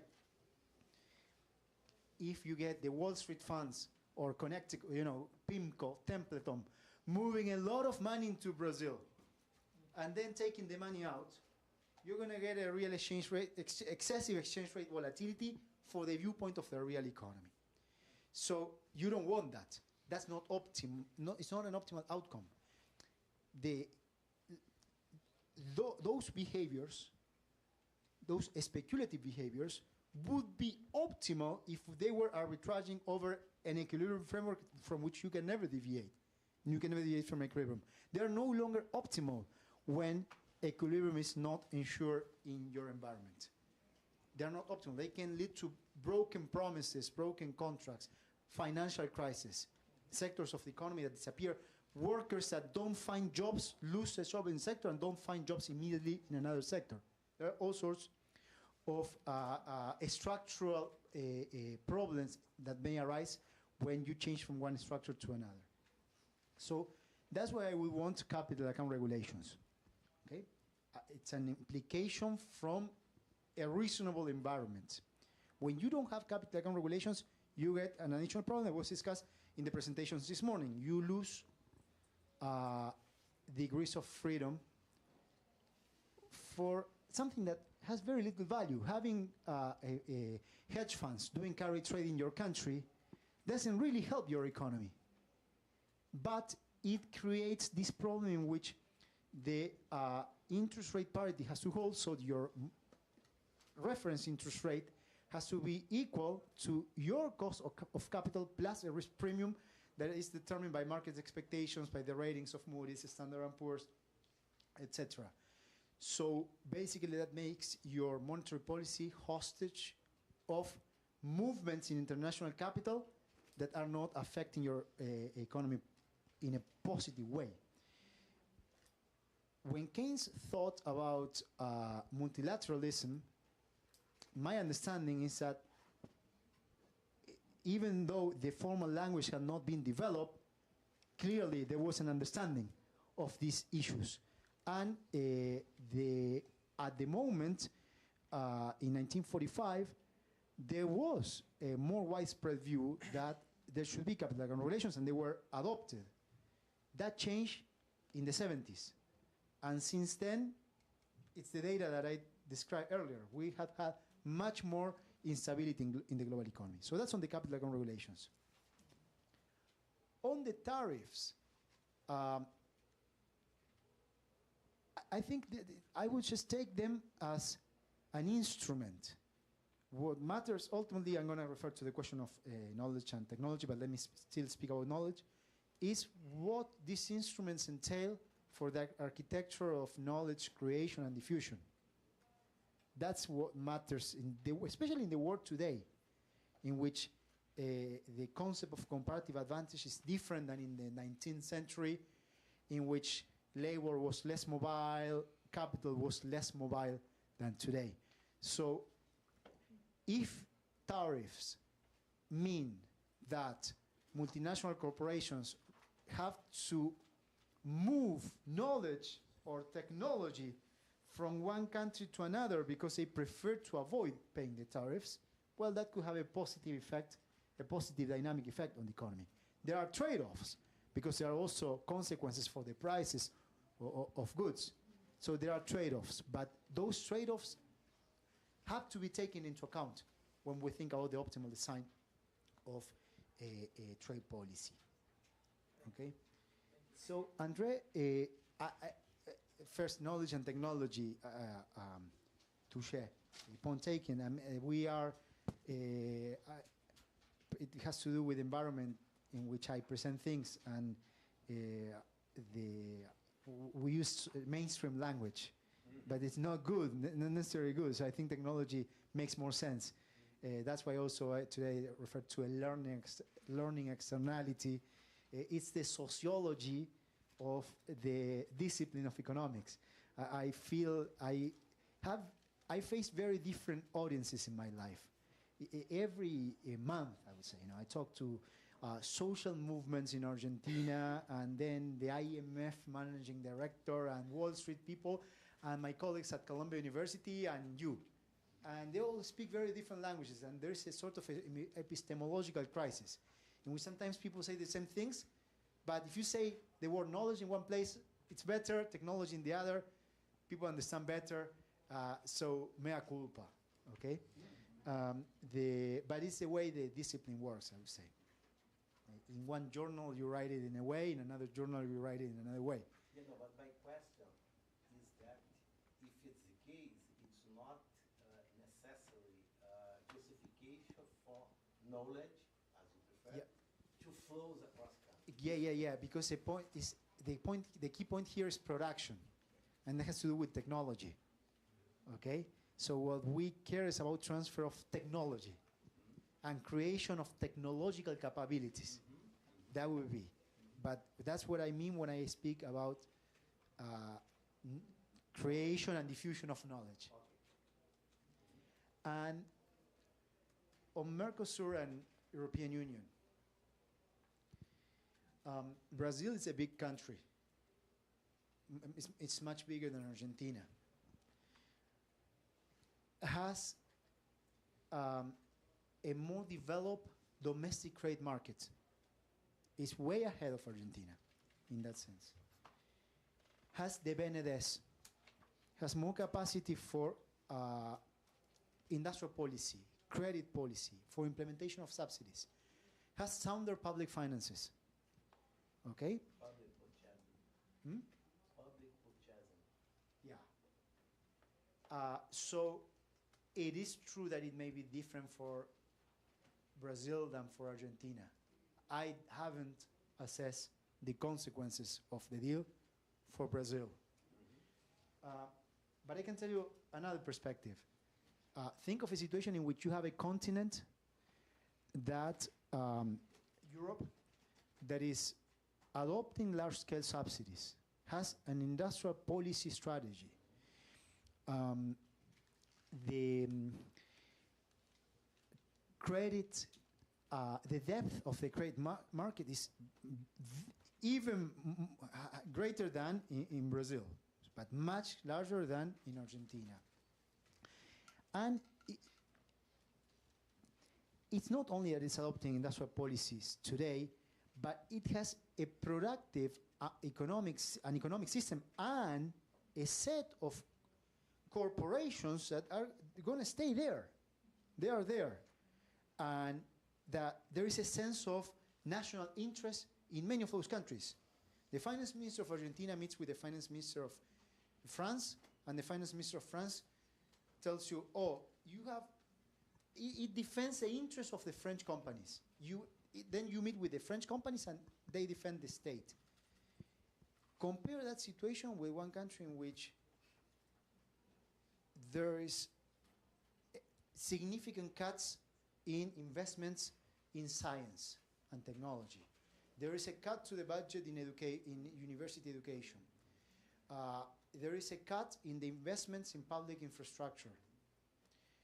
The credit markets are not deep.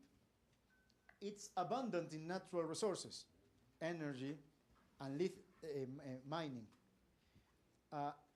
And the president says that the state should be completely outside of the economy. There should be no industrial policy whatsoever. What's the impression that you're going to get in terms of how leveled the field is going to be to compete in sectors in which there can be technological development or knowledge creation? I'm very concerned. I was concerned before, but I'm even more concerned now. And it doesn't just have to do with the political situation now. It's a general problem. There are asymmetries are too large. Of course, if Argentina and Brazil 30 years ago had decided to build a common grid for electricity transmission, a common, a regional transnational infrastructure for of gas pipelines, and Vaca Muerta in Argentina had grown faster and earlier, and we had now our economies were producing fertilizers. You did not need to import from Ukraine. You would produce here with Argentinian gas or import from Argentina. And other industries. We will imagine we had an Erasmus program, right? So economies of scale for integration of education. And now I would say, okay, let's look at this deal. This is a different situation in terms of the initial conditions. I will feel probably closer to what you feel now when you compare yourself with Poland. If you compare yourself with Germany, I will have more doubts, okay? And I will be very careful at understanding the distributional implications of these deals. Not just efficiency implications, but also the distribution implications. That's not the environment we have now. We still have two continents are largely asymmetric. Not only that, within Mercosur, Brazil is much bigger than the others. Okay? So that's the source of my concerns. There was a third question on economies of scale. Oh, that was your question. No, sorry, mine was about capital accumulation. Okay, they are related. So, good. So, Damien, the question on capital versus physical or human capital. No, certainly a good point. In our model, in any case, if there was capital, one country will get less. Yeah, exactly, because it gets poorer with respect to the other with one of the variables. But I want to discuss a related issue.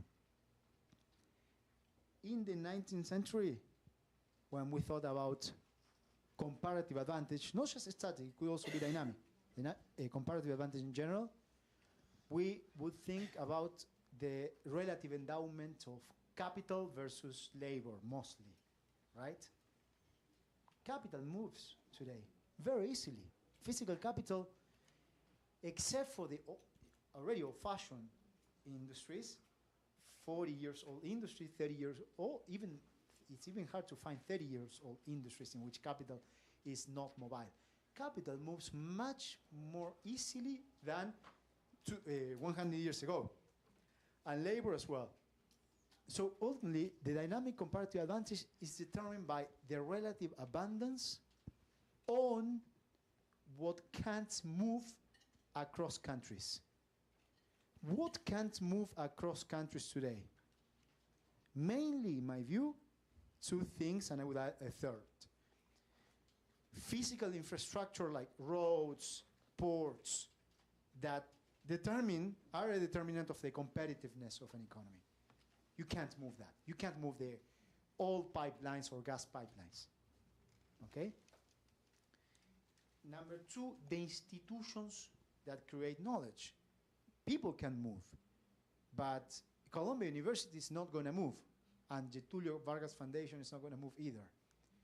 So that's why investments in knowledge or institutions in creating an environment that enables knowledge development is key for dynamic comparative advantage, and the investments in infrastructure. One of the two main bills in the US for industrial policy has the name of Inflation Reduction Act, and a large part of that is infrastructure. Okay? The third thing has to do with the brand, which is less tangible. There is an element of a brand of a country, but that's more. That's not very tangible.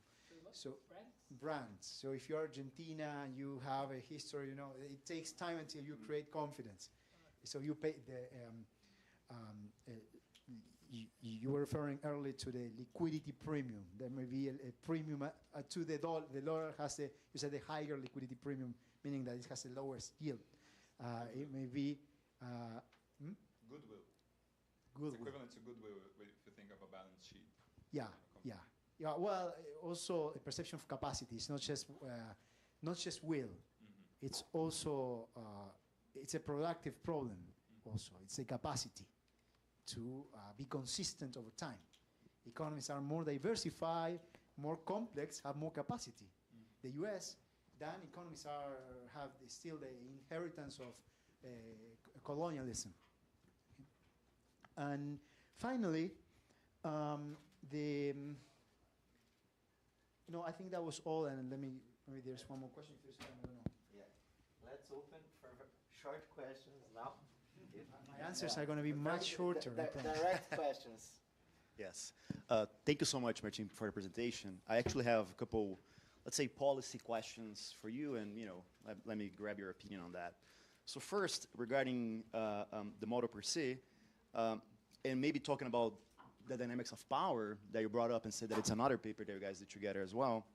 If you take into consideration, for instance, a little bit of what we learned with dependency theory in Latin America, my question to you is, how realistic do you think it is that we can actually sit on the table and discuss technology and knowledge diffusion in those trade agreements if maybe the policy space that we have still in the discussion with the North is quite limited?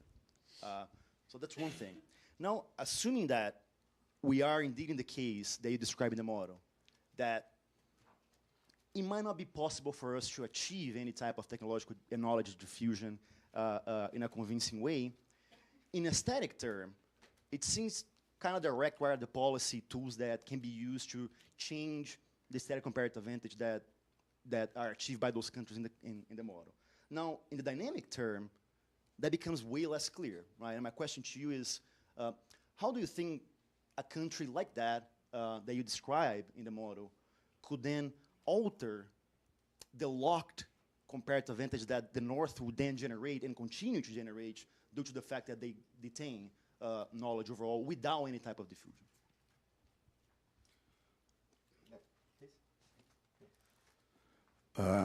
My question, so I will be straightforward.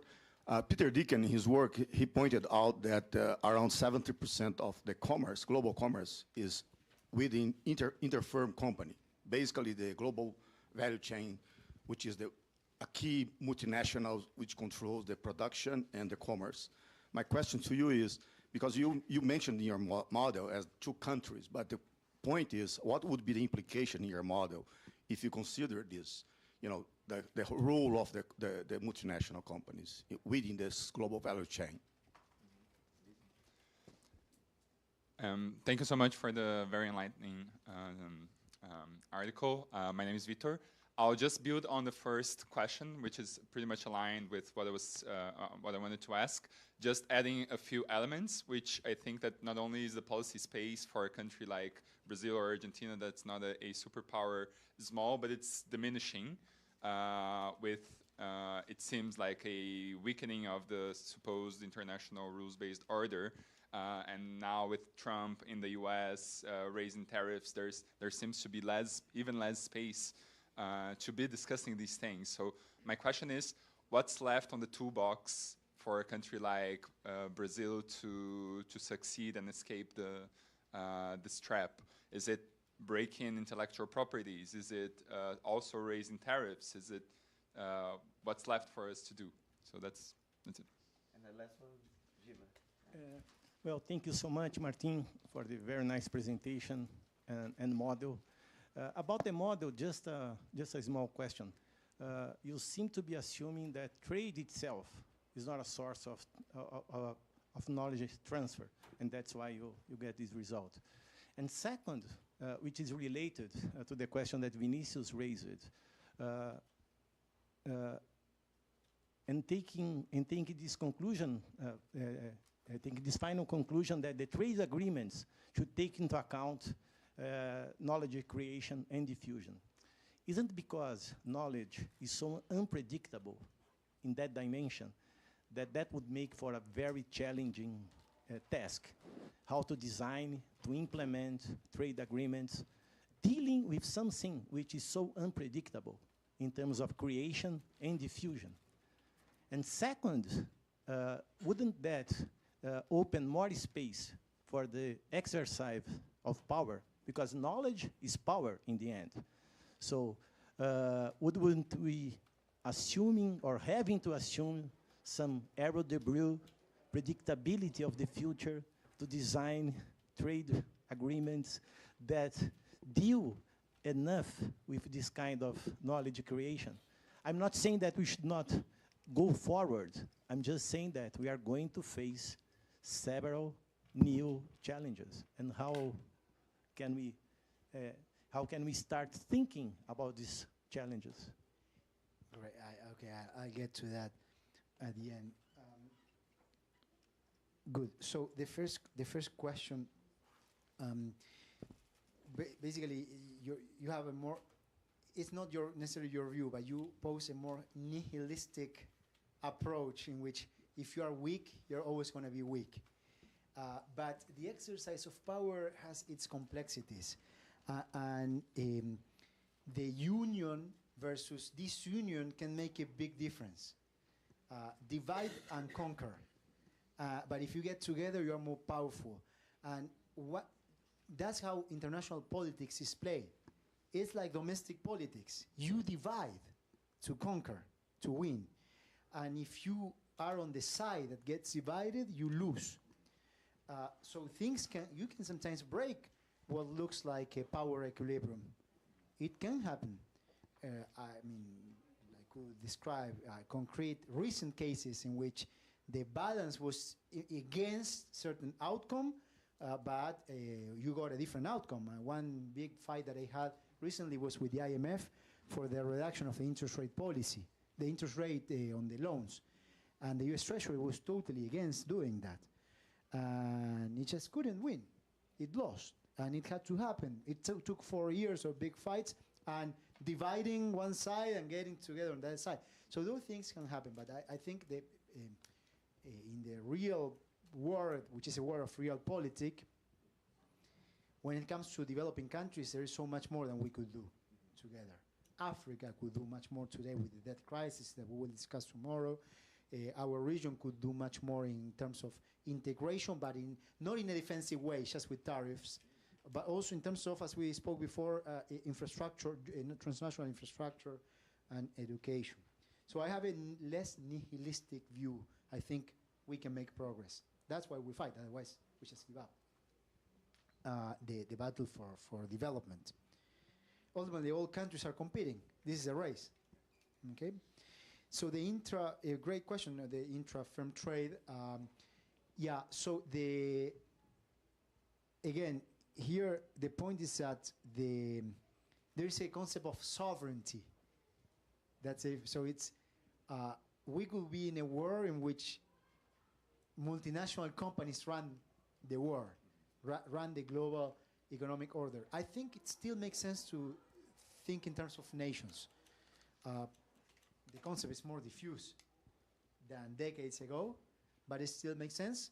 But it's also good to think about different models that go in the direction that you suggest, because they may prove highly relevant, and to some extent they are relevant today. Vitor, the international, this is, we don't have time to discuss, to make justice to your question, but one thing that I think it's important is that countries, when they integrate in the current international landscape, they protect themselves. Andrea used the word defensive, right? Today, when I asked you, they have more, the Asian countries have more created more to defend themselves. Defense mechanism. Exactly.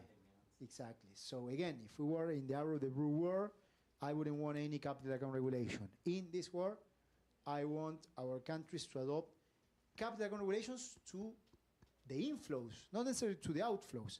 I want to discourage short-term portfolio capital, but I don't want to discourage the FDI that is good for the economy that Luis Fernando showed earlier for Asian countries. So that's a kind of, when I was finance minister in Argentina, consistent with this view that I'm sharing, I sent a bill to Congress to make any borrowing in foreign currency under foreign law or any deal with the IMF to require the approval of the National Congress. It makes the process much more complex. Now the current government tried to eliminate those provisions of the law, to change the legislation twice. It couldn't. And if it borrows from the IMF, it has to go to Congress. Maybe it manages to do it anyways. But that's the kind of defensive measure that you can adopt. So my approach to this from a policy viewpoint is two-pronged. Fight at the international level for a different economic architecture and political, the different global economic architecture, and domestically adopt measures that protect yourself from the asymmetries that the current international architecture entails.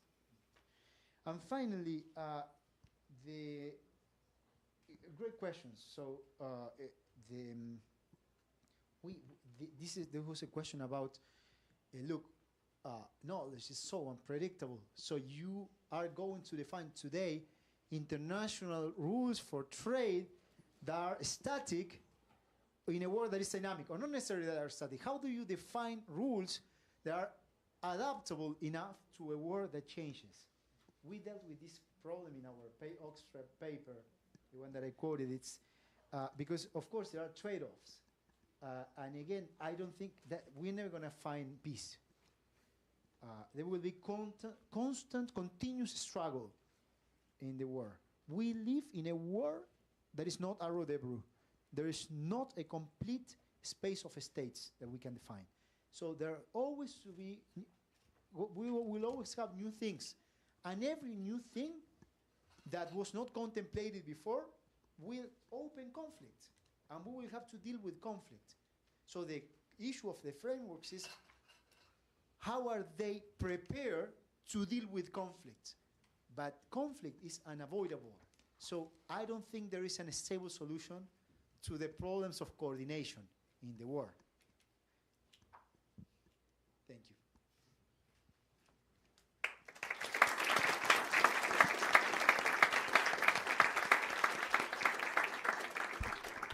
Thank you very much, Martin. Now we're going to have a 20 minutes break, and then we start at 4:30 the next session.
So let's start the roundtable 2. The title of the session is What is Next for the New Developmentalism Theory? How to expand new developmentalism, how to expand new developmentalism to reach to overcome current development challenge. So we will discuss some possible advances of the theory. I know that we have different approaches, and this is as good as what we expect, okay? And we have different views, different approaches about possibilities of research linked to new developmentalism. So you see probably here 4 different papers about 4 different subjects. This is our main target here, okay, in this session. Okay, thank you. Who wants to speak first is by the...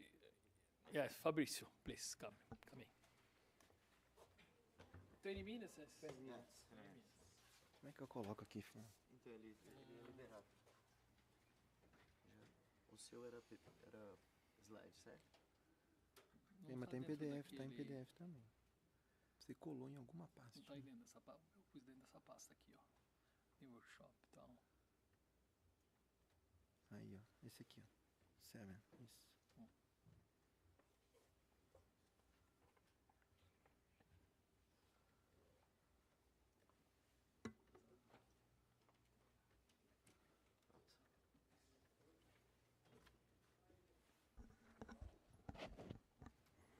Let's start. Good afternoon, everyone. My name is Fabrício. I'm professor at the FMG, the Federal University of Minas Gerais. First of all, I would like to say thank you for Bressa Pereira, Thiago, and Marconi for inviting me. It's a pleasure to be here today. And perfect, Nelson, because I will try something different today. I don't have finished work about this issue.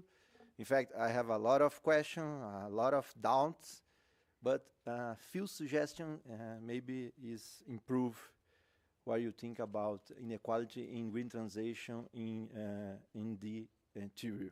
Okay, let's start. This is not a trivial question, how to expand new developments, but I promise I'm not, in English it's too difficult, run away. Fugir da raia. So let's start. I have just a brief introduction. So as I mentioned in recent book for Professor Bressa Pereira, New Developmentalism, Introduction to New Economic Theory and Political Economy, ND adopts a dynamic structuralist macroeconomics approach, which is distinct by its innovation and addition to post-Keynesian theory. The central idea of the ND theory is recognizing that developing economies need an approach to integrate both internal and external economic issues. And this is my starting point in my presentation. This fact, you need to integrate the internal and external economic issues.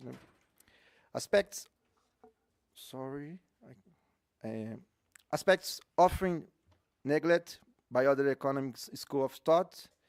So in the traditional, we highlight the importance of analyzing 5 key macroeconomics price, and I agree with that. Yeah. So the most important is the real exchange rate, because the real exchange rate is central, because affect it can determine the direction of economic growth in development economy. So, personally, I share Bressa Pereira's view that new developments provide a strong theoretical framework that directly connects with the economic needs for development countries. But I am young and I like to look at the data, so sorry about this. My next question is, what can you learn from the empirical evidence? In my opinion, the first route about the empirical evidence is already settled. A broad and diverse range of empirical evidence demonstrate that maintaining a competitive real exchange rate is crucial for growth in developing countries. The causal mechanism lies in the real exchange rate effects on the productive structure through both price and on-price competitiveness.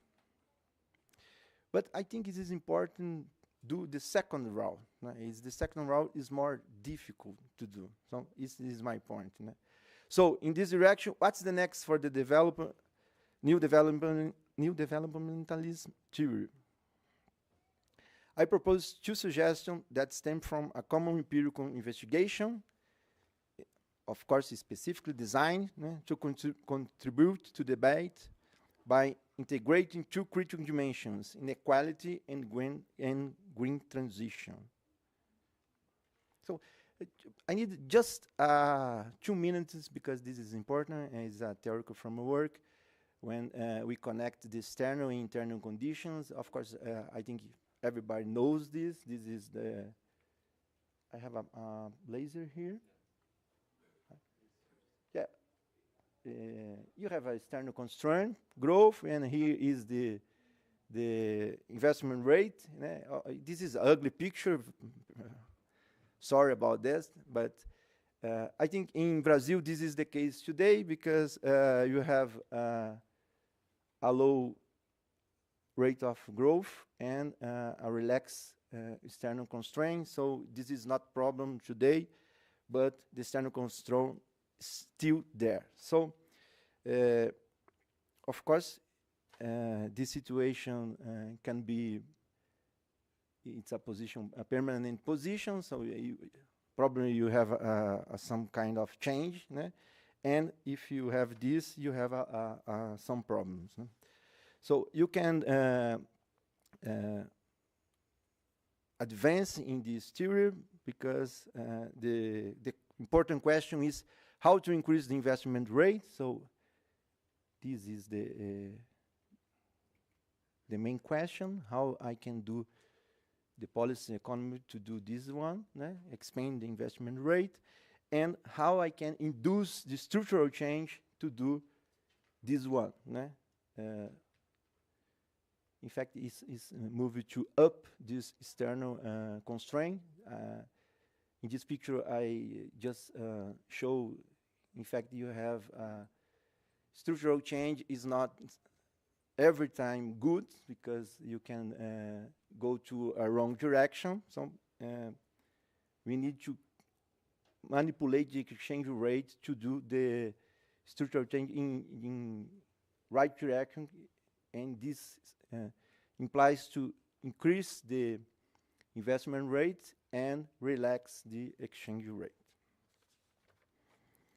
This is the final picture. This is my theoretical model. In fact, I think the competitive exchange rate can do this at the same time. You can expand the investment rate and you can relax this external control. So the real exchange rate is the link in the internal and external condition. Now this is not news here, but I think this is important. But my suggestion is to improve in two directions. In the first direction, in two dimensions. The first one is this one.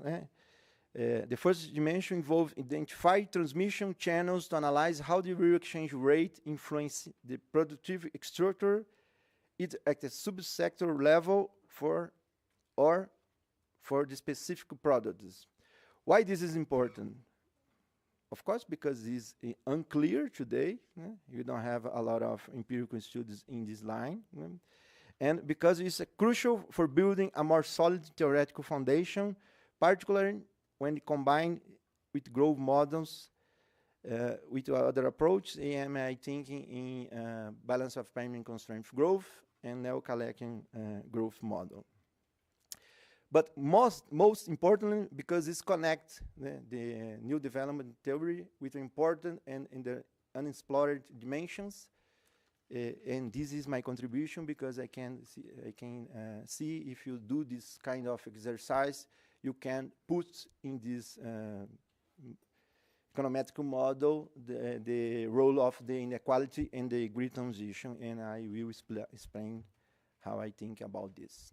So most important because it's connects new development theory with important and exploring dimensions, income inequality, regional development, and regional political forces. So just a minute, let's back to the Brazilian case. Keep in mind that the major sectors respond different for the real exchange rate changes. Within sectors, the subsection of the KNI react differently to the exchange rate variations. And of course, the production is special concentrated in Brazil.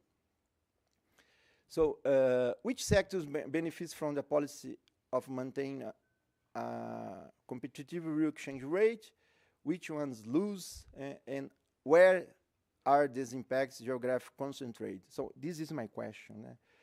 You have aggregate estimates, and the most of the results show if you have a competitive real exchange rate, you grow fast, but my question is where? Because you have a lot of a lot of inequalities in Brazil, and probably you saying about this region, and the effect in this or this can be different. So I think you need to put in your exercise, and if you do this looking for a subsector, looking the effect of the real exchange rate on the subsector, you can see what is the effect in different regions of Brazil. These answers can help us understand the dynamics behind the Brazilian different regional development trajectories. These answers can highlight the sector and regional political force that hinder a national growth strategy based on new development theory. This answer can clarify whether the real exchange rate amplifies or reduces income inequalities at both the national and regional levels. So I think this is a particular idea, and you can put in the radar, put in the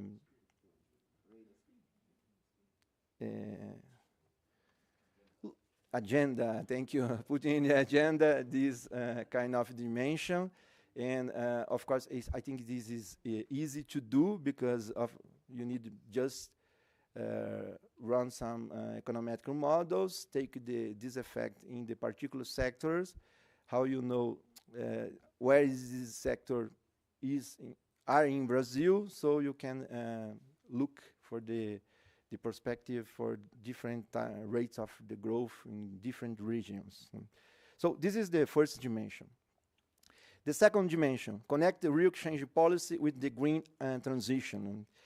If the real exchange rate influences the productive structure and foster the growth of the manufacturing industry, what is the expect about the impact of the environment? In the short term, should we anticipate increased environment pressure? And in the long term? So this is the question for about my second dimension, and I try to suggest an answer for this.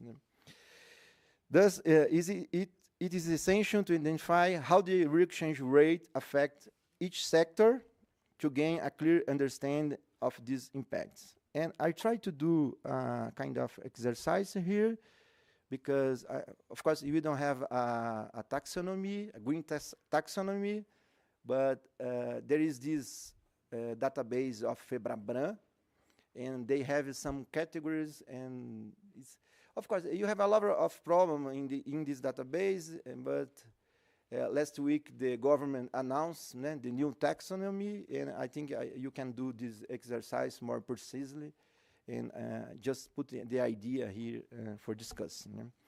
So using the FEBRABRAN taxonomy, we can establish the following classification of the sector based on different categories. Sector with high environment contribution, sector with high social contribution, sector with both high environment and social contribution, and so on. So you have here this classification. this is the subsector, né? And here is the green contribution, social contribution, and both. Né? So I think we need to clarify what this subsector is impact for the real exchange rate, because you can saw what's the fact, the competitive real exchange rate about this dimension, if you have this kind of exercise. So I think this is a form to include in the agenda, idea of the green transition in economy. Of course, you need a more qualified taxonomy. This is just a simple exercise because you don't have this yet. FEPABAN is a lot of problems, too much aggregate, and if you look at the sector, you have some doubts about this classification, but that is why I have it when I think to do this exercise. I expect the new taxonomy is better than this. But this is a kind of to introduce this green transition in the new development tradition, because if the real exchange rate is the central point, the real exchange rate has different effects for different subclasses of manufacturing, and you need to explore this for to show how this effect affects different regions, promoting or reducing the inequality, and how this effect produce a green transition or coming in different way. So in conclusion, how does each of these sectors react to the exchange rate? Identify these effects, introduce a new perspective within new development tradition, by exploring how the exchange rate influences the green transition and the extent of its impact. Thank you. It's a shorter presentation.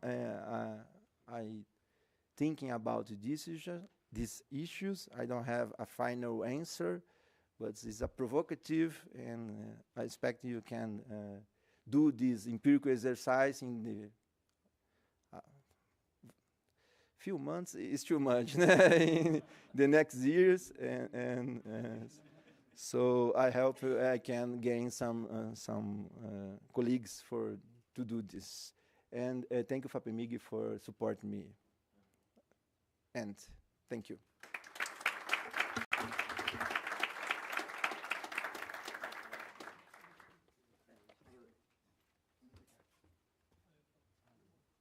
Thank you, Fabricio, so much.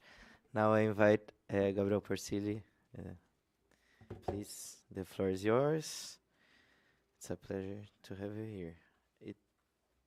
It's a PDF, right? So no, it's the PowerPoint. Okay.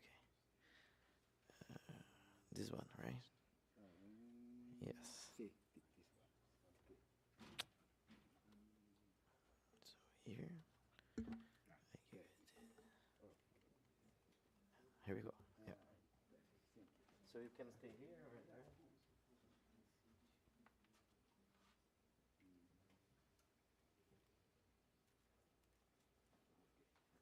First of all, thank you to Professor Breser Pereira, to Nelson, to Tiago for inviting me to participate of this workshop. It's a great opportunity and to discuss some ideas, and I intend to be somehow also provocative.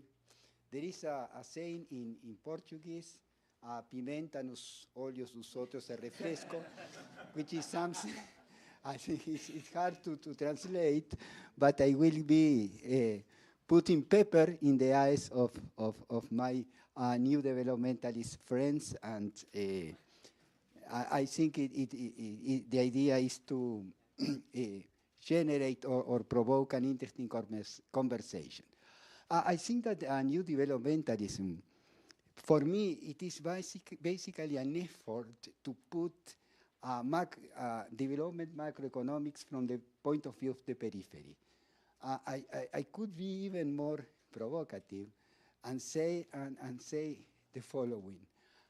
New developmentalism is the quest for building a social democratic society in a peripheral country. And this implies basically social and industrial transformation moving together, reinforcing each other. So perhaps if we were in Sweden, we perhaps just can think of how to improve welfare because the productive side of the story, it is somehow solved, but not in our country. So structural change and social transformation must go hand in hand, and I think this is the great question, the great invitation that new developmentalists suggest, and the structuralist tradition also shares in trying to find avenues for economic development. My provocations will be regarding how the problems that some aspects of economic transformation are put to the new developmentalists.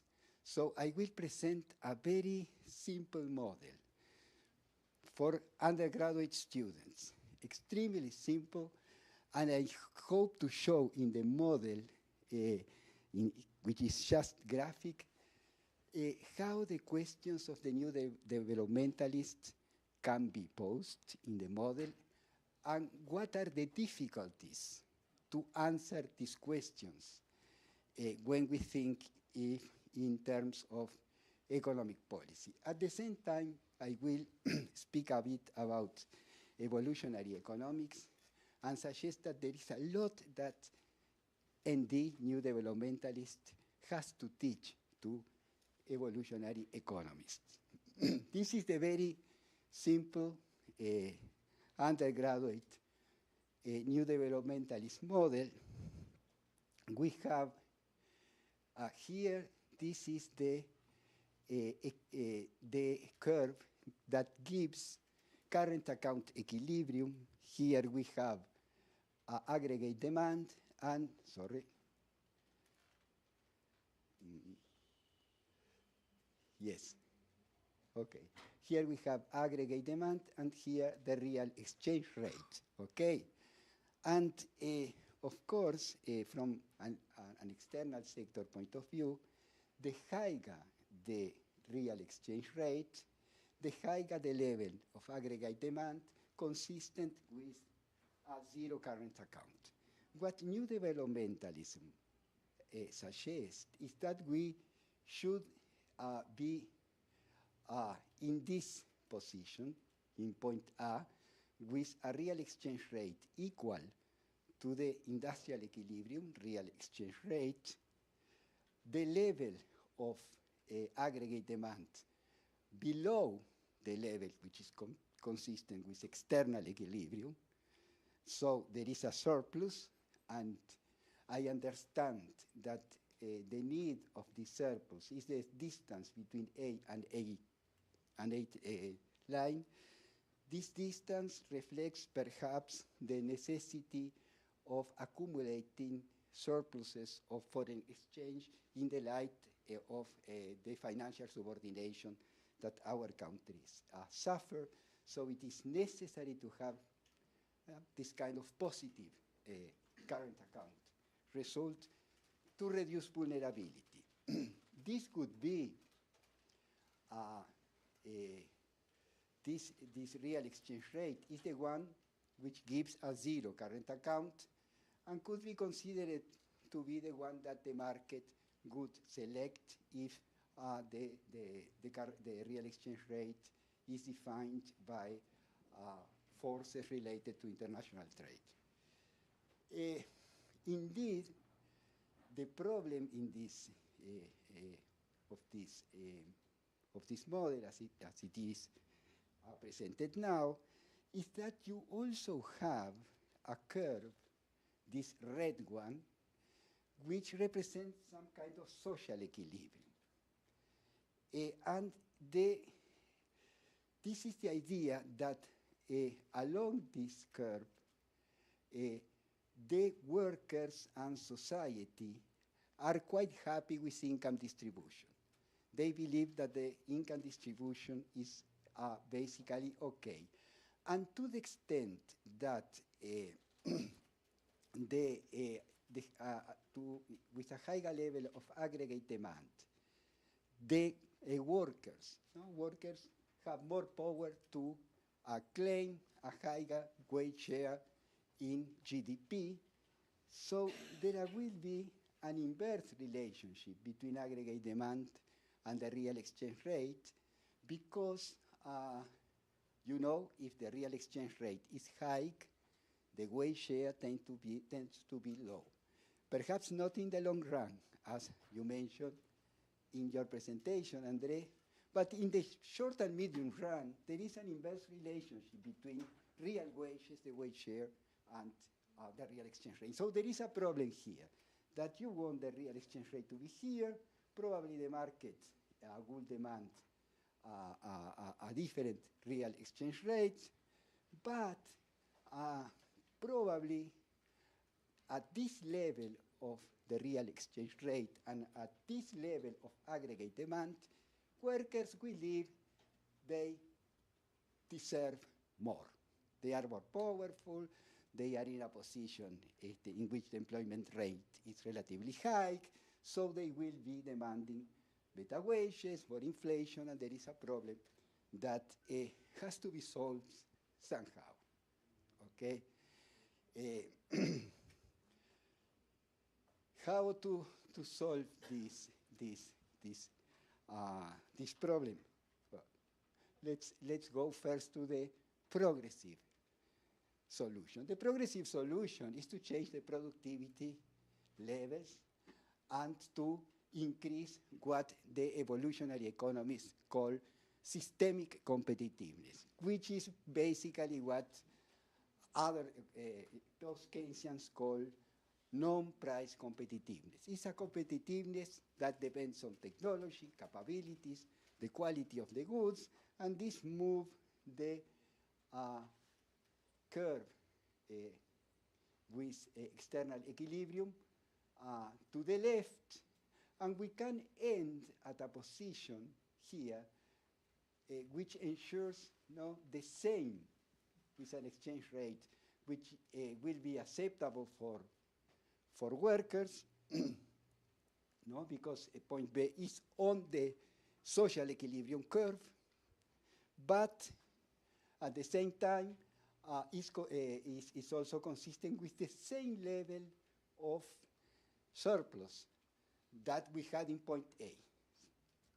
So the big problem is that how to shift this curve to the left exactly to this kind of position. And today, many of the presentations were about knowledge, about technology, about capabilities, about endogenous technical change, capital accumulation, that through time it would take the economy to this more desirable equilibrium. Okay? Another response is to tecer un casete en los trabajadores.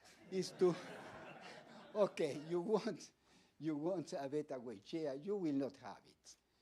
Strikes are prohibited, unions are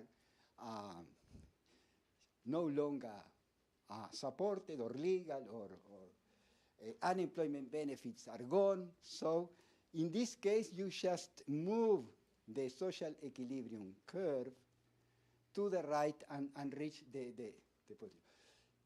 This solution is not necessarily only attainable, this movement, using regressive instruments. Indeed, it all depends on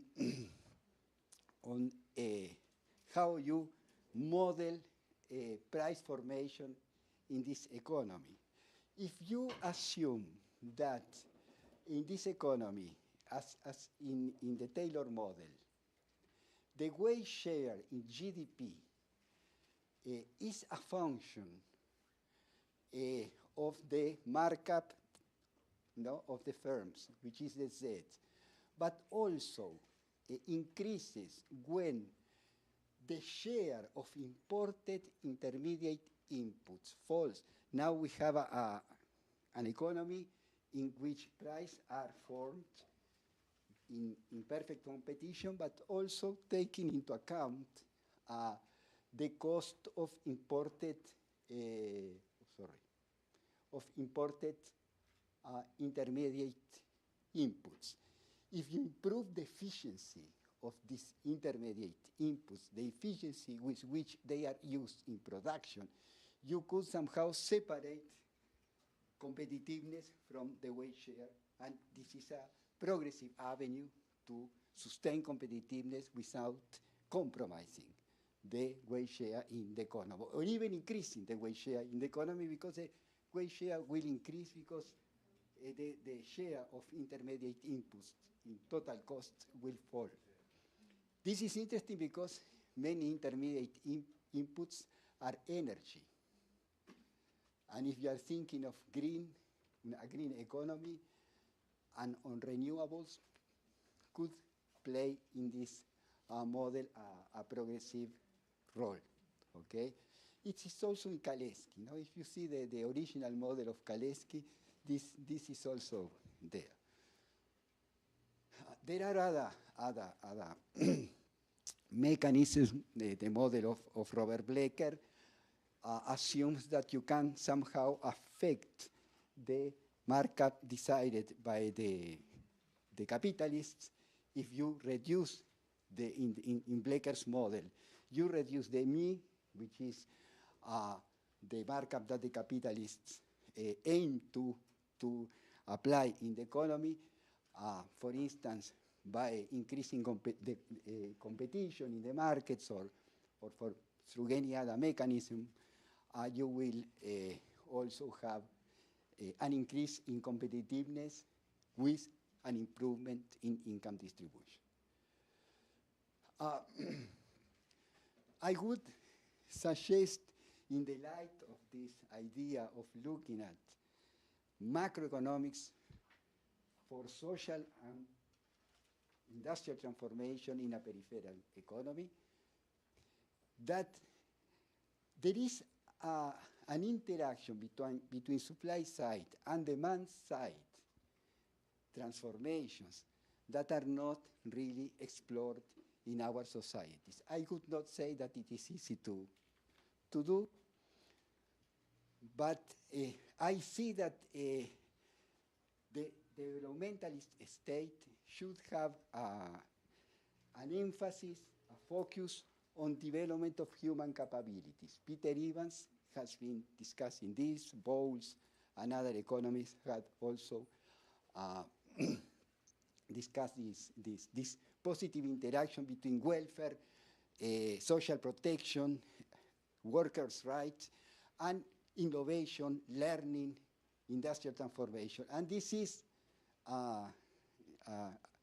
as I say, a very simple representation to teach to undergraduates, in which the supply side is being transformed, is moving, systemic competitiveness is increasing gradually, and at the same time, the social equilibrium is moving towards more protection, better income distribution, and this is a kind of virtuous circle, okay?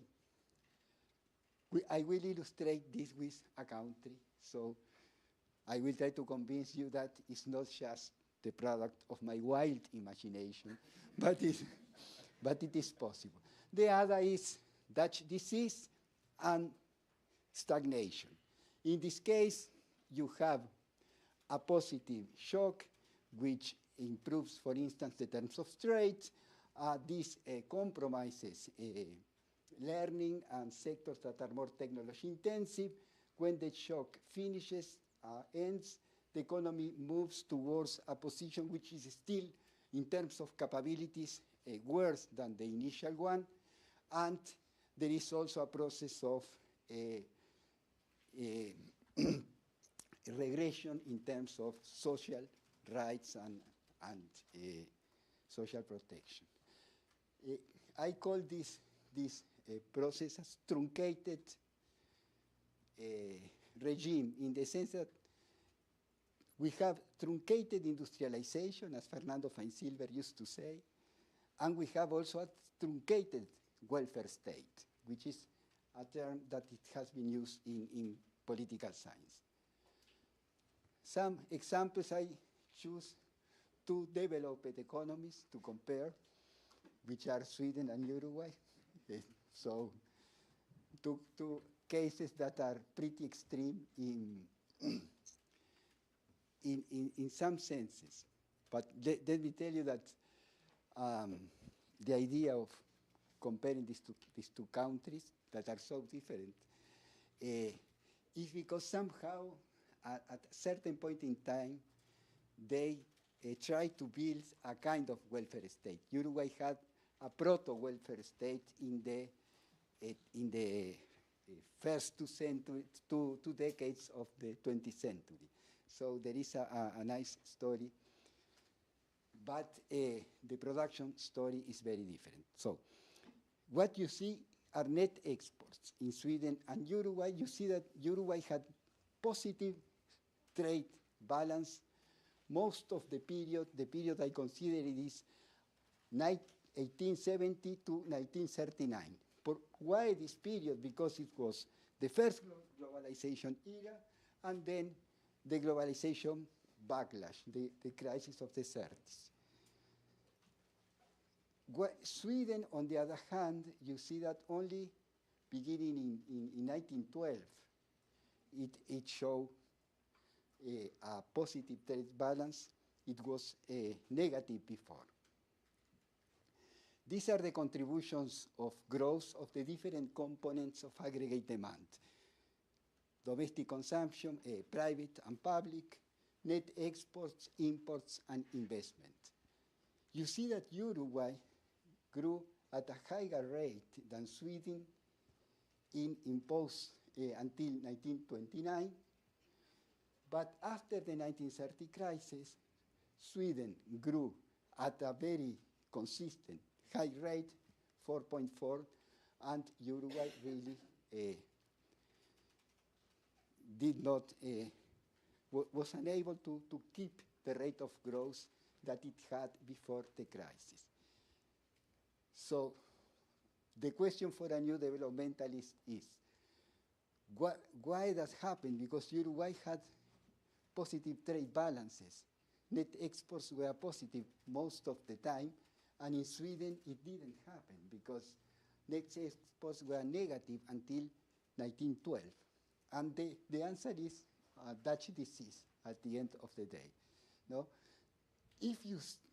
While the net exports were positive in Uruguay, the growth of imports was much higher than the growth of exports.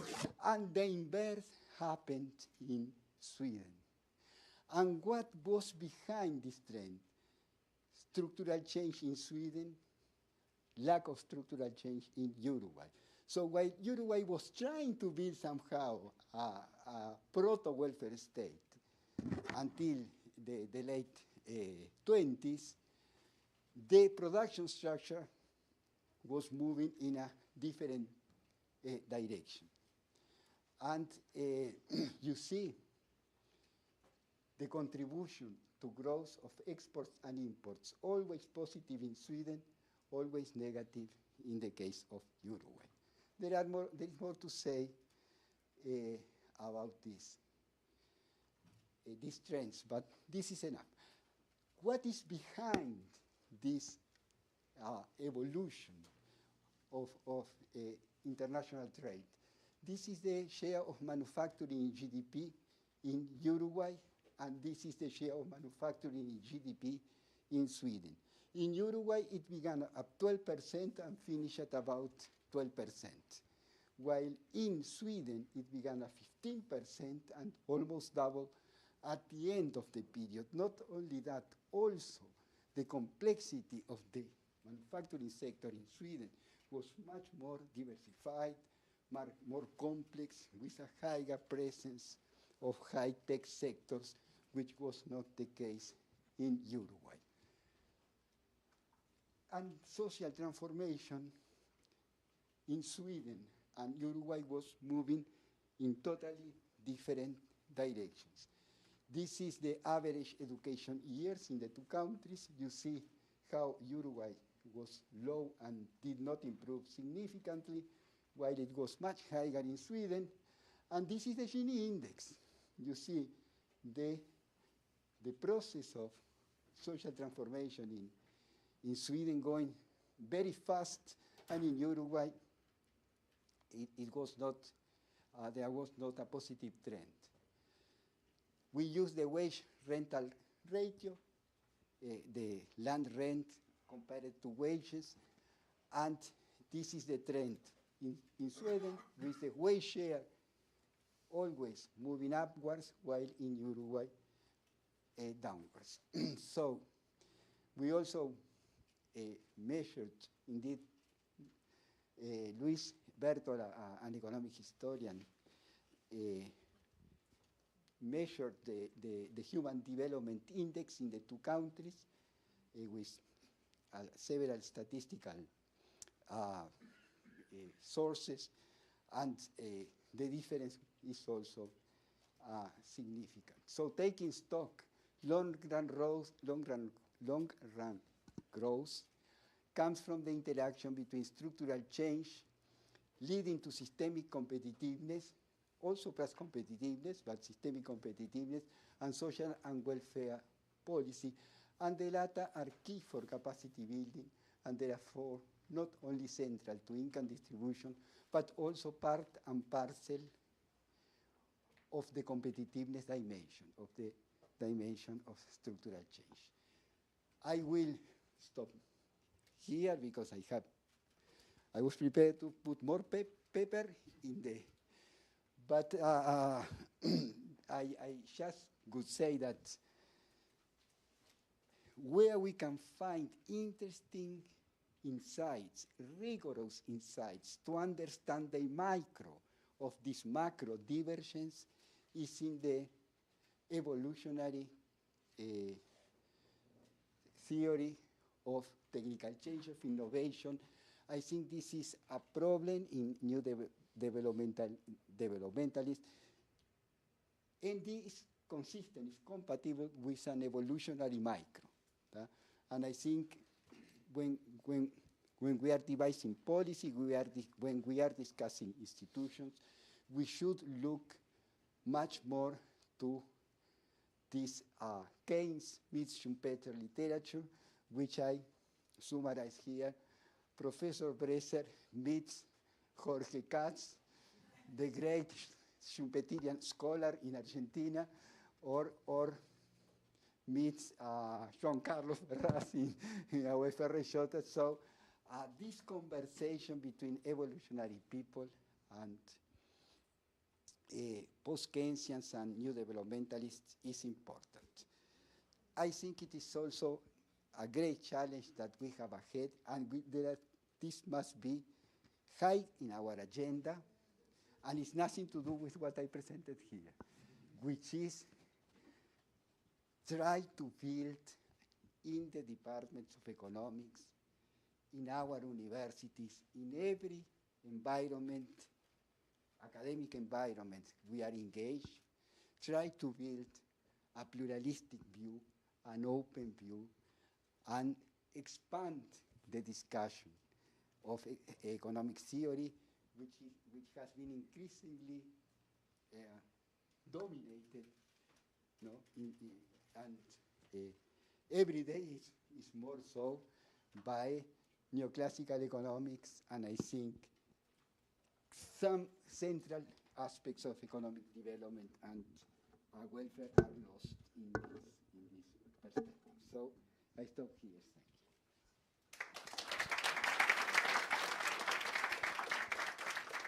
Thank you. Gabriel, what does ICT mean? Industrial and technological points. Thank you very much, Gabriel. Great presentation. Now I pass the floor to Gilberto Tadeu Lima from USP.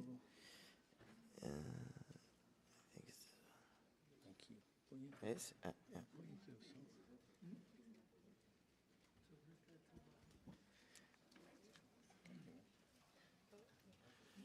Well, thank you, Tiago. Well, let me start by congratulating the organizers for this nice event. Thanks for inviting me. There has been some time that I was willing to be invited, so finally I was. That's why I didn't come before. I was not invited. Now I know. Or now they will know why I will not be invited again. Anyway, but you know, I will share some thoughts which are mostly related. I will raise 3 points which are mostly related. Actually, this is a very prolific and very large literature, several contributors. It's very prolific, several works. I've been following as much as I can. And I may eventually make some comments which are not, let's say, willing to, or they are not close to the truth, because I missed some parts of this very large line of research. And also my presentation is somehow related to the presentation by Gabriel. I will raise broader questions, but it's not a surprise.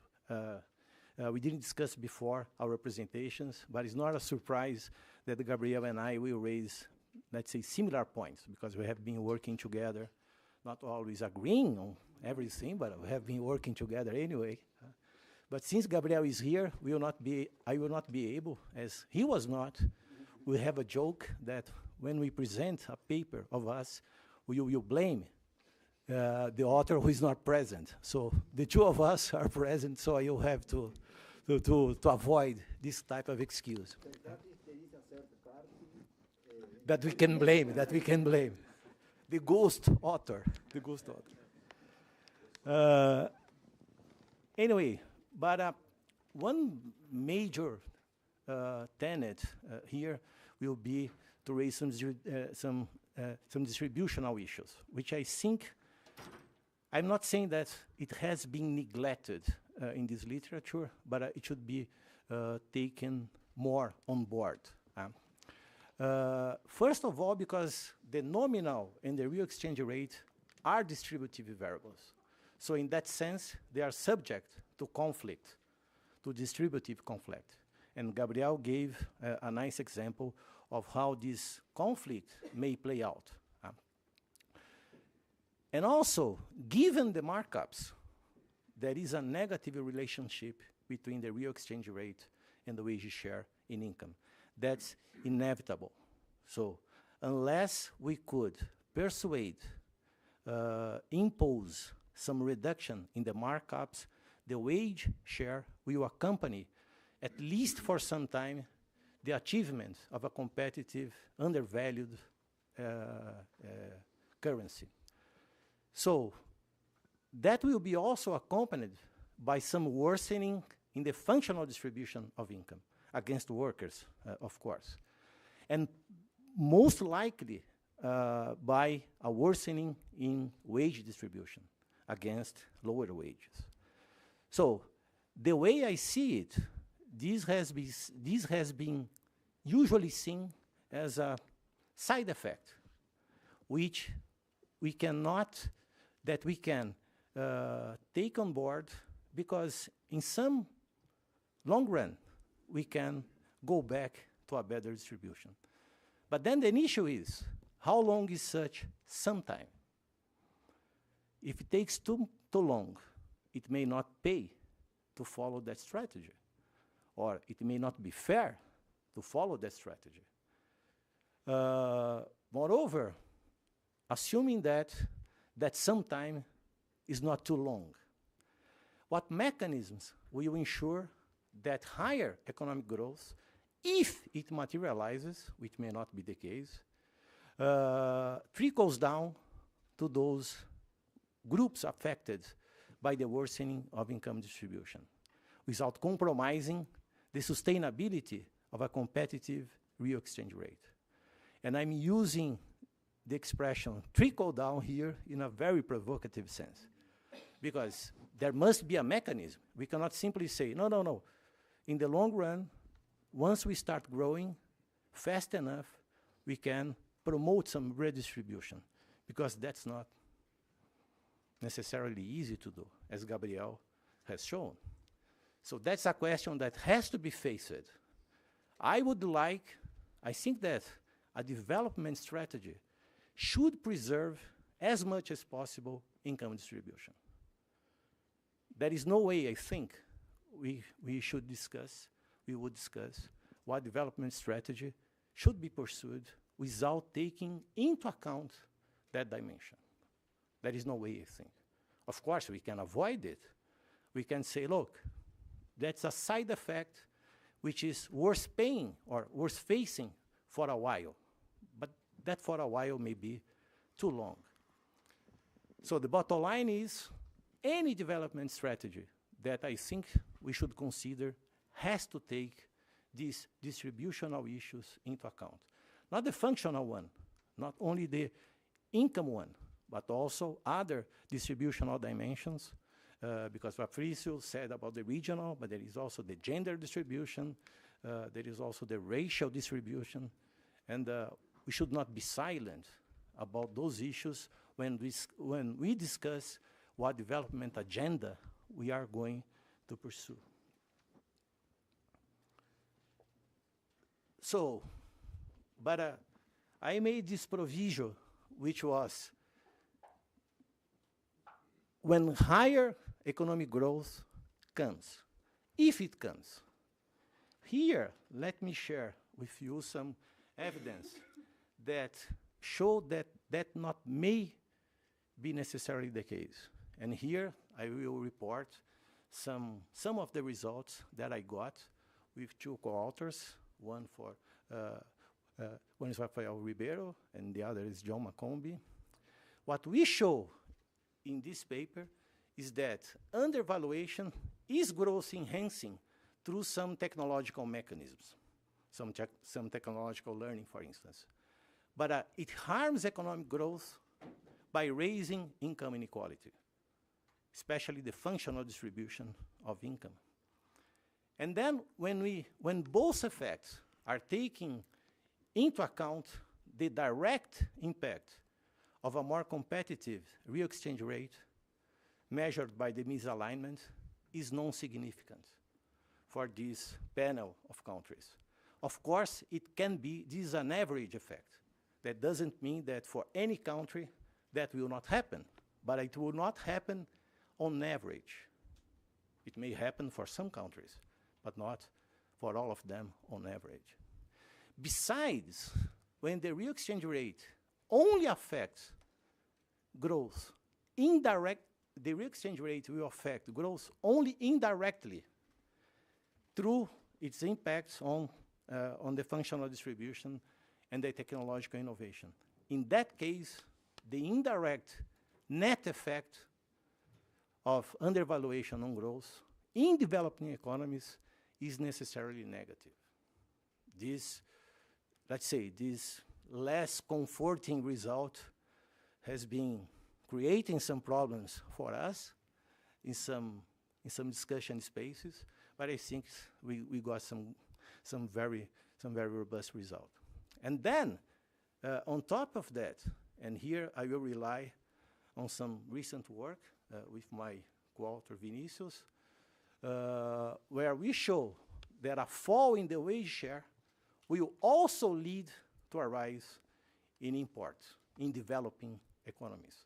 So a worsening in income distribution may actually, will actually have a feedback effect on the external conditions, because a fall in the wage share will raise imports. And that will create further problems, not only for the sustainability of a competitive real exchange rate, but also for the balance of payments in the short run. Now let me make some political economy issues or comments related to a competitive real exchange rate. Well, I think it's, let's face it, currency undervaluation has heterogeneous distributional effects across production sectors, social classes, and income groups. So we usually see that expressed clearly in the policy discussions, revolving around, for instance, what's the equilibrium real exchange rate. If you follow this discussion, you will see that, of course, the prescription regarding what's the equilibrium or the preferable real exchange rate depends on where the sector, where the author of the prediction, what sector he or she is, and so forth. So there is heterogeneity in the way undervaluation affects sectors, groups, and social classes. And that may pose challenging difficulties for achieving and maintaining a competitive real interest rate. Not because there is no willingness on the part of the government, not because we in the academia have written thousands and thousands of papers showing in several models, one more complicated than the others, that should be the case.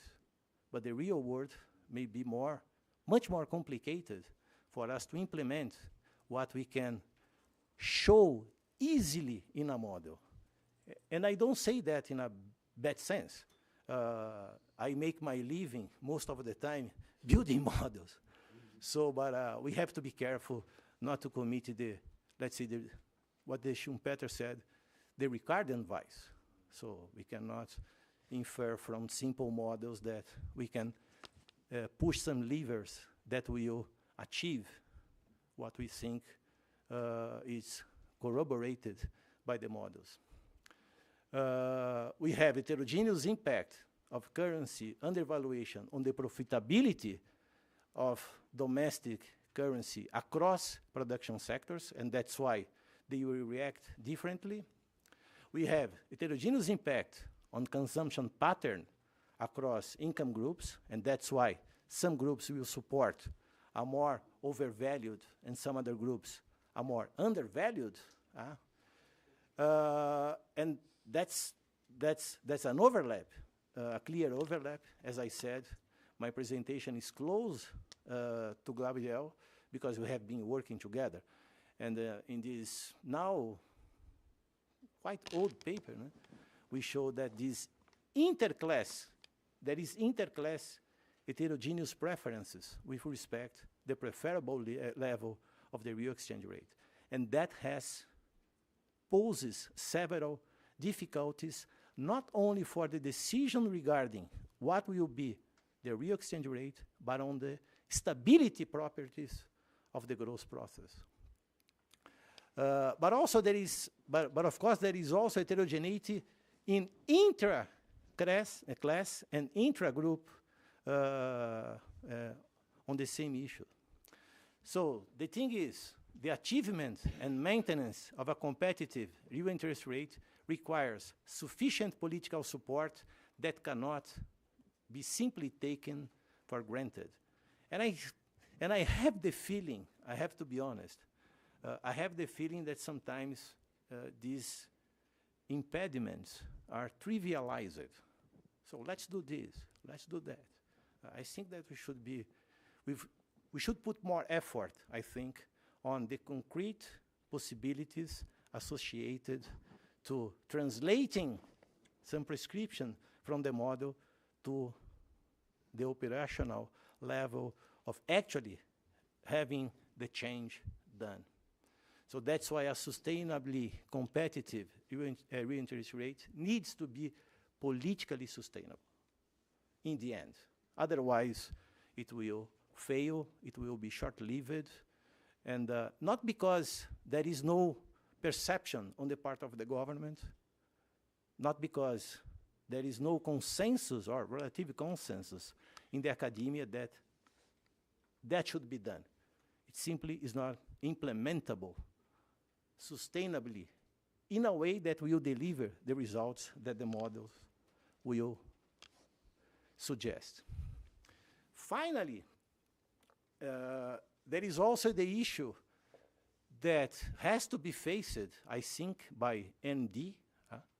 I will say ND because I was talking to Eliana. These are difficult words. Developmentalist. So ND, which is the potentially inflationary effects of an undervalued real exchange rate. And that's the case, to some extent at least, in Brazil. And that's why several times we have, or the government has avoided pursuing underdevaluation because that will mean losing some exchange anchor on prices. So that's an issue that has to be faced. We should be able to mitigate the potential inflationary impact of this line of action somehow. Now, what ND can come to suggest more concretely that could mitigate the short-run potentially inflationary effects of currency undervaluation. What I mean by more concrete is, of course, there is always some structural change that will do the job. That's almost by definition. So I don't think it takes us far enough to say that we have to pursue structural change, to be honest. What kind of it, how to do it, anticipating its consequences.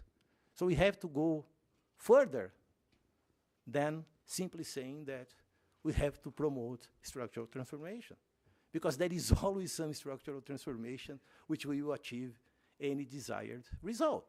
The question is how to do it, how to get there, how to maintain that. So these are questions that I think have to be faced. We need an industrial policy, of course. Of what kind? With what design? With what possible negative implications? With what possible problems in terms of implementation? Avoiding rent-seeking behavior, avoiding inefficiencies. That I think is something which has to be done more carefully and more often, I think, in my view. I'm not the one who can help you with that, to be honest. So it's very comfortable to me to say, that's what you have to do, or that's the questions that you have to ask. I'm more in the Gabriel's camp. I build models, of course. All that you find in the models, which are more specific, it's Gabriel's merit, not to blame, merit in this case, because he's much more, let's say, sensitive to these more specific issues than I am. But these are the issues that have to be faced more concretely. So that's what I mean by the need to pay enough attention to supply-side considerations associated to this line of research. Sustainable economic growth, in my view, has both demand and supply dimensions and aspects to it. I do believe in demand-led growth, but being a believer in demand-led growth doesn't mean necessarily to believe that supply will always accommodate. That's a fallacy, in my view. That's not Keynes' view, I think. So if you want to be post-Keynesians, we have to pay attention to the supply side. Finally, related to this question, one key innovation, that's the way it's posed in the ND literature, is the notion of the real exchange rate as a switch. What was the word that you used? Light switch. That will grant access to demand. And I have discussed this issue with Bresser sometimes, and I think that none of us got persuaded. But anyway, but let me share with you what I have in mind here. So, logically speaking, it's possible that exporting firms are not selling abroad more because they are not price competitive. That's logically possible, for sure. Which means that it may be the case that by becoming more price competitive, they will export more. That's possible. But that's a level effect. And we are talking about growth effects. That doesn't mean that this light switch will trigger a growth rate in the external demand for the domestic production that will convert exports into a sustainable engine of growth. That's not obvious, I think, because we are talking about a growth effect, not a level effect. Unless we are able to show that we have a strictly positive growth rate of the real exchange rate, which I think is unfeasible, at least in the long run, or in the medium run. So it's not obvious that any amount of additional external demand will be forthcoming in response to a persistently level of competitive real exchange rate in order to allow exports to be the engine of growth. So this is not a problem of NED, I think. This is a problem of any export-led strategy. In addition, but related to the fallacy of composition, of course. Not all countries are able to pursue that strategy.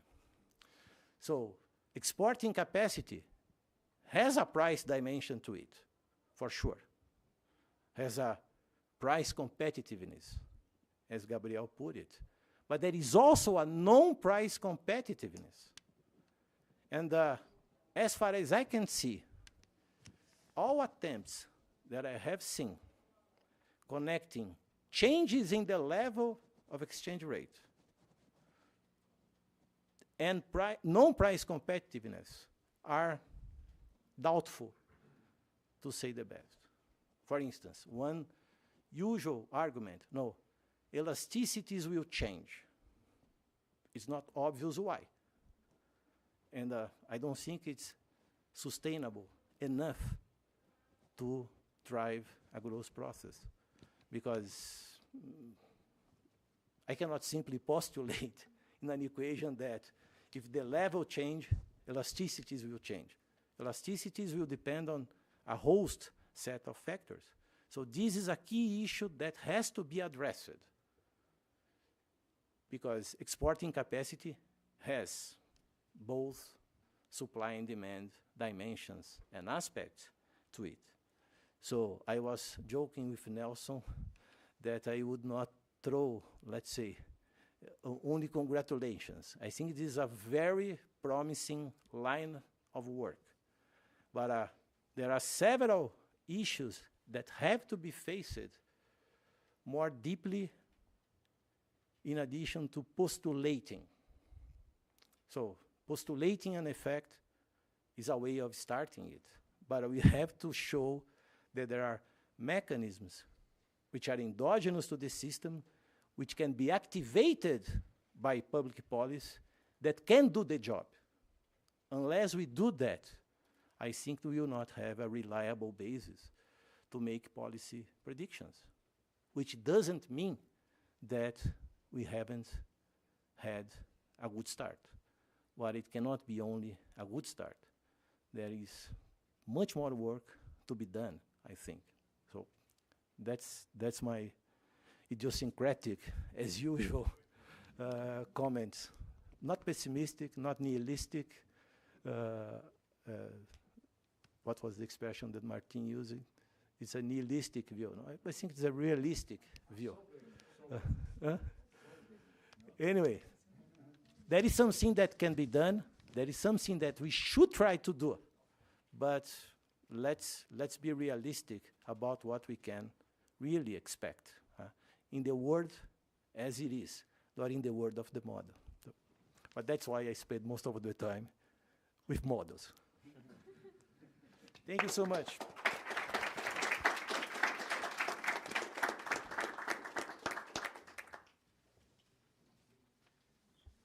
Thanks a lot, Gilberto. Now we are going to close the first day of the workshop with Professor Nelson Marconi. Please, do you want to...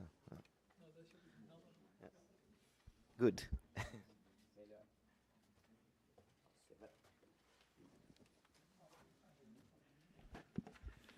Thank you for the previous presentations. And actually, I was thinking in talking about my job with Eliane and Tiago and Danilo, that is not here, about labor market and real wages and relative wages and the productive structure, the relation between them. But I think that's better to engage on this discussion because we brought some critics, okay, but some relevant points about new developmentalism, and I think the debate could be much more interesting if I talk about this and not talk about a totally different subject that is related to labor market. That is very relevant, the paper that you did, but I think it's time to discuss this issue about exchange rates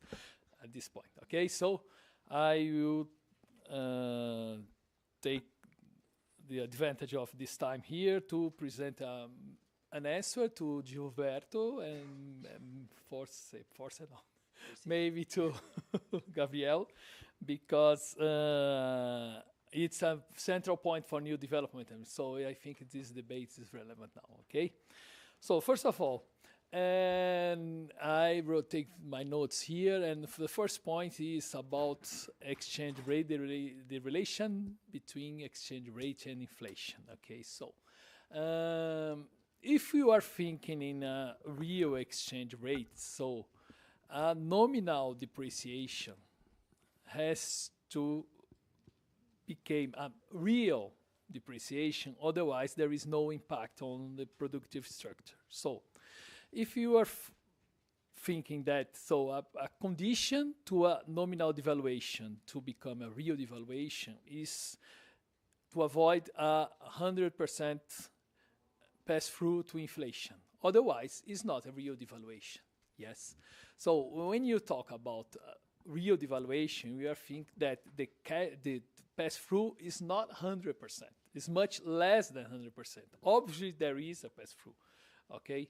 But it's lower than 100%. Otherwise, there is no real depreciation. So, who, in this sense, who will receive the impacts of this depreciation? Okay, who will get the impact? Obviously, a part of this will go to the inflation, and then go to workers, and go to other participants in this society. Okay, but how much is this? Okay, in the short term. Okay, you don't know, depend on the pass-through. Normally, the pass-through depends on the economic activity level, the situation of the market, the concentration or not in the market. So there is other variables that are related also to this. But we know that there is some impact of the short term, okay?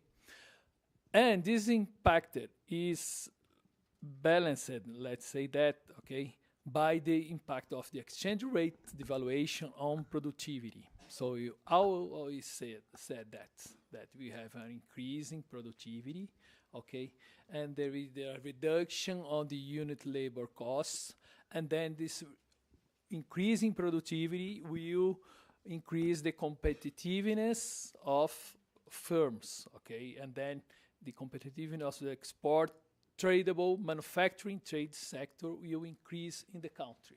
And then the demand for local products, okay, for foreigners and for the domestic demand will increase, then the wages will increase, and then the economy grows.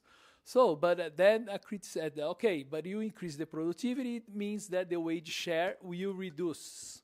Okay, the wage share will change if all the productivity is not going to the wages. Okay, the increase in the productivity will not be passed to the wages in the long run. So we have to have different impacts in the short run. You have different impacts on the long run. Okay, so the productivity is the key, and the exchange rate is not a sufficient condition for increasing productivity. It's just a necessary condition, because otherwise, if the exchange rate is not competitive, we don't have increase in productivity. So we have a low profit rate for manufacturing in our countries, Latin American countries. So the profit rate is much lower in the technological and sophisticated sectors in Latin America than in developed countries. When I said to that guy, that I forgot the name, the guy that is professor of Amherst, Giba knows who is the guy from Amherst. There is the Indian guy. What's his name? He came here. Aslan, exactly. I said to him, yeah, Pakistan, exactly. It's not India, exactly. I said, the exchange rate, the profit rate is for sophisticated sectors is lower in Brazil than for primary or low-tech manufacturing. He said it's unbelievable because they are much more concentrated. So how the profit rate is lower in Brazil? It's lower because the sector is not productive. It's different, totally different from the how can I say, the developed countries, the situation in developed countries. So the profit rate is lower. If leave the exchange rate appreciates, the profit rate will be lower and lower. There is no investment in this sector. This is the problem. So we will not have investment in high content sector, high technology content sectors in developing countries if the exchange rate is not competitive. The question is not to be undervalued. Okay, so for me, for Bresser, even for Oreiro, okay, others here, Eliane, I think Luis Fernando thinks the same. And okay, we don't need a exchange rate that is devaluated. We need a competitive exchange rate, so in the equilibrium level. Otherwise, we are constrained the possibility of increase the profitability of the more productive sector, the more sophisticated sector in Brazilian economy, and other economies like Argentina, okay, in Latin American countries. This is the problem. Okay, so let's think on the. Then Gilberto also said, okay, there is a difficult political situation. So the role of the politician is to make choices. Sometimes the politician has to make difficult choice, and they have to make choice about the economic policy he will adopt. And the economic policy has to be growth in the long run. Yes, this is relevant, because let's think on the opposite, okay? Let's think in a situation that is very common for Latin American, that it's to leave the exchange rate to appreciate. What will happen, okay? Okay, the wages will artificially increase, okay, you know, okay, the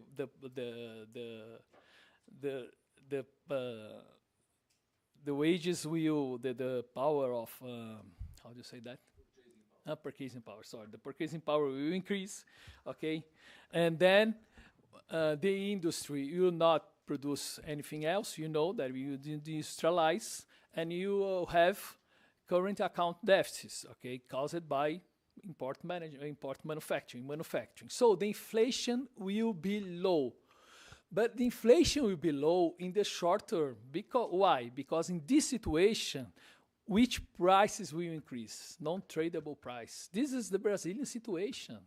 Okay, for years and years, we had a huge inflation on non-tradable, okay, compensated by a low inflation on tradables, okay, to avoid inflation to goes up. In the beginning of 2010 and during Dilma's government and even the second part of Lula's government, we had an inflation around 6%. Yes, a year it was the high part of the target, the high limit. And if you look for the internal inflation, the non-tradables were higher than this, and what was avoiding inflation higher was tradables. So you don't have a low inflation in the medium and long run, adopting an exchange rates or evaluated, overvalued currency. This is the question. And if you keep the exchange rate overvalued, we really damage the industry, the manufacturing, because of they not invest, because the profit rate will lower, and the quality of employment, the quality of our value added, the impacts are known for everybody. So, otherwise, you can compensate with industrial policy. You cannot compensate with industrial policy because the exchange rate in a competitive level is a precondition even for industrial policy. I totally agree with industrial policy, and I know that we said a lot of times that, okay, we had Bresser said, okay, that exchange rate is enough for, I don't believe that is enough. We need industrial policy, okay, because you must choose sectors and you must choose sectors and that will increase more to develop more advantage comparatives. But if you don't keep the exchange rate in the equilibrium level, no one will invest, even with industrial policy, because the profit rate will be very reduced in this situation. So we had this experience in Brazil. Okay, the industrial policy on 2010, 2011 was launched, and it didn't work. And I said in the first beginning in Brazil, I said, so we are working in a situation that this policy will not result in anything positive because the exchange rate is overvalued. And they said, no, it's shit. Okay, it's bullshit. Okay, go ahead. And we see that nothing happens. Okay, I think and the impacts on current account deficits. Okay, so if you leave the exchange rate overvalued, what will happen? You have a deficit in current account in manufacturing, and not in primary goods, but in manufacturing. So you have impacts on our productive sophistication. We show it, me and Liane, also and Thiago and Marco Brancher, the effects of exchange rate, competitive exchange rate on elasticities, okay, because it changes the productive structure and then changes the elasticities of exports and the elasticity of imports. And I think that's all, okay, so, and we can open the debate. I think it's an important point to discuss here, but I think, I suppose it was better to bring our point of view to open this discussion. Thank you for the attention. Okay.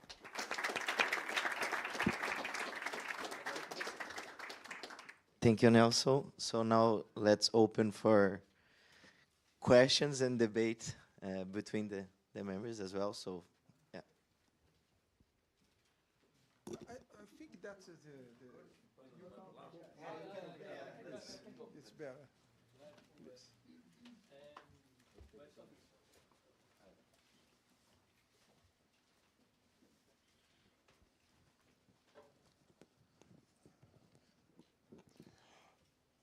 Okay, I will do some consideration and question to Gilberto Lima, and I think that to summing up your presentation, is the idea that for currency and evaluation. You have to consider a lot of different aspects, different effects, sectorial, income distribution, and so on. And so it's a very complex problem. That is the main conclusion of your presentation. But I'd like to, as we call it, the PSDB politician, that is, they are in the top of the wall, em cima do muro. I would like that you be out of the top of the wall, and just to provoke you. And what we can extract from your presentation? What are the lessons that we can be learning about your presentation? And there's the second question, because actually the Gabriel the idea is that the Bresser meets Schumpeter, and maybe Giba is Bresser meets Kalecki. That's it. You have to consider the problems of income distribution. I think that I had, if I could change my presentation, it's Bresser meets Minsky. Yes, I could prepare. It would be much more interesting, I think. And I would like to hear Giba as well, because most of your consideration appear to have related to the criticism of the social developmentalist economists to new developmentalist arguments related to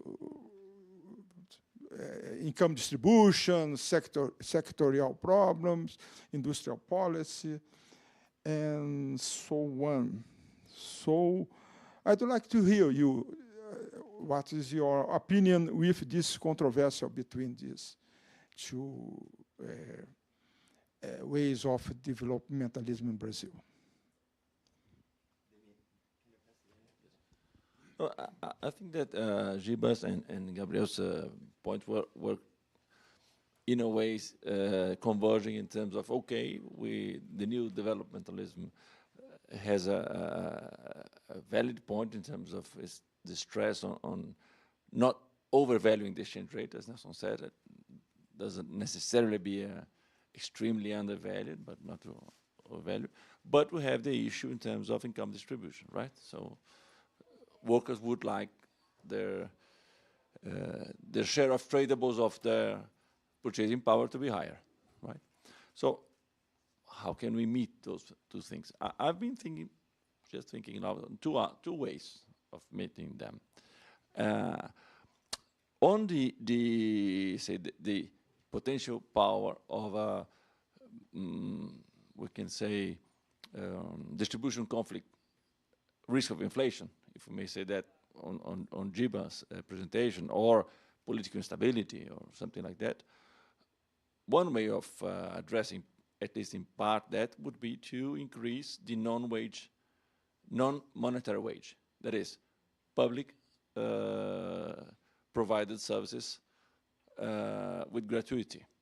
So you increase the well-being, and it's not charged on industry, unless you think that all the taxes are on the industry, but you don't have to have that hypothesis, where you can tax other things, for example, individuals. So one thing is to increase that part of the cost of living. And on the part of the cost of production, not to need to be too undervalued. There are other two costs which are relevant, and one is not only a cost, but also is an access to finance. The first I thought is the interest rates, which at least in Brazil are abnormal. So if we address that thing, it's an issue that I like very much. I believe we could enforce the same monetary policy in terms of the degree of contractionist monetary policy with lower interest rates if we use macroprudential instruments, for example. So, because this is a cost for industry. So you reduce that cost, you wouldn't have to compensate that much in terms of the exchange rate. And the other one, which also comes from my experience, is not only the cost, but the availability of finance. Because this is also a constraint. So we could use credit. So if you use more credit, like BNDES, and you reduce the cost of the market financial transfer of wealth from deficitary economic units like productive enterprises and the tenants of financial assets, you have two ways of increasing competitivity of industry, which does not rely on lower dollar equivalent wages. So these are two things that I've thought as to narrow that gap that you mentioned, maybe. One more. Alexandre. Well, just two small questions. Gilberto, we know that real exchange rate effects on tradable productions is not, it's asymmetrical. It does harm a lot when it's overvalued, but it does not stimulate in the same sense when it's undervaluated, because expectations on investment depends on expectations of future rates, not only current ones. I think Nelson has taken this point. So my question is, you said that undervaluation not necessarily expands production. Have you controlled these calculations by volatility in the exchange rate? Nelson, a very small question. I always agree fully with you. My question for this moment in political discussion about political economy is how to undervaluate without passing through to inflation levels and so on. Thank you. Yeah. We can start with should do you wanna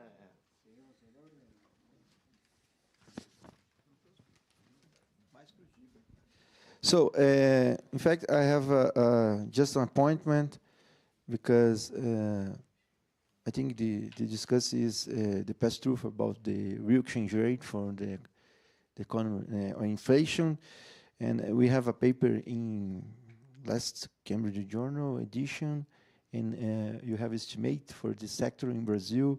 In fact, the most of the sector, this past truth is very low.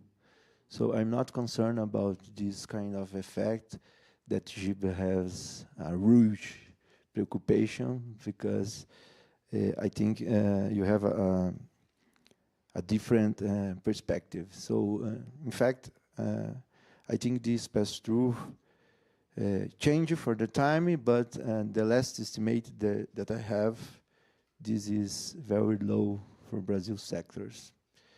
And Oi? Yeah. No. But this records, so I sent it today. And just more one question. I think we need to pay attention for structural change. So when you talk about maintaining competitive real exchange rate, we need consider that the structural change is changing. So this estimative we have don't capture this in the model. So sometimes we look for the data, but the data is not clear about this effect, because you don't have time to do the structural change that real exchange rate can do in the correct direction that is industrial and trade sector. So sometimes I think we don't pay attention for this kind of move, and of course the econometric exercise don't cap this in the model, and a lot of question I think you can respond, answer when you have more examples, the countries that have take this policy for medium term. So this is my comments.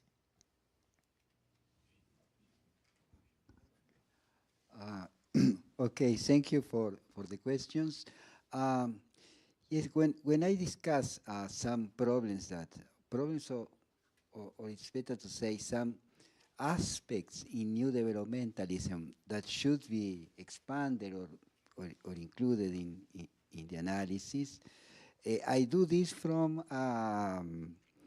a comrade in arms, no? A fellow traveler who believe in the project of thinking and restructuring macroeconomics for development and for the periphery. No? So it's the idea is to somehow open new windows that I think that will offer an interesting view when you think economic policy from this perspective of new developmentalism.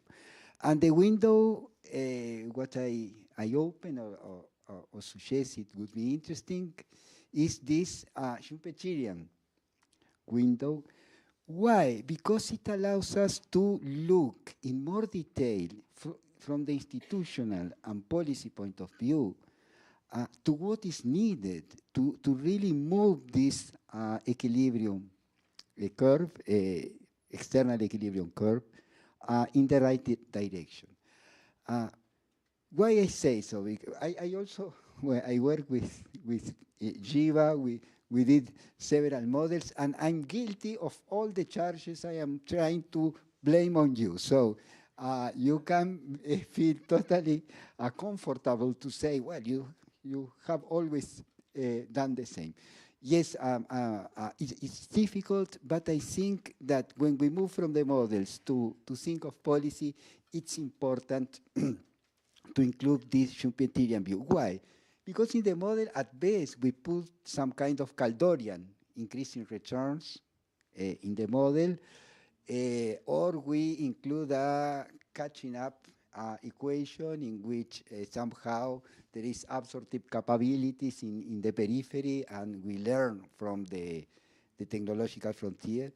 And this, and when you see the policy recommendations in this Caldorian perspective, it's very much, for instance, a discussion about tariff or taxes on exports, for instance. Well, you could have problems of inefficiency that Jiva mentioned. So these instruments that affect prices, like tariffs or taxes, must be associated with supply side policies that look more in detail to the dynamics of certain sectors, of certain technologies, certain industries, even certain territories in clusters.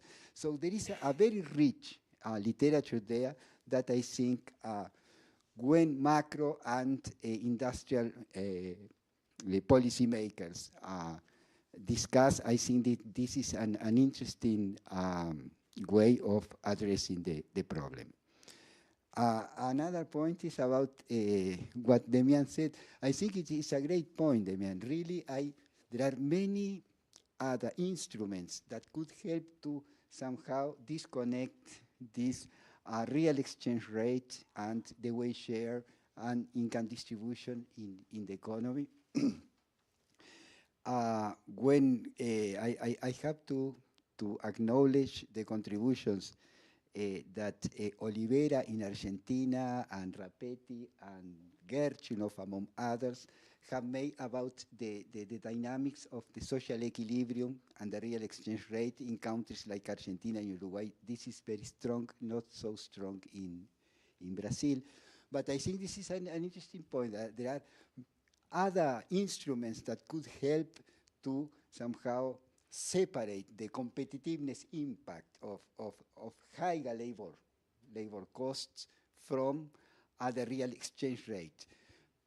But if you are thinking of taxes and income distribution by other means, you will have also a political economy problem that perhaps this is what the idea of social equilibrium tries to capture. So I'm not so sure we are totally free from the trade-off and from the problem. Exactly, this is, but sorry, that's all. Thank you. Let me start.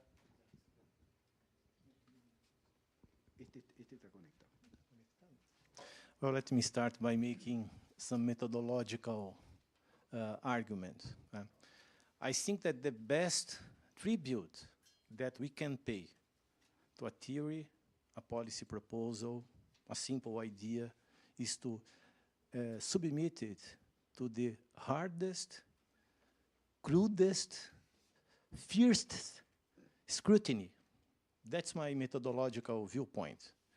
So I'm facing a challenge, which is there is some discussion, promising solutions, promising proposals made by serious people doing some good work that I think that we should pay attention. That was my motivation from the beginning.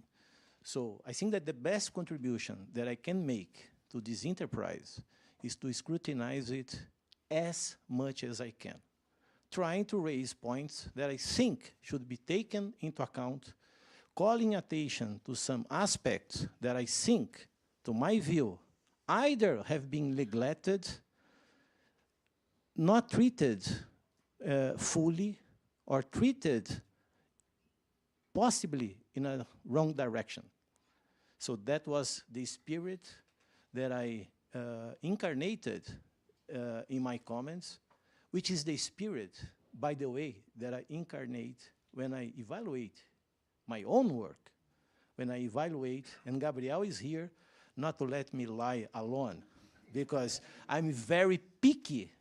I'm probably the pickiest co-author, in addition to the reviewers.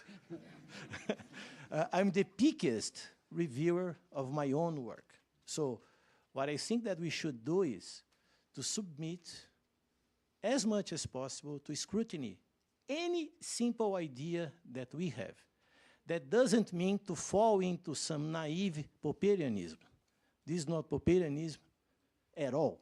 This is only, I think, the correct way to proceed.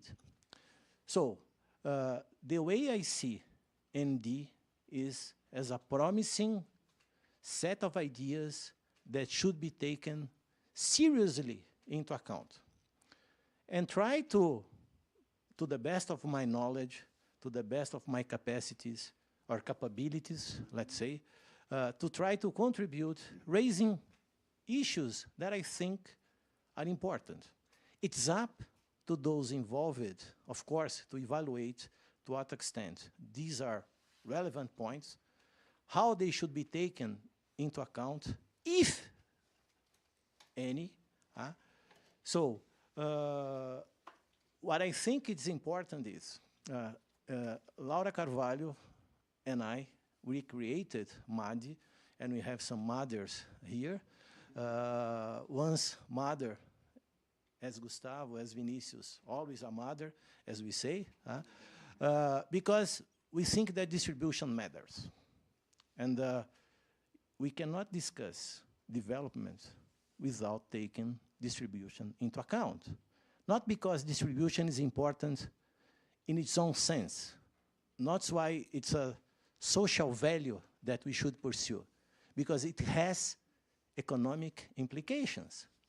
So a worsening in income distribution has implications, feedback mechanisms, which can undo the potentially positive impacts that a competitive real exchange rate has. That's the single point that we want to make. So distribution matters. We cannot simply say it's a side effect that we can repair later on, because we may not be able to collect the benefits associated with an undervalued, a competitive, an equilibrium, call it the way you like it, if we don't simultaneously take into account of distribution. So my specific suggestion is, why not trying to pursue any ND complementary policy which mitigate at least the negative distributional consequences? Why not say, for instance, that we have to try to change the markups? Why take it for granted that we cannot do so? Why? Because it's logically, and one of the equations that Gabriel showed that clearly. We can have a better distribution and a more competitive real exchange rate by lowering the markups. Well, of course, I'm fully aware that it's easier to screw the workers than to screw the Paulista Avenue. Of course, I'm fully aware of that. But why not at least raising this issue? Why not at least saying that there is, TINA doesn't apply here. TINA is, there is no alternative. Yes, there is an alternative. We may not be able to pursue it. We may not be willing to pursue it. But there is an alternative to reconcile a more competitive real interest rate and a better distribution, or a non-worsening of income distribution. Regarding social development, let's say social and social D, SD. Well,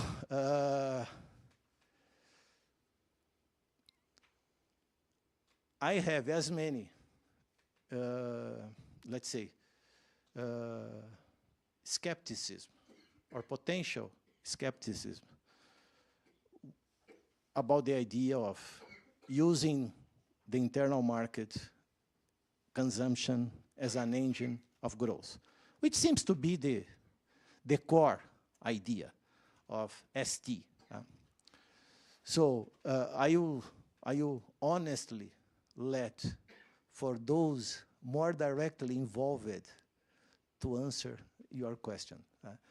But I think that, logically speaking, several of my comments apply to SD as well, because I don't think that an economy like ours is able to sustainable growth just through consumption. That's probably my main disagreement with the SD approach. Maybe they are complementary. Maybe the meeting in the end, I don't know if people in the both sides of the fence will feel comfortable, but maybe the meeting in the end that has to be promoted is between ND and SD. So that's an issue. So what I think that the bottom line, the takeaway that I want to take home is, we are dealing with very complex issues. Once we want to address or to apply any approach to some specific situations, we have to do the hard work of mapping out the specific circumstances, evaluating to what extent the mechanisms or the potential mechanisms really apply to the country at hand. I came to become more and more pessimistic or skeptical about general theories. Of course, I'm still a true believer in Keynes' general theory. Don't worry, Luis. Don't worry. I'm skeptical about general theories which are not produced by Keynes, let's say. Anyway, that's just a joke, please. But maybe what I feel more uncomfortable with is with some kind of fallacy of composition on methodological grounds. So I don't think there is a general explanation for the growth trajectory, even of medium income economies. There is too much heterogeneity, I think.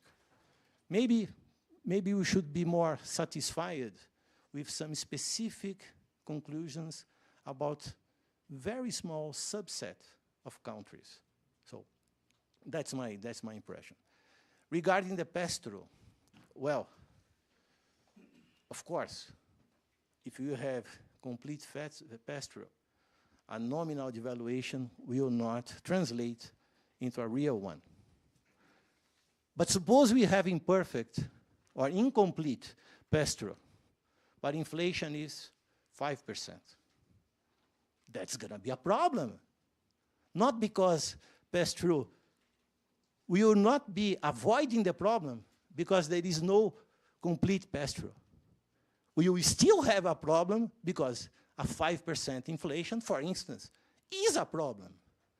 So logically speaking, sorry, I don't buy the argument that inflation is not a problem because the pass-through is incomplete. Because you can have incomplete pass-through with an infinite levels of inflation.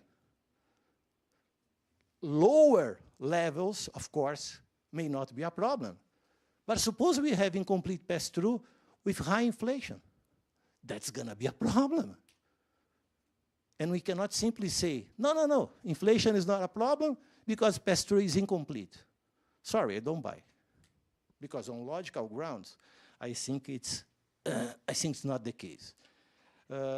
Volatility, that's for sure, Alexandre. We control for volatility in that case. And the asymmetric effect that you call it upon is precisely one of the key specific issues that we have to take into account when making some specific proposals for some specific situation. So you may take me as sitting comfortable in the wall, as Luis Fernando said. By the way, I'm very comfortable sitting in the wall. But I don't think that I should necessarily leave the wall. Because I think that the best contribution, see, why do I like modeling a lot? Because model will discipline your way of thinking. Once you write a model, you have to specify precisely under what circumstances a given result will emerge. And there are so many possible emergent results in the real world as imaginative we are.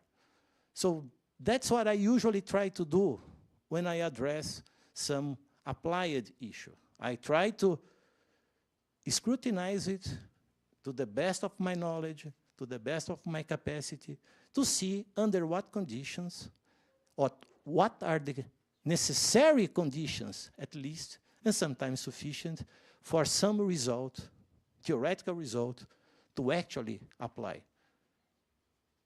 Martin has said, well, we don't live in an Arrow de Breu world. That's for sure. So any result relying on those assumptions should be seen as at least with very low confidence. So that's my methodological way of doing it. So the best contribution is not to give you some specific answers. The best contribution that I think and can make to the discussion is to raise potential problems, potential gaps, potential limitations, counter conditions that have to be satisfied for a given result to follow. I leave the application to the implementation of ideas to those who are more competent than me to deal with policy making.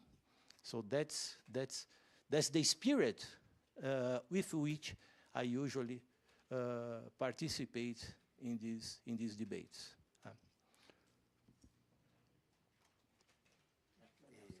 Yeah, just a comment. One of the first models I read coming from you, I think it was in a post-Keynesian meeting in the 1990s.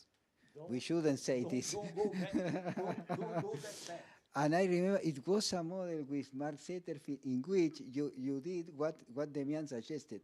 You put the interest rates in the cost function of the firms, and the result was that indeed it could be somehow ameliorate or reduce the trade-off between competitiveness and the wage share. Okay. But just remember old stories. Thank you. So, the debate is great. I want first to say thank you to Gabriel and to Gilberto, and also to Fabrício for the points that you brought, and but the point that Gilberto brought about income distribution is essential. We agree. And what I said is that in the long term, if you appreciate the exchange rate, the result for income distribution will be worse, will be really worse, because the workers in general will lose too much, because you have only employers or workers in low-skill occupations or service occupations, traditional occupations. We will not have jobs in more dynamic sectors, or a few jobs in the dynamic sectors like financial or information, ICT, and you have a huge income distribution that then in this situation you must try to solve by social policy. And it will not solve the problem, because the government doesn't have enough fiscal space to spend too much with fiscal social policy to compensate the problems that the appreciation generates in the labor market. Okay, this is our point. Okay, you are worried about income distribution. But anyway, I understand, and I want to say thank you for your suggestion. Make it maybe we develop this argument, okay, but maybe even for important economists like you that are very concerned about income distribution, we are maybe you should write better this idea. We wrote, okay, but maybe, okay, for you and for other economists it's not enough. I understand your point, and I can comprehend your position. But let me talk a little more about pass-through that you said, okay?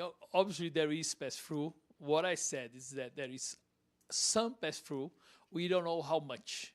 Yes, depend on the situation. It's not too large in Brazil, okay, by the experience, by the past experience. The same case for how do you use this model, how do you practice this model? So you are looking for Asian experience, you are looking for Latin American, and you see the impacts of exchange rates in one region and the other region. So, but in this case of the pass-through, we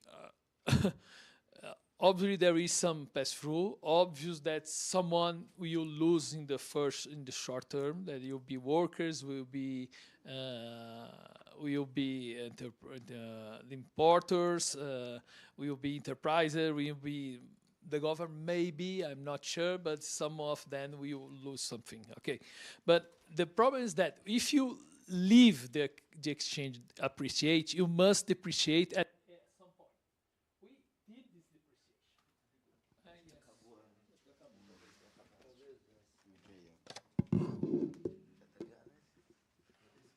They want to leave me to talk. Okay, we did this depreciation. Not we did, the market did. Okay, so we have a competitive level of exchange rate nowadays. Why?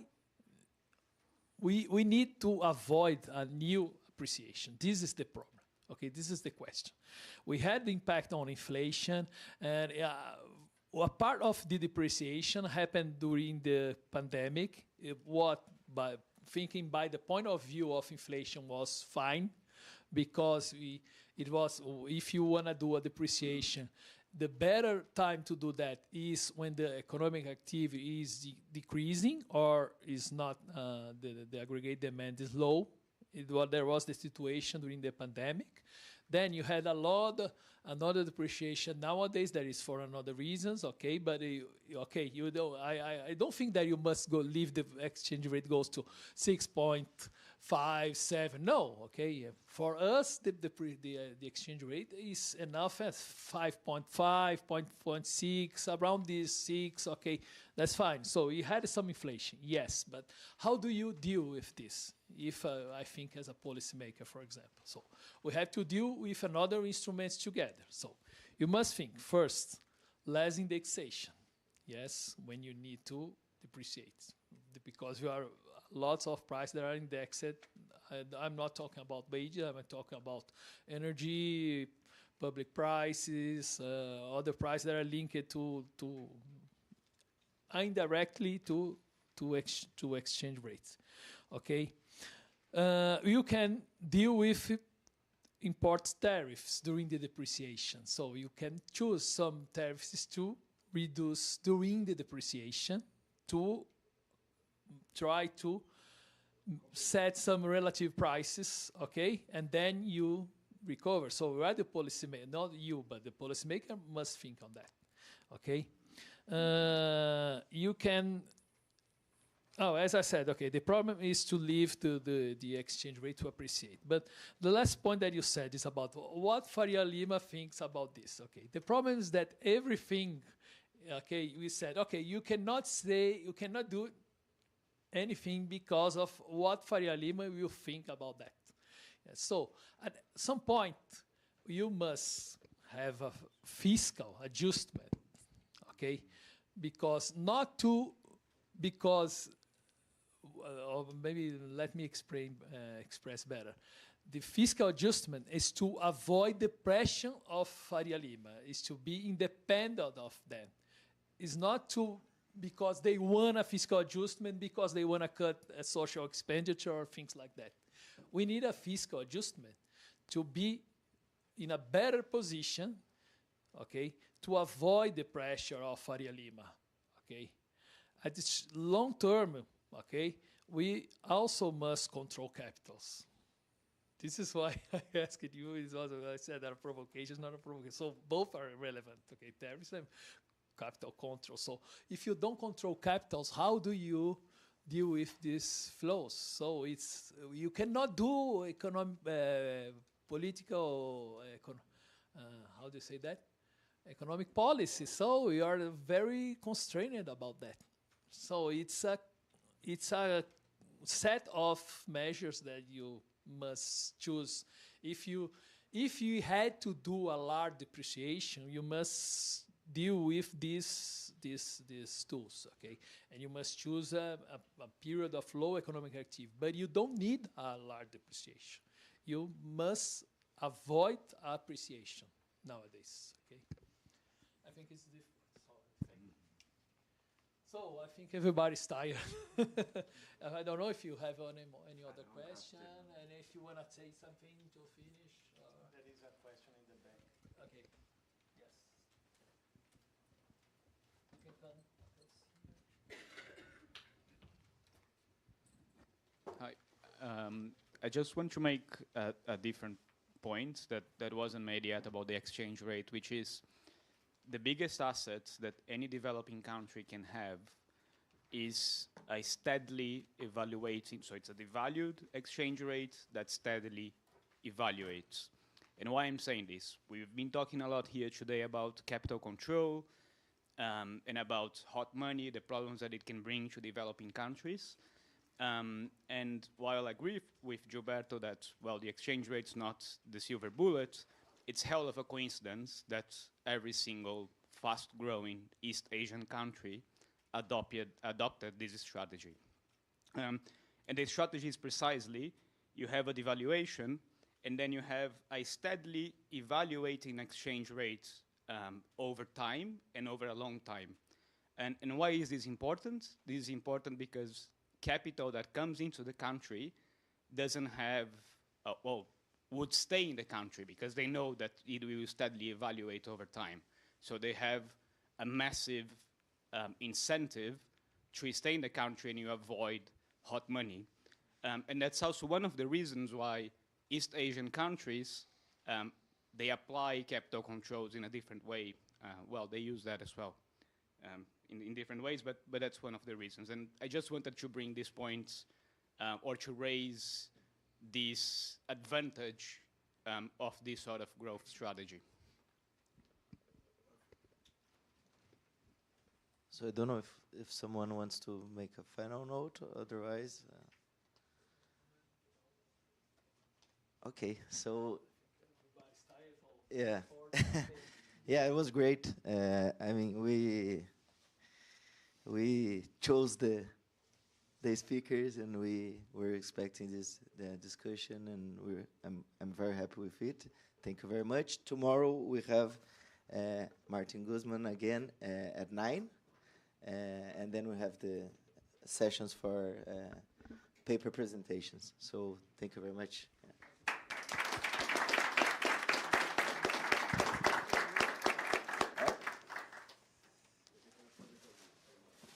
Não, foi bem. É que ninguém quis responder, acho que estava certo.